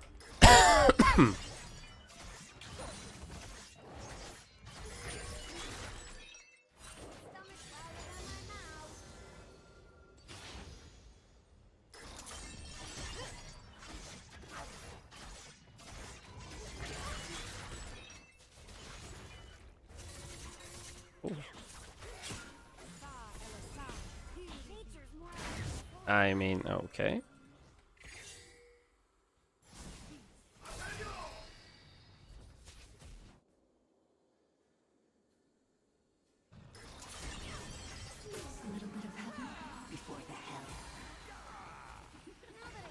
Ah, shit. I fucked up, maybe.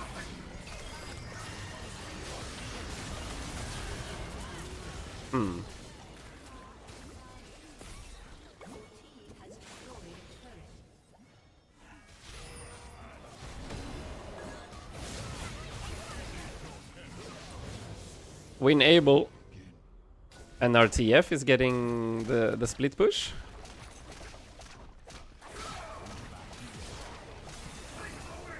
Wait, what is TF doing? Oh. Wait, why did he flash? Okay. I thought he had an idea. Yeah, Samira feels weird. 12 and 2. Damn.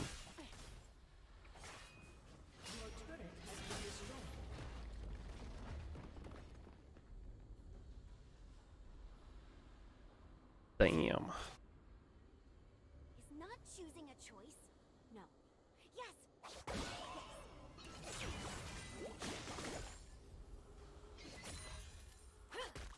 I can ult in 20 seconds, but...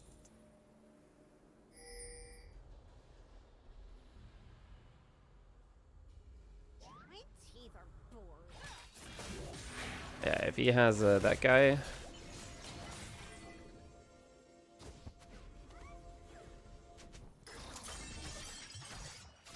Life the hunger of death?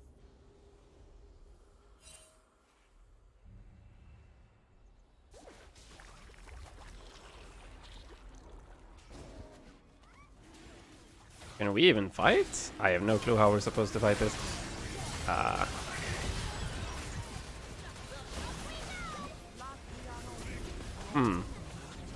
Yeah, I probably shouldn't be fighting. Like, we have TF and we have Briar. We have so much like mobility, and we have so much presence on the map if we play split push. But I am forcing team fights for some reason. I go in after they get dragon too. I think I'm too tired for this. I'm gonna have to play another game later. That's a GG for now. It's time for sleep and eat.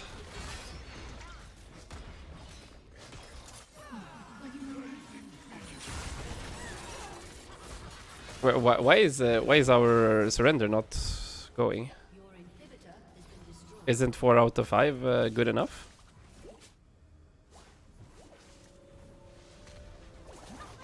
Good time. I went in because I thought the game was surrendered. I'm very confused. 3 out of 1? Huh? I saw 4 green dots and 1 red. Am I blind? What? I thought the game was over. That's why I went in. I wouldn't have done that otherwise. Well, the game is over.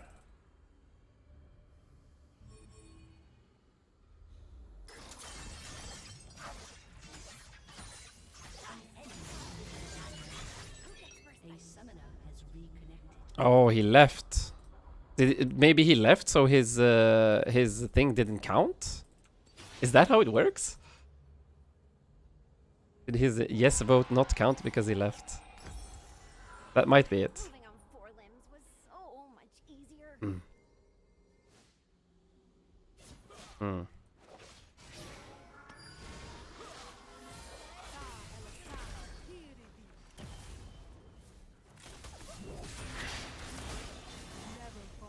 I have no clue how we're gonna do this. Hope that they dive tower and feed. That's pretty much it.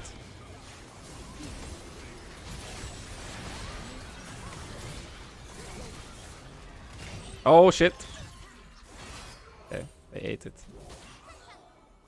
It was actually good that he ate the ult. I would have Omega fed otherwise.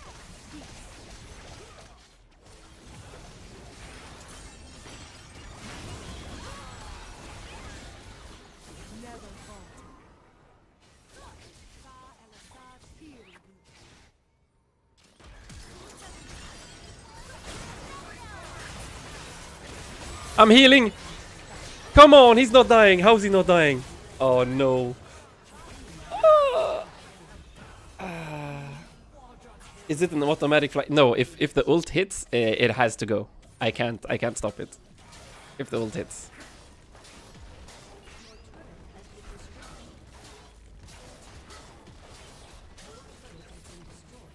Huge. GG's, GG's. Yeah, Vex is probably a lot more fun. I really look forward to playing Vex. And this character was meh to play. Like, her kit is fairly interesting, but she has a lot of like small details that makes the kit very difficult to use. Like the ult being a like, for sure you have to go and fight button makes it very difficult to use, and it's also very difficult to use in combat. You pretty much have to use the R as an engage tool before combat, otherwise it feels really weird to use. And like her W making you force target someone, the Q having a little like the small little jumps, like the W you can jump over walls. And the E also like rooting you in place, but it's a damage reduction, but it's also a stun if you hit it in the wall. Like there are so many like small little details that you have to think about that makes the champion feel very like difficult to play. At least for me. Like I'm thinking like, oh, should I use the E like this? Should I use it for damage reduction? And then I like end up not using it because I'm thinking of all the ways I can use it instead of just trying something.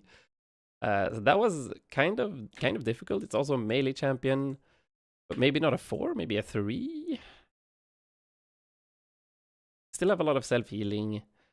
Probably kind of, since you have a lot of like healing that's easy to do, you're relatively tanky. I feel like I got more tanky there when I got the Sundered Sky, so that was a big upgrade. Maybe I should have focused on getting that second item faster. It would have been a bit easier to play. Maybe that's a... Is it a 4 difficulty? Or is it a 3 maybe? I guess since her kit is fairly one-dimensional, it's all about deciding when to go in. But when you go in, the way you mechanically play the fight seems fairly simple to me. I might be missing something. But yeah. Harder than Bard? Yeah. Definitely harder than Bard. I had more issues. Like Belveth was a 3. I felt like Belveth was way easier to play. I felt like Braum was also easier to play. So maybe it's a 4. Maybe it's actually a 4. And the fun factor, I think that's a 2 for me. I really don't enjoy the melee bruiser type characters. She was still kind of fun, but nah. I had more fun on Brand. If we were gonna talk like the jungle, I had more fun on Brand.